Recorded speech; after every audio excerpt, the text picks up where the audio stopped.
Hi hello வணக்கம். இந்த வீடியோவில் நம்ம வந்து டவர் கிரேனோட பேசிக்கில் ஸ்டார்ட் பண்ணி அதை பற்றின ஃபுல் டீட்டெயில்ஸுமே நம்ம வந்து ஸ்டெப் பை ஸ்டெப்பாக வந்து லேர்ன் பண்ண போகிறோம். இந்த வீடியோவில் நம்ம என்னென்ன டாபிக்லாம் கவர் பண்ண போகிறோம் பார்த்தீங்கன்னா, டவர் கிரேன் பற்றின இன்ட்ரோடக்ஷன், டவர் கிரேனோட parameters, safety rules of the tower cranes, அதோட operation procedure, power supply and symmetric diagrams, travelling பற்றி டிஸ்கஸ் பண்ண போகிறோம், ஹாஸ்டிங் விஞ்ச் பற்றி டிஸ்கஸ் பண்ண போகிறோம், ஸ்லீவிங் மெக்கானிசம் பற்றி டிஸ்கஸ் பண்ண போகிறோம், ட்ராலிங் விஞ்ச் பற்றி டிஸ்கஸ் பண்ண போகிறோம், ஹைட்ராலிக் சிஸ்டம் பற்றி டிஸ்கஸ் பண்ண போகிறோம், அண்ட் சேஃப்டி டிவைஸில் என்னென்னலாம் யூஸ் பண்ணியிருக்கோங்கிறத டிஸ்கஸ் பண்ண போகிறோம். வயர் ரோப்பை வந்து ஹாஸ்டிங் மிஷினரியில் வந்து ஃபிட் பண்ணி அதை இன்ஸ்பெக்ஷன் பண்ணுறதுக்கு என்னென்ன ரூல்ஸ்லாம் இருக்குங்கிறத டிஸ்கஸ் பண்ண போகிறோம். ஸ்லீவிங் பேரிங்ஸ் பற்றி டிஸ்கஸ் பண்ண போகிறோம். ஃபைனலாக பார்த்தீங்கன்னா இதோட மெயின்டெனன்ஸ் எப்படி பண்ணணும் அப்படிங்கிறத டிஸ்கஸ் பண்ண போகிறோம். ஆக்சுவலாக இந்த டவர் கிரேன்னா என்னென்னு பார்த்தீங்கன்னா, கன்ஸ்ட்ரக்ஷன் ஃபீல்டில் வெயிட் அதிகமாக இருக்கக்கூடிய மெட்டீரியல்ஸை ஒரு இடத்துலேருந்து இன்னொரு இடத்துக்கு மூவ் பண்ணவும் அதை தூக்கி வைக்கவும் யூஸ் பண்ணக்கூடிய ஒரு லிஃப்டிங் எக்யூப்மெண்ட். பெரும்பாலும் இந்த டவர் கிரேன் பார்த்தீங்கன்னா உயரம் அதிகமாக இருக்கக்கூடிய பில்டிங்ஸு, பிரிட்ஜு, பெரிய சைஸ் கன்ஸ்ட்ரக்ஷன் ஏரியா இந்த மாதிரி இடத்துல மோஸ்ட்டாக யூஸ் பண்ணுவாங்க. ஆக்சுவலாக இந்த டவர் கிரேன் எடுத்துக்கிட்டிங்கன்னா அது இருக்கக்கூடிய அதோட ஹைட்டு, அதோட ஸ்டெபிலிட்டி அண்ட் அது வெயிட் தூக்கக்கூடிய அதோட கெப்பாசிட்டியை பொறுத்து நிறைய டைப் இருக்குது. டவர் கிரேன் வந்து ஒரு இடத்துக்கு வந்து சூஸ் பண்ணி அதில் வந்து கன்ஸ்ட்ரக்ட் பண்ணிட்டாங்கன்னா அந்த இடத்த மையமாக வச்சு 360 டிகிரிலையுமே ரொட்டேட் பண்ணி வெயிட் வந்து தூக்கக்கூடிய ஒரு தன்மை உடையது. ஃபர்ஸ்ட் பார்த்தீங்கன்னா ஜெர்மனியில் இருக்கக்கூடிய ஹான்ஸ் லைபருங்கிறவர் தான் 1949 மொபைல் கிரைனை வந்து கண்டுபிடிக்கிறாரு. அந்த மொபைல் கிரைனோட டிசைனை கொஞ்சம் கொஞ்சமாக இம்ப்ரூவ் பண்ணி 20ஆம் நூற்றாண்டில் தான் இந்த டவர் கிரைனை வந்து இன்ட்ரோடியூஸ் பண்ணுறாங்க. இப்போ டவர் கிரேன் எடுத்துக்கிட்டிங்கன்னா மோஸ்ட் ஆஃப் த கன்ஸ்ட்ரக்ஷன் ஏரியாவில் வந்து யூஸ் பண்ணுறதுக்கு ஸ்டார்ட் பண்ணிட்டாங்க. இப்போ இந்த டவர் கிரேனோட ஒர்க்கிங் பிரின்சிபல் பற்றி தெரிஞ்சுக்கலாம். இப்போ டவர் கிரேன் எப்படி ஒர்க் ஆகுதுன்னு பார்த்தீங்கன்னா, லெவரேஜ் அண்ட் கவுண்டர் பேலன்ஸுங்கிற ரெண்டு பேசிக் பிரின்சிபல் அடிப்படையாக வச்சு தான் செயல்படுது. இந்த பிரின்சிபல் எப்படி ஒர்க் ஆகும்னு பார்த்தீங்கன்னா, டவர் கிரேனில் ஒரு பக்கத்தில் லோட தூக்கக்கூடிய ஜிப்பு இருக்கு, இன்னொரு பக்கம் பார்த்தீங்கன்னா அதுக்கு ஈக்குவலாக இருக்கக்கூடிய கவுண்டர் வெயிட்ஸ் இருக்கு. இந்த கவுண்டர் வெயிட்ஸ் தான் முன்னாடி இருக்கக்கூடிய ஜிப்பில் தூக்கக்கூடிய வெயிட் வந்து உங்களுக்கு ஈக்குவலிபிரியம் கண்டிஷனுக்கு கொண்டு வந்து கொடுக்கும். அண்ட் அடிஷனலாக இந்த டவர் கிரேனில் பார்த்தீங்கன்னா எலக்ட்ரிக் மோட்டார்ஸ் இருக்கு, ஹாஸ்டிங் இருக்கு, ட்ராலி இருக்கு, அண்ட் ஸ்லீவிங் ஆப்ரேஷன் எல்லாமே நடக்கும்.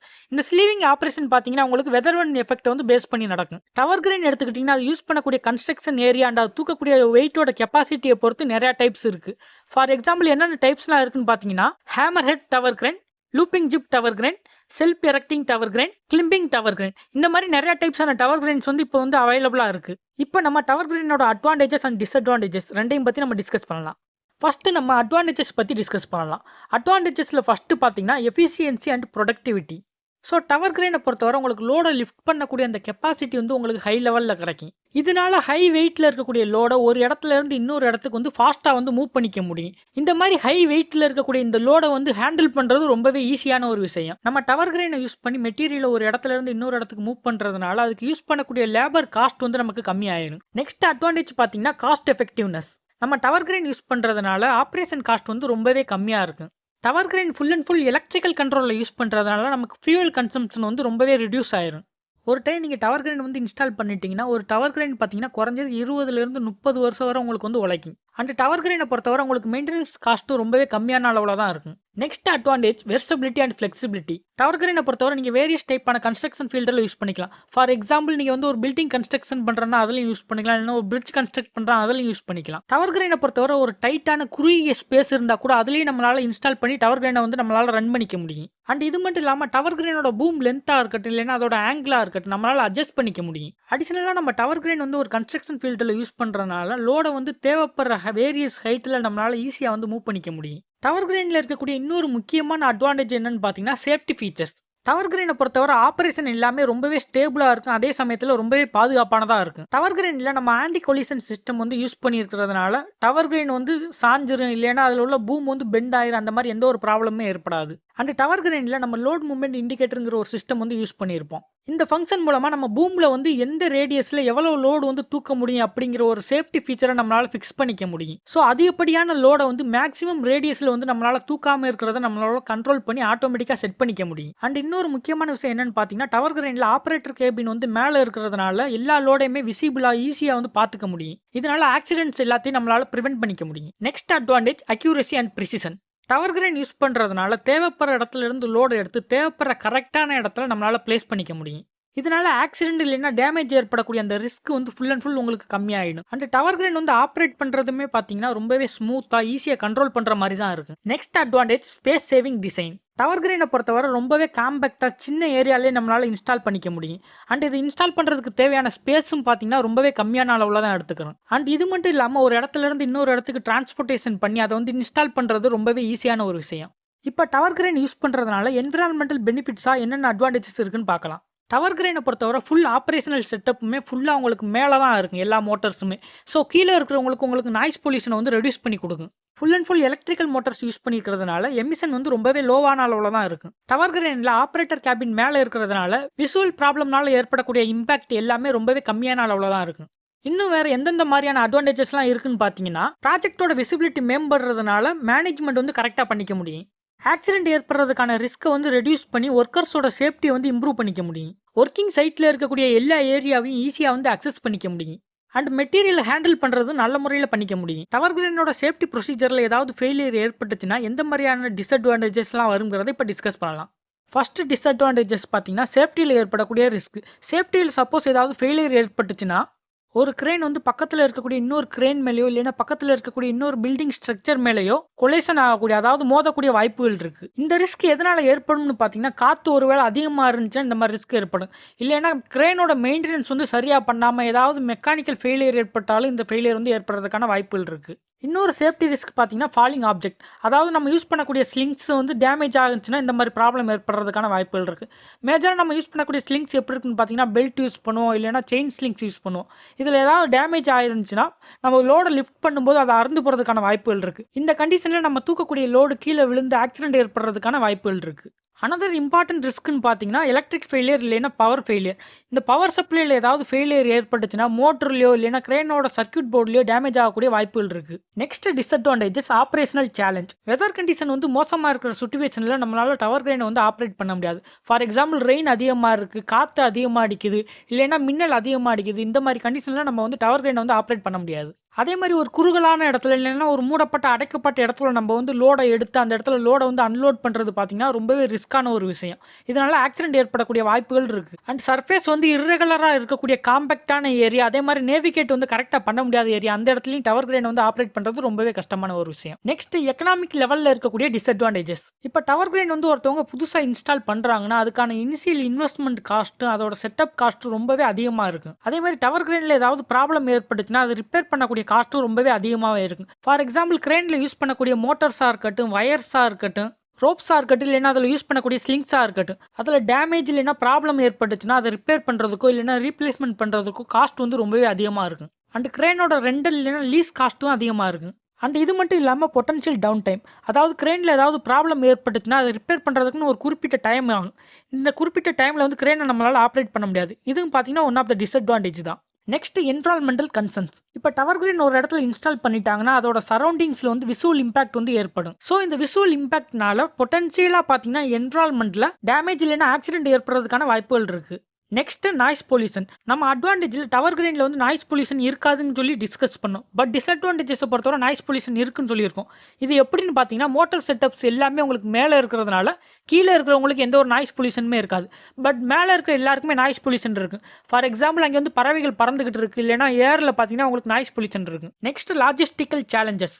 டவர் கிரேனோட மெட்டீரியல்ஸ் எல்லாமே ஹெவி சைஸ் அண்ட் ஹெவி வெயிட்டாக இருக்கிறதுனால ஒரு இடத்துலேருந்து இன்னொரு இடத்துக்கு டிரான்ஸ்போர்ட் பண்ணி அதை அசம்பிள் பண்ணுறது பார்த்தீங்கன்னா சேஃபாக பண்ணணும், இல்லைன்னா ஆக்சிடென்ட்ஸ் ஏற்படுறதுக்கான வாய்ப்புகள் இருக்குது. அதே மாதிரி டவர் கிரேனோட மெட்டீரியல்ஸ், அதோட காம்பனன்ட்ஸ் எல்லாத்தையுமே ஸ்டோர் பண்ணி வைக்கிறதுக்கு ஒரு லார்ஜ் சைஸ் வந்து வேர் ஹவுஸ் வந்து நமக்கு தேவைப்படும். அதே மாதிரி டவர் கிரேனை வந்து ஆப்ரேட் பண்ணக்கூடிய ஆப்ரேட்டர்ஸ்க்கு ப்ராப்பரான ட்ரைனிங்ஸ் கொடுக்கணும். அண்ட் அடிஷனலாக பார்த்தீங்கன்னா, கிரேன் வந்து ஒரு கன்ஸ்ட்ரக்ஷன் ஏரியாவில் ஒர்க் பண்ணிக்கிட்டு இருக்குன்னா அங்கே இருக்கக்கூடிய அதர் கன்ஸ்ட்ரக்ஷன் எக்யூப்மெண்ட்டை வந்து எந்த ஒரு டேமேஜும் பண்ணாமல் டிஸ்டர்பும் இல்லாமல் ஒர்க் பண்ணுற மாதிரி பார்த்துக்கிறணும். Next technical limitation. ஸோ நம்ம முன்னாடியே சொன்ன மாதிரி ஒவ்வொரு டவர் கிரேனுக்குமே ஒவ்வொரு ரேடியஸில் ஒவ்வொரு லோடு கெப்பாசிட்டி இருக்குது. ஸோ ரேடியஸ் அதிகமான இடத்துல அதோட லிமிட்டை தாண்டி அதிகப்படியான வெயிட்டை வந்து நம்ம லிஃப்ட் பண்ணணும்னா ஒரு மொபைல் கிரேனையோ இல்லைன்னா வேற ஒரு கிரேனையோ நம்ம வந்து ஹையர் பண்ணணும். அதே மாதிரி நம்ம டவர் கிரேனை வந்து இன்ஸ்டால் பண்ணுறோம்னா ஒரு குறிப்பிட்ட ஹைட்டுக்கு தான் நம்ம வந்து டவர் கிரேனை வந்து இன்ஸ்டால் பண்ண முடியும். அதுக்கு மேலே நம்ம வந்து கிரேனோட ஹைட் இன்க்ரீஸ் பண்ணுறது பார்த்தீங்கன்னா சேஃப்டி வந்து உங்களுக்கு பாதிக்கும். அதே மாதிரி ஸ்விங் பண்ணக்கூடிய அந்த ரேடியஸ்லையும் பார்த்தீங்கன்னா சம்டைம் லிமிட்ஸ் வந்து செட் பண்ணியிருப்பாங்க. ஃபார் எக்ஸாம்பிள், டவர் கிரேனுக்கு பக்கத்தில் வேற ஒரு பில்டிங் இருந்துச்சுன்னா நம்மளால் ஃபுல்லாக 360 டிகிரிக்கு ஸ்விங் பண்ண முடியாது. ஸோ அதுக்குன்னு ஒரு லிமிட் சுவிட்ச் வச்சு அதை கட் பண்ணியிருப்பாங்க. அதே மாதிரி மோட்டரோட ஸ்பீடு நம்ம ஒரு ஸ்பீட்லேருந்து இன்னொரு ஸ்பீடுக்கு வந்து ஸ்கிப் பண்ணிவிட்டு நெக்ஸ்ட் ஸ்பீடுக்கு நம்மளால் போக முடியாது. இப்போ ஒரு 5 ஸ்பீடு செட் பண்ணியிருந்தாங்கன்னா 1 by 1 தான் நம்மளால் போக முடியும். இப்போ 1லேருந்து 5க்கு ஸ்ட்ரெயிட்டாவோ 1லேருந்து 4க்கு ஸ்ட்ரெயிட்டாவோ போக முடியாது. 1 2 3 அப்படி 1 by 1 நம்ம ஸ்டெப் பை ஸ்டெப்பாக தான் போக முடியும். அதே மாதிரி ஸ்பீடை ரெடியூஸ் பண்ணுறது நம்ம ஒன் பை ஒன்னாக தான் பண்ணணும். ஸோ இப்போ டவர் கிரேன் பற்றி உங்களுக்கு ஒரு பேசிக் நாலேஜ் வந்து கிடச்சிருக்கு. அதாவது டவர் கிரேன் எடுத்துக்கிட்டிங்கன்னா இப்போ மாடர்ன் கன்ஸ்ட்ரக்ஷன் ஃபீல்டோட பேக் போன்னு கூட சொல்லலாம். இது பார்த்தீங்கன்னா வெயிட் அதிகமாக இருக்கக்கூடிய மெட்டீரியல்ஸை அக்யூரேட்டாக சேஃபாக இல்லைனா எஃபிஷியன்சியாக மேலே தூக்குறதுக்கு இல்லைனா ஒரு இடத்துல இருந்து இன்னொரு இடத்துக்கு மூவ் பண்ணுறதுக்கு யூஸ் ஆகுது. ஸோ இதனால கன்ஸ்ட்ரக்ஷனோட ஸ்பீடு சேஃப்டி அண்ட் ப்ராஜெக்டோட எஃபிஷியன்சி பார்த்தீங்கன்னா இன்க்ரீஸ் ஆகுது. இப்போ நம்ம டவர் கிரேனோட கேரக்டரிஸ்டிக்ஸ் பேராமீட்டர்ஸ் பற்றி டிஸ்கஸ் பண்ணலாம். இந்த கேரக்டரிஸ்டிக்ஸ் பேராமீட்டரை பொறுத்தவரை நம்ம 3 டாபிக் வந்து டிஸ்கஸ் பண்ண போகிறோம். ஃபஸ்ட்டு டவர் கிரேனோட லோட் சார்ட் வந்து எப்படி அண்டர்ஸ்டாண்ட் பண்ணிக்கிறதுங்கிறத டிஸ்கஸ் பண்ணுவோம். நெக்ஸ்ட் டவர் கிரேனுக்கு இருக்கக்கூடிய ஹைட்டோட லிமிட்டேஷன் அண்ட் அந்த ஹைட்டை வந்து நம்ம எப்படி செலக்ட் பண்ணுவோம் அப்படிங்கிறத டிஸ்கஸ் பண்ணுவோம். அண்ட் மூணாவதாக மெயின் கேரக்டரிஸ்டிக்ஸ் பேராமீட்டர்ஸோட மெக்கானிசம் பற்றி டிஸ்கஸ் பண்ண போகிறோம். இந்த வீடியோவில் டவர் கிரேனோட லோட் சார்ட் பற்றி நம்ம டிஸ்கஸ் பண்ணலாம். நீங்கள் லோட் சார்ட் பற்றி தெரிஞ்சுக்கிறதுக்கு முன்னாடி டவர் கிரேனோட 2 முக்கியமான பார்ட்ஸ் பற்றி தெரிஞ்சுக்கிறேன்னு. ஒன்று ஒர்க்கிங் ஜிப், இன்னொன்று பார்த்தீங்கன்னா கவுண்டர் ஜிப். அண்ட் லோட் சார்ட்டுக்கு ரிலேட்டடாக இருக்கக்கூடிய இன்னொரு முக்கியமான பார்ட்ஸ் பார்த்தீங்கன்னா இந்த ட்ராலி அரேஞ்ச்மெண்ட். டவர் கிரேனை பொறுத்தவரை இந்த ஒர்க்கிங் ஜிப்போட லென்த்தை வந்து நம்ம ரேடியஸ்ன்னு சொல்லுவோம். டவர் கிரேனை பொறுத்தவரை இந்த ஒர்க்கிங் ஜிப்பில் ட்ராலி எந்த ரேடியஸில் இருக்கும்போது எவ்வளோ லோடை வந்து தூக்கணும் அப்படிங்கிற ஒரு ரெக்யூர்மெண்ட்டை ஒரு லிமிட்டை வந்து இந்த லோட் சார்ட் தான் உங்களுக்கு வந்து மென்ஷன் பண்ணியிருப்பாங்க. இந்த ட்ராலியில தான் உங்களுக்கு வந்து ரோப் மூலமாக ஹூக் பிளாக் வந்து அட்டாச் ஆகிருக்கு. இந்த ஹூக் பிளாக் பார்த்தீங்கன்னா உங்களுக்கு வந்து அந்த ரோப்போட கவுண்டை பொறுத்து உங்களுக்கு மாறும். ஃபார் எக்ஸாம்பிள் அதில் வந்து 2 ரோப் யூஸ் பண்ணியிருந்தாங்கன்னா அதில் வந்து 2 ஃபால்னு சொல்லுவாங்க. அதுவே 4 ரோப் யூஸ் பண்ணியிருந்தா 4 ஃபால்னு சொல்லுவாங்க. அதே மாதிரி டவர் கிரேனோட கெப்பாசிட்டியை பொறுத்து இந்த ரோப்போட கவுண்ட் வந்து உங்களுக்கு இன்க்ரீஸ் ஆகிக்கிட்டே இருக்கும். ஓகே, இப்போ லோட் சார்ட் எப்படி ரீட் பண்ணுறதுங்கிறத பார்க்கலாம். அதுக்கு நம்ம இந்த டேபிளை வந்து எக்ஸாம்பிளுக்கு எடுத்துக்கலாம். இந்த லோட் சார்ட்ல பார்த்தீங்கன்னா ஃபர்ஸ்ட் வந்து R வந்து மீட்டரில் கொடுத்துருக்காங்க. அதாவது ஜிப்போட லென்த், அதாவது ரேடியஸ் வந்து மீட்டரில் கொடுத்துருக்காங்க. நெக்ஸ்ட் வந்து ரேஷியோ கொடுத்துருக்காங்க. இந்த ரேஷியோ வந்து சம் லோட் சார்ட்ல பார்த்தீங்கன்னா நம்பர் ஆஃப் ஃபால்ஸ் இல்லைனா ஃபால்ஸ் மென்ஷன் பண்ணியிருப்பாங்க. அதாவது அந்த ஹூக் பிளாக்ல யூஸ் பண்ணியிருக்கிற ரோப்போட கவுண்ட். ஆல்ரெடி சொன்ன மாதிரி 2 ரோப் யூஸ் பண்ணியிருந்தா 2 ஃபால்னு சொல்லுவாங்க, 4 ரோப் யூஸ் பண்ணியிருந்தா 4 ஃபால்னு சொல்லுவாங்க. அதே மாதிரி ரோப்போட கவுண்ட் வந்து கிரேனோட கெப்பாசிட்டியை பொறுத்து உங்களுக்கு மாறிக்கிட்டே இருக்கும். கண்டினியூஸா உங்களுக்கு R மேக்ஸ் கொடுத்துருக்காங்க, அதுக்கடுத்து உங்களுக்கு C மேக்ஸ் கொடுத்துருக்காங்க. இதுல C மேக்ஸ்னா என்னன்னு பாத்தீங்கன்னா அந்த டவர் கிரேனோட மேக்ஸிமம் லோடு வந்து எவ்வளவு தூக்க முடியும் அப்படிங்கிற ஒரு கெப்பாசிட்டி. அதே மாதிரி R மேக்ஸ் என்னன்னு பாத்தீங்கன்னா அந்த மேக்ஸிமம் லோட வந்து எவ்வளவு ரேடியஸ்க்கு தூக்கிட்டு போகணுங்கிற ஒரு லிமிட். ஃபார் எக்ஸாம்பிள் இப்போ வந்து ஒரு டவர் கிரேனோட மேக்ஸிமம் லோட் கெப்பாசிட்டி வந்து 8 டன் வச்சுக்கலாம். இப்போ இந்த 8 டன் லிமிட் இருக்கக்கூடிய டவர் கிரேன்ல அந்த ட்ராலியில வந்து நம்ம 8 டன் தூக்குனதுக்கு அப்புறம் அந்த ஜிப்ல எவ்வளவு டிஸ்டன்ஸ் வந்து ரேடியஸ் வந்து மூவ் பண்ணி முன்னாடி கொண்டு போகலாம் அந்த லிமிட் தான் பாத்தீங்கன்னா R மேக்ஸ்னு சொல்லுவோம். இப்போ இந்த லோட் சார்ட்ல நம்ம வந்து ஃபர்ஸ்ட் ரோ வந்து எக்ஸாம்பிளுக்கு எடுத்துக்கலாம். ஃபர்ஸ்ட் வரிசையில பாத்தீங்கன்னா உங்களுக்கு 60 மீட்டர் ரேடியஸ் இருக்கக்கூடிய ஒரு டவர் கிரேன். இதுலயே பாத்தீங்கன்னா உங்களுக்கு 2 டைப்பா பிரியுது. ஒரு டவர் கிரேன்ல பாத்தீங்கன்னா 4 ஃபால் இருக்கு, இன்னொரு டவர் கிரேன்ல பாத்தீங்கன்னா 2 ஃபால் இருக்கு. அதாவது ஒரு டவர் கிரேன்ல வந்து 2 ரோப் யூஸ் பண்ணியிருக்காங்க, இன்னொரு டவர் கிரேன்ல பாத்தீங்கன்னா 4 ரோப் யூஸ் பண்ணியிருக்காங்க. இதுலயே வந்து உங்களுக்கு லோட் கெப்பாசிட்டி வந்து மாறும். இப்போ இந்த 60 மீட்டர் ரேடியஸ் இருக்கக்கூடிய டவர் கிரேன்லயே நம்ம வந்து 2 ஃபால் 4 ஃபால் ரெண்டுக்குமே நம்ம வந்து எக்ஸாம்பிள் பார்த்துடலாம். அதோட லோட் கெப்பாசிட்டி பார்த்துடலாம். ஃபர்ஸ்ட் பாத்தீங்கன்னா 4 ஃபாலை பொறுத்தவரை உங்களுக்கு வந்து மேக்ஸிமம் லோட் கெப்பாசிட்டி வந்து 8 டன் கொடுத்துருக்காங்க. அதுவே 2 ஃபாலை பொறுத்தவரை உங்களுக்கு வந்து 4 டன் கொடுத்துருக்காங்க. இப்போ 4 ஃபாலை பொறுத்தவரை R மேக்ஸ் எவ்வளோ கொடுத்துருக்காங்கன்னு பார்த்தீங்கன்னா 3ல இருந்து 12.24 மீட்டர் வரை ரேடியஸ் கொடுத்துருக்காங்க. அதாவது நம்ம 8 டன் லோட லிஃப்ட் பண்ணும்போது நம்ம வந்து மேக்ஸிமம் 12.24 மீட்டர் வரை நம்ம வந்து ட்ராலியை மூவ் பண்ணி முன்னாடி கொண்டு போய்க்கலாம். அதே மாதிரி 2 ஃபால் இருக்கக்கூடிய டவர் கிரேனோட மேக்ஸிமம் லோட் கெப்பாசிட்டி 4 டன் சொல்லியாச்சு. அப்போ 4 டன் லோட வந்து மேக்ஸிமம் R மேக்ஸ் எவ்வளோ ரேடியஸ் கொண்டு போகலாம் பார்த்தீங்கன்னா 3ல இருந்து 23.38 மீட்டர் ரேடியஸ் வரை நம்ம வந்து மூவ் பண்ணி முன்னாடி கொண்டு போய்க்கலாம். அதுக்கு மேலே நம்ம மூவ் பண்ணி முன்னாடி கொண்டு போகக்கூடாது. இப்போ நமக்கு வந்து மேக்ஸிமம் லோட் வந்து டவர் கிரேன்ல வந்து எவ்வளவு ரேடியஸ் கொண்டு போகணும் அப்படிங்கிறது நமக்கு தெரிஞ்சிருச்சு. C max R max. Next அந்த 60 மீட்டர்ல ரிமைனிங் வந்து ரேடியஸ்ல எவ்வளவு லோடு வந்து மேக்ஸிமம் நம்மளால தூக்க முடியும் அதையும் இதுலயே மென்ஷன் பண்ணிட்டாங்க. இப்போ 15 மீட்டர்ல பாத்தீங்கன்னா நம்மளால 4 ஃபால் யூஸ் பண்ணும்போது 6.44 டன் வரை நம்மளால லிஃப்ட் பண்ணிக்க முடியும். அதே நம்ம 2 ஃபால் யூஸ் பண்ணும்போது 15 மீட்டர்ல நம்மளால 4 டன் வரை லிஃப்ட் பண்ணிக்க முடியும். அடுத்து கண்டினியூஸா 20 மீட்டர்ல நம்ம பார்க்கும்போது 4 ஃபால் யூஸ் பண்ணும்போது 4.72 டன் வந்து நம்மளால லிஃப்ட் பண்ணிக்க முடியும். அதே மாதிரி நம்மளால 2 ஃபால் யூஸ் பண்ணும்போது 4 டன் வரை நம்ம 20 டன்ல லிஃப்ட் பண்ணிக்க முடியும். நெக்ஸ்ட் 25 மீட்டர்ல பாத்தீங்கன்னா 4 ஃபால் யூஸ் பண்ணும்போது 3.68 டன் வரை நம்மளால தூக்கிக்க முடியும். அதே மாதிரி 2 ஃபால் யூஸ் பண்ணும்போது 25 மீட்டர்ல 3.71 டன் வரை நம்மளால தூக்கிக்க முடியும். கண்டினியூஸா 35 மீட்டர் ரேடியஸ்ல 4 ஃபால் யூஸ் பண்ணும்போது 2.50 டன். அதே மாதிரி 2 ஃபால் யூஸ் பண்ணும்போது 2.53 டன். அடுத்து 40 மீட்டர்ல பாத்தீங்கன்னா 4 ஃபால் யூஸ் பண்ணும்போது 2.13 டன். அதே மாதிரி 2 ஃபால் யூஸ் பண்ணும்போது நம்மளால 2.16 டன் வரை தூக்கிக்க முடியும் லோடு. நெக்ஸ்ட் 45 மீட்டர்ல நம்ம 4 ஃபால் யூஸ் பண்ணும்போது 1.84 டன் தூக்கிக்கலாம். அதே மாதிரி 2 ஃபால் யூஸ் பண்ணும்போது 1.87 டன் தூக்கிக்கலாம். நெக்ஸ்ட் 50 மீட்டர்ல பாத்தீங்கன்னா 4 ஃபால் யூஸ் பண்ணும்போது 1.610 டன் தூக்கிக்கலாம். 2 ஃபால் யூஸ் பண்ணும்போது 1.640 டன் தூக்கிக்கலாம். 55 மீட்டர்ல பாத்தீங்கன்னா 4 ஃபால் யூஸ் பண்ணும்போது நம்ம 1.43 டன் தூக்கிக்கலாம். 2 ஃபால் யூஸ் பண்ணும்போது நம்ம வந்து 1.46 டன் தூக்கிக்கலாம். கண்டினியூஸாக 60 மீட்டர் ரேடியஸில் நம்ம 4 ஃபால் யூஸ் பண்ணும்போது 1.270 டன் வந்து நம்மளால் லோடு வந்து தூக்கிக்க முடியும். அதே மாதிரி 2 ஃபால் யூஸ் பண்ணும்போது 1.300 டன் லோடு வந்து நம்மளால் தூக்கிக்க முடியும். இப்படி தான் பார்த்தீங்கன்னா லோட் ஸ்டார்ட் வந்து நம்ம வந்து ரீட் பண்ணுவோம். இதே மாதிரி தான் ஒவ்வொரு டவர் கிரேனை பொறுத்து அதோட ஒர்க்கிங் ஜிப்போட ரேடியஸ் வந்து மாறுபடும். ஃபார் எக்ஸாம்பிள் 55 மீட்டர் இருக்கலாம், 50 மீட்டர் இருக்கலாம், 40 மீட்டர் இருக்கலாம். இது எல்லாத்துக்குமே அதே மாதிரி அதோட ஹூக்கில் யூஸ் பண்ணியிருக்கிற ரோப்போட கவுண்ட் உங்களுக்கு மாறும். 2 ஃபால் யூஸ் பண்ணியிருக்கலாம், 4 ஃபால் யூஸ் பண்ணியிருக்கலாம், 6 ஃபால் யூஸ் பண்ணியிருக்கலாம். இது எல்லாத்தையுமே பொறுத்து ஒவ்வொரு டவர் கிரேனுக்கு அதோட லோட் சார்ட் கொடுத்துருப்பாங்க, அதோட லோட் லிமிட்டும் கொடுத்துருப்பாங்க. டவர் கிரேனை பொறுத்தவரை லோட் சார்ட் வந்து நம்ம இந்த மாதிரி தான் ரீட் பண்ணுவோம். அண்ட் இன்னொரு முக்கியமான விஷயம் என்னன்னு பார்த்தீங்கன்னா, டவர் கிரேனில் ரேடியஸ் இன்க்ரீஸ் ஆக லோடு தூக்கக்கூடிய கெப்பாசிட்டி வந்து உங்களுக்கு கம்மியாகிக்கிட்டே போகும். இப்போ இந்த லோட் சார்ட் நீங்கள் வந்து எடுத்துக்கோங்க. இந்த லோட் சார்ட்டில் வந்து கவுண்டர் ஜிப் வந்து 46 மீட்டர் இருக்கக்கூடிய ஒரு டவர் கிரைனில் 4 ஃபால் ரோப் வந்து யூஸ் பண்ணியிருக்காங்க. அதில் எந்த ரேடியஸில் எவ்வளோ மேக்ஸிமம் லோடு தூக்க முடியும் அப்படிங்கிறத நீங்கள் கமெண்டில் சொல்லுங்கள். இப்போ இன்ஸ்டால் பண்ணக்கூடிய டவர் கிரேனோட ஹைட்டை வந்து எப்படி செலக்ட் பண்ணணுங்கிறத டிஸ்கஸ் பண்ணலாம். டவர் கிரேனோட ஹைட் லிமிட்டேஷனை நீங்கள் அண்டர்ஸ்டாண்ட் பண்ணிக்கிறதுக்கு டவர் கிரேனில் இருக்கக்கூடிய மேஜர் 4 பார்ட்ஸ் பற்றி உங்களுக்கு தெரியணும். Basement, mast, working jib and counter jib. இந்த கவுண்டர் ஜிப்பில் பார்த்தீங்கன்னா உங்களுக்கு கவுண்டர் வெயிட்ஸ் வந்து ஆட் பண்ணியிருப்பாங்க. நீங்கள் செலக்ட் பண்ணக்கூடிய ஒவ்வொரு டவர் கிரேனோட மாடலை பொறுத்தும் அதோட ஹைட்டுக்கான லிமிட் வந்து உங்களுக்கு சேஞ்ச் ஆகிக்கிட்டே இருக்குது. அண்ட் நீங்கள் டவர் கிரேனோட ஹைட்டை செலக்ட் பண்ண வேண்டிய அதே நேரத்தில் அதோட பேஸ்மெண்ட்டையும் செலக்ட் பண்ண வேண்டியது ரொம்பவே முக்கியமான விஷயம். பிகாஸ் ஒரு டவர் கிரேனுக்கு நம்ம போடக்கூடிய பேஸ்மெண்ட்டை வச்சு தான் அது எந்த அளவுக்கு ஹைட் வந்து இன்க்ரீஸ் பண்ணணும் அப்படிங்கிறத தீர்மானிக்க முடியும். இந்த பேஸ் பார்த்தீங்கன்னா ஒவ்வொரு டவர் கிரேனை பொறுத்து நிறையா டைப்ஸில் வந்து யூஸ் பண்ணுவாங்க. ஜென்ரலாக யூஸ் பண்ணக்கூடிய டைப்ஸ்னு பார்த்தீங்கன்னா gravity bases, piled foundation bases, ballasts cruciform bases and grillages. இது மட்டும் இல்லாமல் இன்னும் நிறையா டைப்பான பேசஸ்லாம் இருக்குது. இது எல்லாமே நான் உங்களுக்கு ஸ்க்ரீனில் கொடுத்துட்றேன். இதில் மேஜராக யூஸ் பண்ணக்கூடிய பேஸ்ன்னு பார்த்தீங்கன்னா கிராவிட்டி பேஸ், இன்னொன்று பார்த்தீங்கன்னா பேலஸ்டஸ் குரூசிஃபார்ம் பேசஸ்.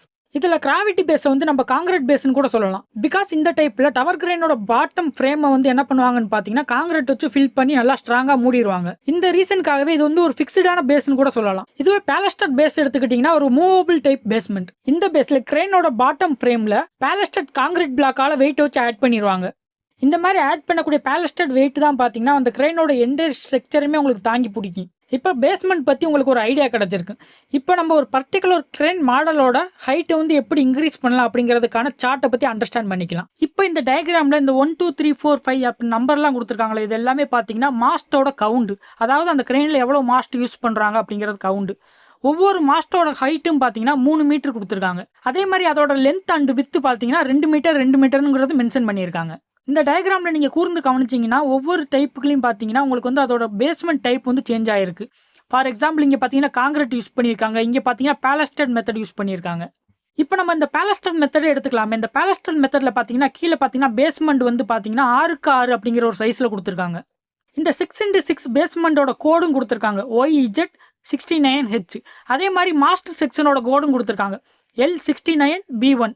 இப்போ நம்ம எடுத்துருக்கிற இந்த பர்டிகுலர் கிரேன் மாடலுக்கு நம்ம பேலஸ்டட் மெத்தடில் பேஸ்மெண்ட் வந்து ரெடி பண்ணோம்னா இந்த கிரேனோட ஹைட் வந்து நம்ம 63.14 மீட்டர் வரை நம்ம இன்க்ரீஸ் பண்ணிக்கலாம். அதுக்கு மேலே நம்ம கிரேனோட ஹைட்டை வந்து நம்ம இன்க்ரீஸ் பண்ணுறது அந்த கிரேனோட சேஃப்டி வந்து உங்களுக்கு பாதிக்கும். இதுவே இப்போ நீங்கள் வந்து கிராவிட்டி பேஸ் எடுத்துக்கங்களேன், அதாவது காங்கிரீட் பேஸ்.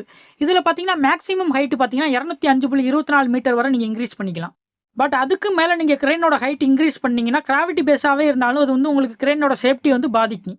இப்போ நீங்கள் இதில் கவனிக்க வேண்டிய விஷயம் இன்னொன்று என்னென்னு பார்த்தீங்கன்னா, இப்போ நீங்கள் வந்து காங்கிரீட் பேஸை யூஸ் பண்ணியிருந்தாலும் கிரேனோட ஹைட் வந்து ஒரு குறிப்பிட்ட அளவுக்கு போகும்போது அந்த கிரேனோட மாஸ்டில் பார்த்தீங்கன்னா நீங்கள் வந்து சப்போர்ட் கொடுக்கணும், அதாவது டை. இந்த சப்போர்ட் பார்த்தீங்கன்னா கிரேனோட மாஸ்டர் செக்ஷனுக்கு பக்கத்தில் இருக்கக்கூடிய பில்டிங்கில் கொடுப்பாங்க, இல்லைன்னா நியர்பை ஸ்ட்ரக்சரில் கொடுப்பாங்க. இந்த டை அதாவது சப்போர்ட்டுமே கண்டினியூஸாக கொடுக்க வேண்டிய அவசியம் கிடையாது, ஒரு குறிப்பிட்ட டிஸ்டன்ஸ்க்கு ஒரு டைம் கொடுத்தா மட்டுமே போதும். இப்போ இந்த டயக்ராமில் இருந்தே உங்களால் ஈஸியாக அண்டர்ஸ்டாண்ட் பண்ணிக்க முடியும். உங்களுக்கு கிரேனோட ஹைட் மேக்ஸிமம் இன்க்ரீஸ் பண்ணணும்னா கிராவிட்டி மெத்தட் அதாவது காங்கிரீட் பேஸ்மெண்ட் தான் நீங்கள் யூஸ் பண்ணணும். இதில் F1, F2 அண்ட் F3 இது எல்லாமே பார்த்தீங்கன்னா கிரேனோட பேஸ்மெண்ட் டைப்பை வச்சு அந்த கிரேனோட டைப்பு. இதில் சர்க்கிள் சிம்பிள் பார்த்தீங்கன்னா அந்த கிரேன் வந்து சர்வீஸில் இருக்கும்போது அந்த ஃபவுண்டேஷனில் ஏற்படக்கூடிய ரியாக்ஷன் ஃபோர்ஸ். அதுவே ஸ்கொயர் சிம்பிள் எதுக்கு கொடுத்துருக்காங்கன்னு பார்த்தீங்கன்னா அந்த கிரேன் வந்து அவுட் ஆஃப் சர்வீஸில் இருக்கும்போது அந்த ஃபவுண்டேஷனில் ஏற்படக்கூடிய reaction force.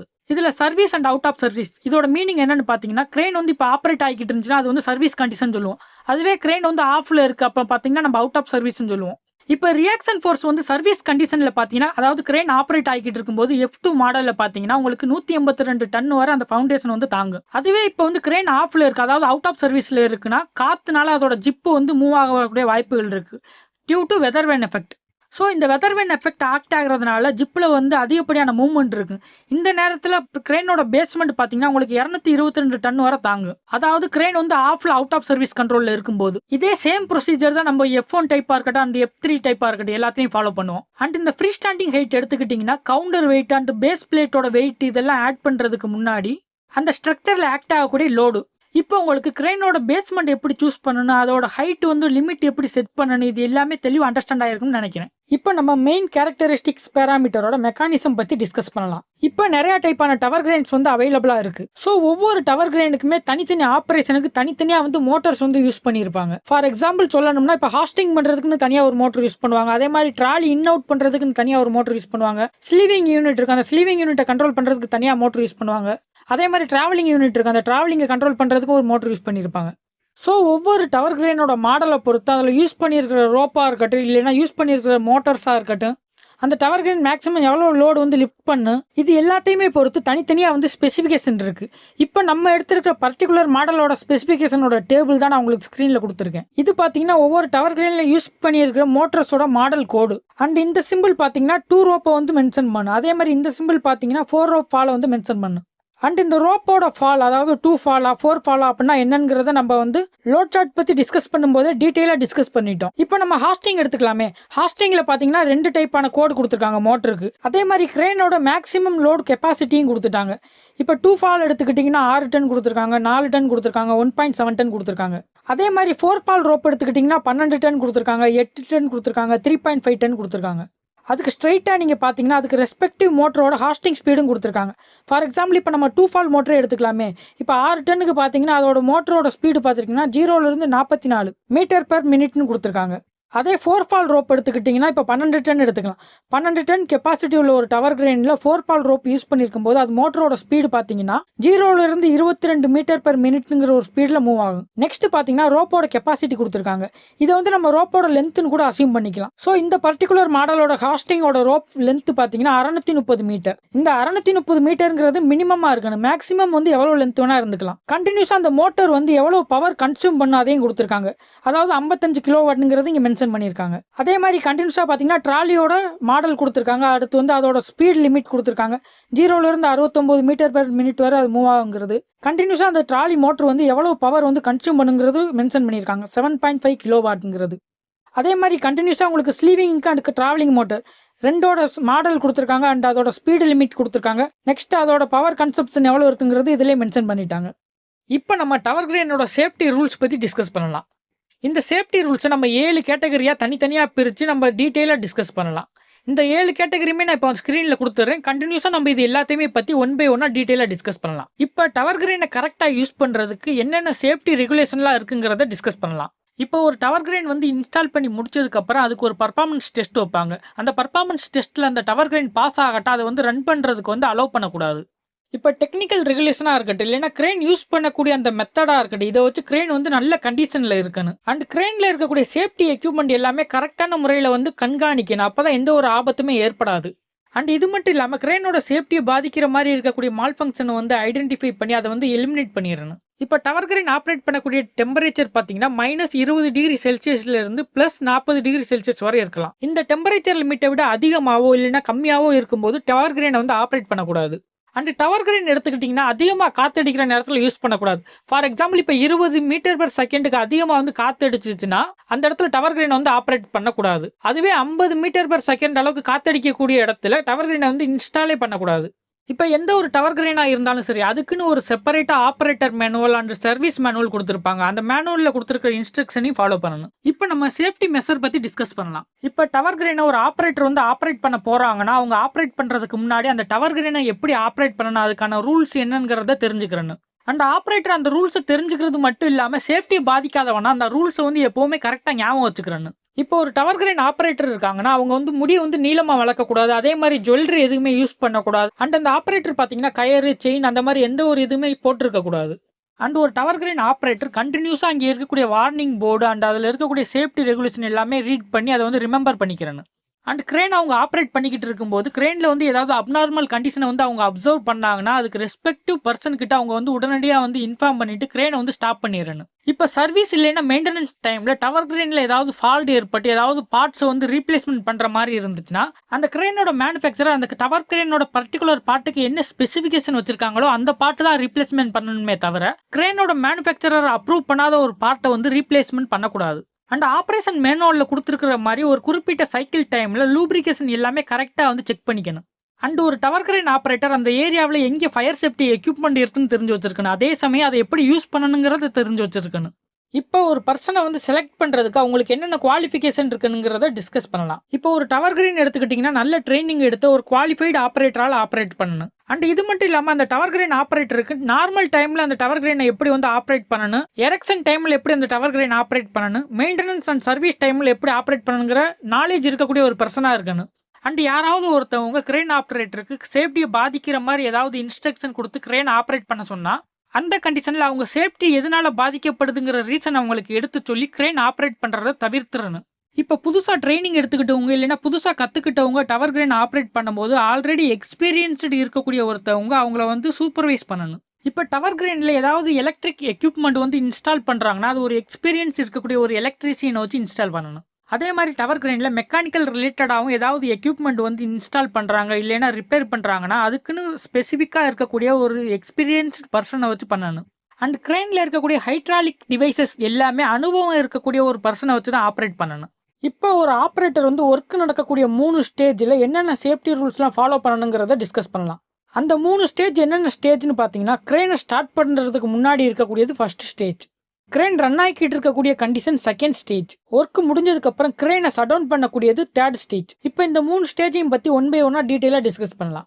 First stage, கிரேனை start பண்ணுறதுக்கு முன்னாடி ஒரு ஆப்ரேட்டர் என்னெல்லாம் செக் பண்ணணும்னு பார்த்தீங்கன்னா ஆப்ரேட்டர் சைட்குள்ளே என்ட்ரி ஆன உடனே அந்த லோடை ஹேண்டில் பண்ணக்கூடிய சூப்பர்வைசர் கிட்ட ப்ராப்பர் கம்யூனிகேஷன் வாங்கிக்கிறணும். கம்யூனிகேஷன் வாங்கினதுக்கப்புறம் கிரேனோட பவர் சப்ளை வந்து ஆன் பண்ணணும். பவர் சப்ளை ஆன் பண்ணதுக்கப்புறம் கிரேனோட குஷன் பிளாக் வந்து ரிமூவ் பண்ணணும். ரிமூவ் பண்ணி முடிச்சதுக்கு அப்புறமா rail clamping device and fixed devices எல்லாத்தையுமே ரிலீஸ் பண்ணணும். இது எப்போ ரிலீஸ் பண்ணணும்னு பார்த்தீங்கன்னா காத்தோட வெலாசிட்டி 13 மீட்டர் பெர் செகண்டுக்கு கம்மியாவோ இல்லைன்னா 13 மீட்டர் பெர் செகண்ட் இருக்கும்போது மட்டும்தான். நெக்ஸ்ட் கிரேன் ரன் ஆகக்கூடிய அந்த ட்ராக்ல ஏதாவது தடைகள் இருக்காங்கிறத செக் பண்ணிக்கிறணும். இது எல்லாம் பண்ணதுக்கு அப்புறம் வெதர் வேனை கண்ட்ரோல் பண்ணக்கூடிய அந்த ரிலேவை எடுத்து விட்டுறணும். நெக்ஸ்ட் கிரேன்ல இருக்கக்கூடிய எல்லா சேஃப்டி டிவைஸுமே கரெக்டான கண்டிஷன்ல இருக்கா அப்படிங்கிறத செக் பண்ணிக்கணும். நெக்ஸ்ட் செகண்ட் ஸ்டேஜ், இந்த ஸ்டேஜ்ல பார்த்தீங்கன்னா கிரேன் வந்து ரன்னிங்ல இருக்கு. இந்த ஸ்டேஜ்ல ஆப்ரேட்டர் கிரேனோட கேபின்ல இருந்து டிரைவ் பண்ணுவாங்க. ஃபர்ஸ்ட் லோடை எடுக்கிறதுக்கு முன்னாடி நோ லோட் கண்டிஷன்ல எல்லா மோஷனுமே கரெக்டாக இருக்கா அப்படிங்கிறத ஸ்லோ ஸ்பீடில் வந்து செக் பண்ணி பார்த்துக்கணும். ஸோ இந்த மாதிரி செக் பண்ணும்போது கிரேனோட ஆப்ரேஷனில் ஏதாவது ப்ராப்ளம் இருக்குது அப்படின்னு தெரிஞ்சிச்சுன்னா கிரேனை வந்து ஸ்டாப் பண்ணிடணும். இதுவே லூப்பிங் ஜிப் எடுத்துக்கிட்டிங்கன்னா அதில் ட்ராவலிங் ஆப்ரேஷன் இருக்குது. ஸோ ட்ராவலிங் ஆப்ரேஷன் பண்ணுறதுக்கு முன்னாடி ஜிப்பை வந்து ட்ராக்கோட சென்ட்ரல் லைனுக்கு வந்து கொண்டு வந்துக்கிறணும். அதே மாதிரி கிரேன் ரன் ஆகிக்கிட்டு இருக்கும்போது லோடை வந்து ஒரு பர்சனுக்கு மேலே எடுத்துட்டு அவங்கள கிராஸ் பண்ணுறது அந்த மாதிரி வேலையெல்லாம் பார்க்கக்கூடாது. அதே மாதிரி மெட்டீரியலை வந்து லோட் பண்ணி அன்லோட் பண்ணுறது வந்து ஆப்ரேட்டருக்கு விசிபிளாக இல்லைன்னா அந்த ஆப்ரேட்டருக்கு வந்து ப்ராப்பர் கம்யூனிகேஷன் ஆர் கைட்லைன் வந்து கொடுக்கணும். அண்ட் தூக்கக்கூடிய லோடோட வெயிட் லோட் சார்ட்ல இருக்கக்கூடிய வெயிட்டோட லிமிட்டை விட அதிகமாக இருந்துச்சுன்னா அந்த ரேடியஸை தாண்டி லோடை எடுத்துட்டு போகக்கூடாது. அதே மாதிரி வெயிட் அதிகமாக இருக்கக்கூடிய ஹெவி லோடு வந்து சரியான முறையில் வந்து ஸ்லிங் பண்ணாட்டா அந்த லோடை வந்து தூக்கக்கூடாது. அண்ட் டவர் கிரேனை பொறுத்தவரை லோடு தூக்கணும் அண்ட் இறக்கணுமே தவிர ஒரு இடத்துல இருந்து இன்னொரு இடத்துக்கு இழுக்கக்கூடாது. அதே மாதிரி கிரவுண்டில் ஃபிக்ஸ்டாக இருக்கக்கூடிய ஒரு லோடை வந்து தூக்கக்கூடாது. சேஃப்டியை பாதிக்கிற மாதிரி ஏதாவது எமர்ஜென்சி சுச்சுவேஷன் வராத போது கிரேனில் ஏதாவது நார்மல் மோஷன் நடந்துகிட்டு இருந்துச்சுன்னா அந்த சடன் டைமில் எமர்ஜென்சி பட்டனை அமுக்கி கிரேனை சடனாக ஸ்டாப் பண்ணக்கூடாது. அண்ட் ஆல்சோ ப்ராப்பர் அப்ரூவல் இல்லாமல் சேஃப்டி டிவைசஸ் சர்க்கியூட் இதெல்லாம் நம்ம வந்து சேஞ்ச் பண்ணக்கூடாது. இன்னொரு முக்கியமான விஷயம் என்னன்னு பார்த்தீங்கன்னா காற்றோட வெலாசிட்டி வந்து அதிகமாக இருக்குது. பட் வெலாசிட்டியோட ரேஞ்சு 20 மீட்டர் பெர் செகண்டுக்கு கம்மியாக இருக்கும்போது தூக்கக்கூடிய லோடு குறைஞ்சளவு ஹைட்டில் தான் தூக்கணும், ஃபுல் ஹைட்டில் தூக்கக்கூடாது. அதே நேரத்தில் வெலாசிட்டி எப்போ 20 மீட்டர் பெர் செகண்ட் ரீச் ஆகுதோ அப்போ வந்து கிரேனை ஸ்டாப் பண்ணிடணும். அண்ட் அப்பப்போ கவனிக்க வேண்டிய விஷயம் என்னன்னு பார்த்தீங்கன்னா கிரேனோட ஜிப்பு மூவ் ஆகும்போது அது ட்ராவல் பண்ணக்கூடிய அந்த ஏரியாவில் வேறு ஏதாவது தடைகள் இருக்கா அப்படிங்கிறத நம்ம செக் பண்ணிக்கிறேன். பிகாஸ் இன்னொரு கிரேன் அங்கே வந்து மூவ் ஆகிக்கிட்டு இருக்கக்கூடிய வாய்ப்புகள் இருக்குது. அண்ட் கிரேனோட கண்டிஷன் சரியாக இல்லாட்டா அதை ஸ்டாப் பண்ணிவிட்டு அதை ரிப்பேர் பண்ணிவிட்டு தான் கிரேனை வந்து அகைன் ஸ்டார்ட் பண்ணணும். இப்போ ஃபைனல் ஸ்டேஜை பற்றி டிஸ்கஸ் பண்ணலாம். இந்த ஸ்டேஜ் என்னன்னு பார்த்தீங்கன்னா ஒவ்வொரு நாளும் ஒர்க் முடிஞ்சதுக்கப்புறம் என்னெல்லாம் பண்ணணும் அதை பற்றி நம்ம டிஸ்கஸ் பண்ணலாம். ஒவ்வொரு நாளும் ஒர்க் முடிஞ்சதுக்கு அப்புறம் ஹூக்க மேல லிமிட் செட் பண்ணியிருக்கிற அளவுக்கு தூக்கிடணும். கிரேன் ஆஃப் பண்ணக்கூடிய இந்த நேரத்தில் கிரேன்ல எந்த ஒரு மெட்டீரியலுமே தூக்கி வச்சுக்கிட்டு ஆஃப் பண்ணக்கூடாது. ஹூக்க மேல தூக்குனதுக்கு அப்புறம் ட்ராலி அப்படியே மாஸ்டர் செக்ஷனுக்கு பக்கத்துல கொண்டு வந்து நிறுத்திடணும். நெக்ஸ்ட் வெதர்வென் ரிலேயை வந்து ரிலீஸ் பண்ணிடணும். ஃபைனலா கிளாம் ரயில் டிவைசஸை வந்து கிரிப் பண்ணிட்டு பவரை வந்து ஆஃப் பண்ணிடலாம். இப்போ மெயின்டெனன்ஸ் அண்ட் டவர் கிரேன் ஆப்ரேஷனில் இருக்கக்கூடிய ஃபால்ட்டை வந்து கிளியர் பண்ணும்போது என்னென்ன சேஃப்டி ரூல்ஸ்லாம் ஃபாலோ பண்ணணுங்கிறத டிஸ்கஸ் பண்ணலாம். ஒவ்வொரு டவர் கிரேனுக்கும் ஒரு ஆப்ரேஷன் மேனுவல் கொடுத்துருப்பாங்க. அந்த மேனுவலில் இருக்கிற மாதிரி குறிப்பிட்ட சைக்கிள் டைமில் அந்த டவர் கிரேனுக்கு வந்து மெயின்டெனன்ஸ் பண்ணணும். அந்த மாதிரி செக் பண்ணும்போது அதில் இருக்கக்கூடிய ஏதாவது பார்ட்ஸை ரீப்ளேஸ்மெண்ட் பண்ணுற மாதிரி இருந்துச்சுன்னா அந்த ஸ்பெசிஃபிகேஷனில் இருக்கக்கூடிய பார்ட்ஸை தான் நம்ம வந்து கரெக்டாக ரீப்ளேஸ்மெண்ட் பண்ணணும். ஒருவேளை பவர் ஆஃப்ல இருக்கக்கூடிய சுச்சுவேஷன்ல சர்வீஸ் இல்லைன்னா மெயின்டெனன்ஸ் பண்ண வேண்டிய கண்டிஷன் இருந்துச்சுன்னா பவர் சப்ளை பேனலை வந்து லாக் பண்ணிட்டு அந்த கீயை வந்து வெளியே எடுத்துடணும். ஒருவேளை சர்வீஸ் இல்லைன்னா மெயின்டெனன்ஸ் பண்ணும்போது சேஃப்டி டிவைசஸ் எதையாவது ரிமூவ் பண்ற மாதிரி சுச்சுவேஷன் ஏற்பட்டுச்சுன்னா அதை ரிமூவ் பண்ணிட்டு சர்வீஸ் அண்ட் மெயின்டெனன்ஸ் முடிஞ்சதுக்கு அப்புறம் அதை அகைன் அசம்பிள் பண்ணிடணும். டவர் கிரேனில் ஏதாவது ஸ்பெஷல் டைப் ஆஃப் ஆபத்து ஏற்பட்டுச்சுன்னா அந்த கண்டிஷனில் சேஃப்டி ரூல்ஸ் என்னென்ன ஃபாலோ பண்ணணும் அப்படிங்கிறத டிஸ்கஸ் பண்ணலாம். டவர் கிரேன் பக்கத்தில் ஏதாவது எலக்ட்ரிக் லைன் போய்கிட்டு இருந்துச்சுன்னா அதில் டச் ஆகாத அளவுக்கு கொஞ்சம் டிஸ்டன்ஸில் தான் டவர் கிரேனை வந்து நம்ம இன்ஸ்டால் பண்ணணும். ஒருவேளை டவர் கிரேன் வந்து அந்த எலக்ட்ரிக் லைனில் வந்து டச் ஆயிருச்சுன்னு வைங்க, ஆப்ரேட்டர் வந்து வெளியே எங்கேயும் போகாமல் கேபினுக்கு உள்ளே தான் இருக்கணும். ஒருவேளை ஆப்ரேட்டர் கேபினை விட்டு வெளியே போனால் எலக்ட்ரிக் ஷாக் அடிக்கிறதுக்கான வாய்ப்புகள் இருக்குது. ஸோ இந்த மாதிரி கண்டிஷன் ஏற்பட்டுச்சுன்னா ஃபஸ்ட்டு டவர் கிரேனை வந்து அந்த எலக்ட்ரிக் லைனை விட்டு தள்ளி கொண்டு வரணும். தள்ளி கொண்டு வந்ததுக்கு அப்புறம் அந்த எலக்ட்ரிக் லைனுக்கு போகக்கூடிய பவர் சப்ளையை வந்து கட் ஆஃப் பண்ணணும். கட் ஆஃப் பண்ணதுக்கு அப்புறம் டவர் கிரேன் பக்கத்தில் யாருமே வராத மாதிரி சொல்லிடணும். பிகாஸ் யாராவது வந்து டவர் கிரேனை தொட்டாலும் அவங்களுக்கும் எலக்ட்ரிக் ஷாக் அடிக்கிறதுக்கான வாய்ப்புகள் இருக்குது. அண்ட் டவர் கிரேனில் சர்வீஸ் இல்லைன்னா மெயின்டெனன்ஸ் பண்ணும்போது தேவைப்படுற கண்டிஷனில் மட்டும்தான் பவர் சப்ளையை கொடுக்கணும். ரிமைனிங் டைம்ஸ் எல்லாமே பவர் சப்ளை கட் ஆஃப் பண்ணி தான் வைக்கணும். அண்ட் டவர் கிரேனில் இருக்கக்கூடிய எலக்ட்ரிக் எக்யூப்மெண்ட் எல்லாமே ஒரு குறிப்பிட்ட டைம் பீரியடில் கண்டினியூஸாக வந்து மானிட்டர் பண்ணி அதை செக் பண்ணிக்கிட்டே இருக்கணும். இப்போ டவர் கிரேனில் இருக்கக்கூடிய ஹைட்ராலிக் சிஸ்டமில் என்னென்ன சேஃப்டி ரூல்ஸ்லாம் ஃபாலோ பண்ணணுங்கிறத டிஸ்கஸ் பண்ணலாம். ஹைட்ராலிக் சிஸ்டத்தை பொறுத்தவரை எக்ஸ்பீரியன்ஸ் இருக்கக்கூடியவங்க மட்டும்தான் ஆப்ரேட் பண்ணணும். ஹைட்ராலிக் பம்பை பொறுத்தவரை ஃப்ளெக்சிபிள் பைப் அண்ட் ஜாயிண்ட்ஸ் இருக்கு.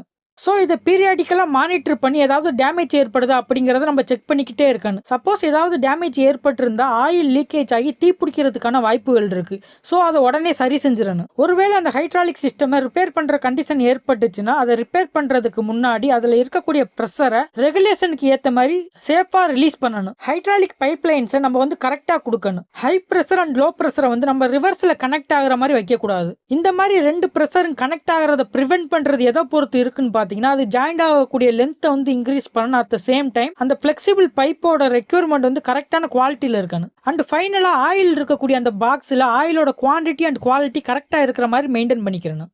இப்போ நம்ம டவர் கிரேன் வந்து எப்படி ஆப்ரேட் பண்ணுறதுன்னு பார்க்கலாம். அடிஷ்னலாக ஆப்ரேட் பண்ணுறதுக்கு தேவையான ரூல்ஸ் என்னெல்லாம் ஃபாலோ பண்ணணும், இன்ஸ்ட்ரக்ஷன் என்னெல்லாம் ஃபாலோ பண்ணணும், அதை பற்றி எல்லாமே டீட்டெயிலாக ப்ராக்டிக்கல் எக்ஸாம்பிளோட பார்க்கலாம். இதுதான் டவர் கிரேனோட ஆப்ரேட்டர் கேபின். ஆப்ரேட்டர் இந்த கேபின்குள்ளே இருந்து தான் டவர் கிரேனை வந்து ஆப்ரேட் பண்ணுவாங்க. இப்போ இந்த ஆப்ரேட்டர் கேபின்குள்ளே என்னெல்லாம் இருக்குங்கிறத பார்க்கலாம். ஆப்ரேட்டர் உட்காந்து ஆப்ரேட் பண்ணுறதுக்கான ஒரு சீட்டிங் அரேஞ்ச்மெண்ட் இருக்கு. இந்த சீட்டோட ரைட் சைடு பார்த்தீங்கன்னா ஒரு ஜாய்ஸ்டிக் கண்ட்ரோல் பேனல் இருக்கு.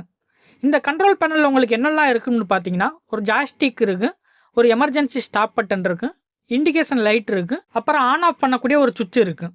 இந்த ரைட் சைடு இருக்கக்கூடிய லிவரை யூஸ் பண்ணி தான் நம்ம ஹாஸ்டிங் அண்ட் டிராவலிங் ஆப்ரேஷன் பண்ணுவோம். அதே மாதிரி சீட்டோட லெஃப்ட் சைடு பார்த்தீங்கன்னா ஒரு ஜாய்ஸ்டிக் கண்ட்ரோல் பேனல் இருக்கு.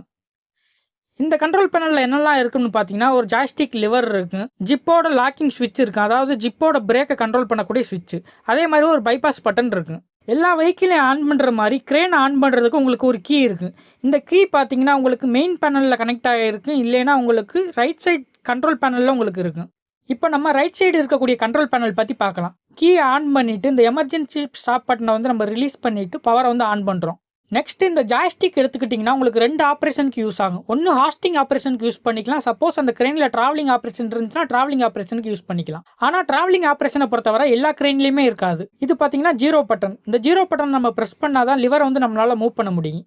இந்த லிவரை நம்ம இந்த ஜீரோ பட்டனை ப்ரெஸ் பண்ணிவிட்டு முன்னாடி தள்ளோம்னா லோடு வந்து கீழே இறங்கும். அதே மாதிரி பின்னாடி இழுத்தோம்னா ஹூக் வந்து மேலே வரும். சப்போஸ் ஒரு கிரெயினில் ட்ராவலிங் ஆப்ரேஷன் பண்ணணும்னா அதே மாதிரி ஜீரோ பட்டனை ப்ரெஸ் பண்ணிவிட்டு லிவரை ரைட் அண்ட் லெஃப்ட்டில் வந்து நம்ம மூவ் பண்ணிக்கணும். இப்போ லெஃப்ட் சைட் ஜாய்ஸ்டிக் கண்ட்ரோல் எடுத்துக்கிட்டிங்கன்னா உங்களுக்கு ஜிப் லாக்கிங் சுவிட்ச்னு ஒரு சுவிட்ச் இருக்குது. இந்த சுவிட்ச் எதுக்கு யூஸ் ஆகுன்னு பார்த்தீங்கன்னா ஜிப்போட பிரேக்கை வந்து அப்ளை பண்ணுறதுக்கு யூஸ் ஆகும். சம்டைம்ஸ் காற்றுல வந்து ஜிப்பு வந்து ஆட்டோமேட்டிக்காக மூவ் ஆக ஆரம்பிச்சிடும். இதை வந்து நம்ம கண்ட்ரோல் பண்ணுறதுக்காக இந்த ஜிப்லாக் சுவிட்ச் வந்து யூஸ் பண்ணுவோம். அதே மாதிரி ஒரு பைபாஸ் பட்டன் இருக்குது. இந்த பைபாஸ் பட்டனோட பர்பஸ் என்னன்னு பார்த்தீங்கன்னா, எல்லா கிரெயின்லேயுமே ஹாஸ்டிங்காக இருக்கட்டும், ட்ராலியாக இருக்கட்டும், ஒரு குறிப்பிட்ட அளவுக்கு மேலே அதை வந்து லிமிட் வந்து செட் பண்ணியிருப்பாங்க. அந்த லிமிட்டை பைபாஸ் பண்ணி அதை வந்து ஆப்ரேட் பண்ணுறதுக்காக இந்த பைபாஸ் சுவிட்ச் வந்து நம்ம யூஸ் பண்ணுவோம். லெஃப்ட் சைடு இருக்கக்கூடிய ஜாய்ஸ்டிக் கண்ட்ரோல் பார்த்தீங்கன்னா நம்ம 2 ஆப்ரேஷனுக்கு யூஸ் பண்ணுவோம். ஒன்று பார்த்தீங்கன்னா ஸ்லீவிங் ஆப்ரேஷன், அதாவது ஜிப்பை வந்து ஸ்விங் பண்ணுறது. அண்ட் ரெண்டாவது பார்த்தீங்கன்னா ட்ராலி ஆப்ரேஷன். ட்ராலி ஆப்ரேஷனை பொறுத்தவரை நம்ம 0 பட்டனை ப்ரெஸ் பண்ணிவிட்டு லிவரை முன்னாடி கொண்டு போனால் ட்ராலி வந்து அவுட் ஆகி முன்னாடி போகும். அதே மாதிரி லிவரை பின்னாடி கொண்டு வந்தால் ட்ராலி வந்து இன் ஆகி பின்னாடி வரும். அதே மாதிரி நம்ம 0 பட்டனை ப்ரெஸ் பண்ணிவிட்டு லிவரை லெஃப்ட் சைடில் மூவ் பண்ணோம்னா ஜிப்பு வந்து லெஃப்ட் சைடில் வந்து ரொட்டேட் ஆகும். அதே மாதிரி நம்ம ரைட் சைடில் மூவ் பண்ணோம்னா ஜிப்பு ரைட் சைடில் வந்து ரொட்டேட் ஆகும். ஸ்விங் ஆப்ரேஷனை பொறுத்தவரை உங்களுக்கு ஸ்பீடு வந்து 1 2 3ங்கிறது இருக்காது. நீங்கள் எந்த அளவுக்கு லிவரை இழுக்கிறீங்களோ அந்த அளவுக்கு வந்து உங்களுக்கு ஸ்பீடு இருக்குது. அதுவே நீங்கள் ட்ராலியாக இருக்கட்டும் இல்லைன்னா ஹாஸ்டிங்காக இருக்கட்டும், அதில் வந்து உங்களுக்கு ஸ்பீட் லிமிட் இருக்குது. அதாவது 1 2 3 அந்த மாதிரி உங்களுக்கு ஸ்பீட் லிமிட் வந்து செட் பண்ணியிருப்பாங்க. அண்ட் இது மட்டும் இல்லாமல் கேபின்குள்ளே பார்த்தீங்கன்னா லோடு மூவ்மெண்ட் இண்டிகேட்டர் இருக்குது. இந்த லோடு மூவ்மெண்ட் இண்டிகேட்டர் பார்த்தீங்கன்னா நீங்கள் எவ்வளோ லோடு லிஃப்ட் பண்ணுறீங்க, ஹூக்கு வந்து என்ன ரேடியஸில் இருக்குது, இது எல்லாமே இதில் வந்து காட்டிடும். அண்ட் இன்னொரு சேஃப்டி டிவைஸ் பார்த்தீங்கன்னா அனிமோமீட்டர். இந்த அனிமோமீட்டரோட பர்பஸ் என்னன்னு பார்த்தீங்கன்னா காற்றோட வெலாசிட்டி எவ்வளோ இருக்குங்கிறது காட்டும். நம்ம ஆல்ரெடி ரூல்ஸ்லேயே படிச்சிருக்கோம், காற்றோட வெலாசிட்டி 20 மீட்டர்/செகண்ட் இல்லைன்னா அதுக்கும் கம்மியாக இருக்கும்போது தான் கிரேனை வந்து ஆப்ரேட் பண்ணணும், அதுக்கு அதிகமாக இருக்கும்போது ஆப்ரேட் பண்ணக்கூடாதுன்னு. இந்த வெலாசிட்டியை செக் பண்ணுறதுக்காக தான் நம்ம இந்த அனிமோமீட்டர் வந்து யூஸ் பண்ணுவோம். இந்த அனிமோமீட்டர் பார்த்தாலே உங்களால் ஈஸியாக அண்டர்ஸ்டாண்ட் பண்ணிக்க முடியும். இந்த கிரேடுங்கிறது பார்த்தீங்கன்னா ரோப்போட கவுண்டுன்னு வச்சுக்கோங்க. அதே மாதிரி இந்த 0 10 20 இது எல்லாமே பார்த்தீங்கன்னா வெலாசிட்டி. நம்ம லோட் சார்ட் பற்றி டிஸ்கஸ் பண்ணும்போது 2 ஃபால்னா என்ன 4 ஃபால்னா என்னங்கிறத டிஸ்கஸ் பண்ணிட்டோம். அதாவது அந்த ரோப்போட கவுண்டு. இப்போ 4 ஃபால் ரோப்னா அதாவது 4 ரோப் யூஸ் பண்ணியிருந்தாங்கன்னா மேக்ஸிமம் வெலாசிட்டி 20 இருக்குன்னு. அண்ட் கேபின்குள்ளே பார்த்தீங்கன்னா உங்களுக்கு ஒரு கண்ட்ரோல் பேனல் இருக்குது. இந்த கண்ட்ரோல் பேனலில் உங்களுக்கு ஸ்லீவிங் அண்ட் ட்ராலி ஆப்ரேஷனுக்கு தேவையான ஃபுல் செட்டப்புமே இருக்குது. அண்ட் இன்னொரு கண்ட்ரோல் பேனல் பார்த்தீங்கன்னா ஹாஸ்டிங் பேனல். இந்த பேனல் பார்த்தீங்கன்னா உங்களுக்கு கவுண்டர் ஜிப்பில் மேலே இருக்குது. இது ஏன் கவுண்டர் ஜிப்னு சொல்கிறோம் பார்த்தீங்கன்னா இதில் வந்து கவுண்டர் வெயிட்ஸ் எல்லாமே ஆட் பண்ணியிருப்பாங்க. இன்னொரு ஜிப் பார்த்தீங்கன்னா ஒர்க்கிங் ஜிப். இதில் தான் நம்ம வந்து லோடு எல்லாமே லிஃப்ட் பண்ணுவோம். நீங்கள் கீயை ஆன் பண்ணிவிட்டு எமர்ஜென்சி பட்டனை வந்து ரிலீஸ் பண்ணிவிட்டு பவரை ஆன் பண்ணிக்கோங்க. இப்போ உங்களுக்கு கிரேன் ஸ்டார்ட் ஆயிரும். இப்போ 0 பட்டனை ப்ரெஸ் பண்ணிவிட்டு நீங்கள் லிவரை கீழே தள்ளினீங்கன்னா உங்களுக்கு ஹூக் வந்து கீழே போகும். ஹாஸ்டிங்கை பொறுத்தவரை உங்களுக்கு 3 லெவலாக ஸ்பீடை பிரிச்சிருப்பாங்க, low, middle and high. So உங்களுக்கு எந்த அளவுக்கு ஸ்பீடு வேணுமோ அந்த அளவுக்கு ஹாஸ்டிங்கோட ஸ்பீடை உங்களால் கண்ட்ரோல் பண்ணிக்க முடியும். அதே மாதிரி 0 பட்டனை நீங்கள் ப்ரெஸ் பண்ணிவிட்டு லிவரை பின்னாடி இழுத்தீங்கன்னா உங்களுக்கு ஹூக் வந்து மேலே வரும். அதே மாதிரி நீங்கள் லிவர் ஆப்ரேட் பண்ணும்போது ஒரு ஸ்பீட்லேருந்து இன்னொரு ஸ்பீடுக்கு ஜம்ப் பண்ணக்கூடாது. 1 by 1 தான் போகணும். அதே மாதிரி 1 by 1 தான் நீங்கள் ஸ்பீடை வந்து கம்மியும் பண்ணணும். ஒருவேளை நீங்கள் லோ ஸ்பீட்லேருந்து மிடில் ஸ்பீட் போகாமல் சடனாக ஹை ஸ்பீட் போனீங்கன்னா அது மோட்டரை வந்து பாதிக்கக்கூடிய வாய்ப்புகள் இருக்குது. Next left side liver. நீங்கள் லெஃப்ட் சைடு லிவரில் 0 பட்டனை ப்ரெஸ் பண்ணிவிட்டு லிவரை முன்னாடி நோக்கி கொண்டு போனீங்கன்னா ட்ராலி வந்து உங்களுக்கு முன்னாடி போகும். அதே மாதிரி நீங்கள் லிவர் வந்து பின்னாடி இழுத்தீங்கன்னா ட்ராலி வந்து உங்களுக்கு இன் ஆகும். இதுலேயும் பார்த்தீங்கன்னா நீங்கள் ஸ்பீடு 1 by 1 தான் கொண்டு போகணுமே தவிர சடனாக ஒரு ஸ்பீட்லேருந்து இன்னொரு ஸ்பீடுக்கு ஜம்ப் பண்ணக்கூடாது. லெஃப்ட் சைடு லிவரில் இருக்கக்கூடிய இன்னொரு ஆப்ரேஷன் ஸ்விங் ஆப்ரேஷன். நீங்கள் 0 பட்டனை ப்ரெஸ் பண்ணிவிட்டு லெஃப்ட் சைடு வந்து லிவரை மெதுவாக நீங்கள் இழுத்தீங்கன்னா ஜிப்பு வந்து உங்களுக்கு லெஃப்ட் சைடு வந்து ரொட்டேட் ஆகும். அதே மாதிரி நீங்கள் ரைட் சைடு மூவ் பண்ணிங்கன்னா ரைட் சைடு வந்து உங்களுக்கு ரொட்டேட் ஆகும். ஹாஸ்டிங், ட்ராவலிங் அண்ட் ட்ராலி இது மூணுலேயுமே பார்த்தீங்கன்னா உங்களுக்கு ஸ்பீடு இருக்குது. அதாவது first speed, second speed, third ஸ்பீடுன்னு. பட் ஸ்விங் ஆப்ரேஷனில் உங்களுக்கு எந்த ஒரு ஸ்பீடுமே இருக்காது. நீங்கள் லிவர் எந்த அளவுக்கு இழுக்கிறீங்களோ அந்த அளவுக்கு உங்களுக்கு ஸ்லீவிங் ஆப்ரேஷனோட ஸ்பீடு இருக்குது. அதே நேரத்தில் ஹாஸ்டிங்காக இருக்கட்டும் இல்லைன்னா ட்ராலியாக இருக்கட்டும் இது எல்லாத்துலேயுமே பார்த்தீங்கன்னா நீங்கள் லிவரை விடும்போது சடனாக வந்து பிரேக் வந்து அப்ளை ஆயிரும். பட் ஸ்விங் ஆப்ரேஷனில் அந்த மாதிரி சடன் பிரேக் அப்ளை ஆகாது. பிகாஸ் ஸ்லீவிங்கில் வெதர்வேண்ட் எஃபெக்ட் ஆக்ட் ஆகிறதுனால நீங்கள் ஸ்பீடை ரெடியூஸ் பண்ண உங்களுக்கு ஜிப்போட ரொட்டேஷன் ஆகக்கூடிய ஸ்பீடு குறைஞ்சிக்கிட்டே இருக்கும். இப்போ எப்படி கிரேன் ஆப்ரேட் பண்ணுறதுங்கிறத டிஸ்கஸ் பண்ணியாச்சு. நெக்ஸ்ட்டு கிரேன் ஆப்ரேட் பண்ணுறதுக்கு என்னென்ன ரூல்ஸ் இருக்குது, என்னென்ன இன்ஸ்ட்ரக்ஷன்லாம் ஃபாலோ பண்ணணுங்கிறத டிஸ்கஸ் பண்ணலாம். First general rules. Tower crane operate பண்ணக்கூடியவங்க அங்கீகரிக்கப்பட்ட ஒரு ட்ரைனிங் இன்ஸ்டிடியூட் இல்லைன்னா ஒரு அத்தாரிட்டியால் வைக்கக்கூடிய ஒரு எக்ஸாமில் பாஸ் பண்ணியிருக்கணும். அண்ட் ஒரு ஆப்ரேட்டர் கிரேன் ஆப்ரேட் பண்ணுறது மட்டும் இல்லாமல் அதை சர்வீஸ் அண்ட் மெயின்டெனன்ஸ் வந்து கரெக்டாக பண்ணணும். இந்த மாதிரி சர்வீஸ் அண்ட் மெயின்டெனன்ஸ் கரெக்டாக பண்ணால் மட்டும்தான் எக்யூப்மெண்ட் ஆர் டிவைஸ் வந்து ஃபெயிலியர் ஏற்படாமல் தடுக்க முடியும். ஸோ டவர் கிரேனை ஆப்ரேட் பண்ணும்போது ஸ்டெப் பை ஸ்டெப்பாக கரெக்டாக ஆப்ரேட் பண்ணணும். சம்டைம்ஸ் இர்ரெகுலராக ஆப்ரேட் பண்ணால் அதில் இருக்கக்கூடிய மோட்டர்ஸு, வயர் ரோப்ஸு, மெக்கானிசம் ஏதாவது ஃபெயிலியர் ஆகி டேமேஜ் ஆகக்கூடிய வாய்ப்புகள் இருக்குது. ஈவன் ஏதாவது ஒரு பர்சனுக்கு வந்து ஆக்சிடென்ட் ஏற்படக்கூடிய வாய்ப்புகளும் இருக்குது.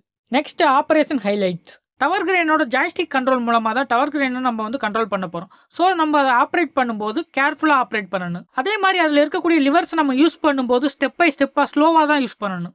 அதே நேரத்தில் நம்ம ஒரு ஸ்பீட்லேருந்து இன்னொரு ஸ்பீடுக்கு ஜம்ப் ஆகி ஷிஃப்ட் பண்ணி போகக்கூடாது. ஸ்டெப் பை ஸ்டெப்பாக தான் நம்ம வந்து மூவ் பண்ணணும்.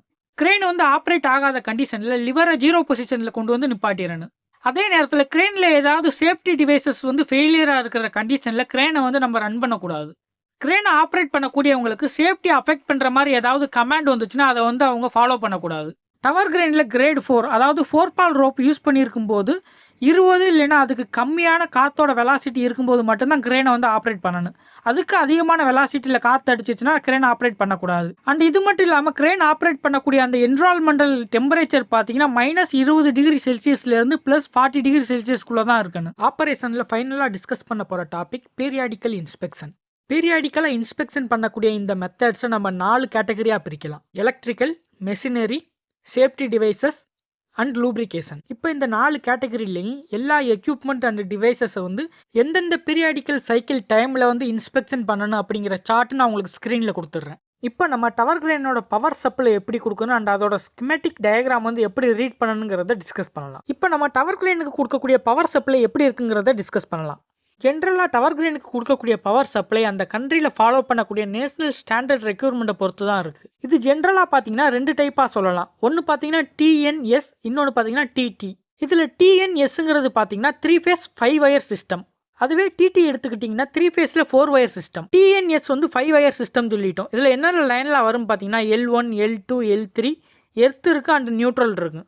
அதே மாதிரி TTங்கிறது 4 wire சிஸ்டம் சொல்லிட்டோம். இதில் பார்த்தீங்கன்னா L1 இருக்கும், L2 இருக்கும், L3 இருக்கு அண்ட் எர்த் இருக்கும், பட் நியூட்ரல் இருக்காது. இந்த 2 பவர் சப்ளை மெத்தடில் ஜாப் சைட் இருக்கக்கூடிய அந்த கண்ட்ரியோட நேஷனல் ஸ்டாண்டர்டை பொறுத்து என்ன இருக்கோ அந்த சப்ளை வந்து அங்கே யூஸ் பண்ணுவாங்க. எப்போவுமே நம்ம டவர் கிரேனை பொறுத்தவரை 3rd class distribution and 2 class production method வந்து யூஸ் பண்ணுவோம். ஸோ இது என்ன 3rd கிளாஸ் டிஸ்ட்ரிபியூஷன் கேட்டிங்கன்னா, இப்போ கிளாஸ் 1 எடுத்துக்கிட்டிங்கன்னா ஹை வோல்டேஜ் டிஸ்ட்ரிபியூஷன் இருக்குது. இந்த மெத்தடில் 11 கிலோவாட்லேருந்து 33 கிலோவாட் வர வோல்டேஜ் இருக்குது. அதுவே கிளாஸ் 2 எடுத்துக்கிட்டிங்கன்னா உங்களுக்கு டிரான்ஸ்ஃபார்மர்ஸ் மூலமாக செகண்டரி டிஸ்ட்ரிபியூஷன் நடக்கும். இந்த கிளாஸில் 3 ஃபேஸில் பார்த்தீங்கன்னா 415 வோல்ட் இருக்கும். அதுவே சிங்கிள் ஃபேஸ் எடுத்துக்கிட்டிங்கன்னா 230 வோல்ட் இருக்கும்.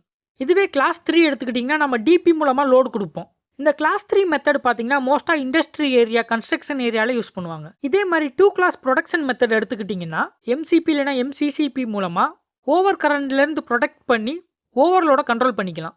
ஸோ நம்ம பவர் சப்ளை கொடுக்கும்போது கண்ட்ரோல் பேனல் அண்ட் பிரான்ச்சோட சுவிட்ச் பாக்ஸில் ஏர் சுவிட்ச் அண்ட் லீக்கேஜ் ப்ரொடக்டர் வந்து கொடுத்துருக்கணும். அண்ட் இந்த லீக்கேஜ் ப்ரொடக்டரோட ரேஞ்ச் பார்த்தீங்கன்னா 250 ஆம்ப்ஸ் வரை இருக்கலாம். இப்போ பவர் சப்ளையோட டயக்ராம் நான் உங்களுக்கு ஸ்க்ரீனில் கொடுத்துட்றேன். இதில் பார்த்தீங்கன்னா 380 வோல்ட் பார்த்தீங்கன்னா உங்களுக்கு மெயின் பவர் சப்ளைலேருந்து கிடைக்குது. ஜாப் சைட்டில் மெயின் எலக்ட்ரிக்கல் போர்டுக்கு ரிசீவ் ஆன இந்த பவர் சப்ளையை நம்ம TNS இல்லைனா TT பவர் சப்ளை மெத்தடை யூஸ் பண்ணி பிரான்ச்சோட எலக்ட்ரிக்கல் கண்ட்ரோல் பேனலுக்கு பவர் சப்ளை கொடுக்குறோம்.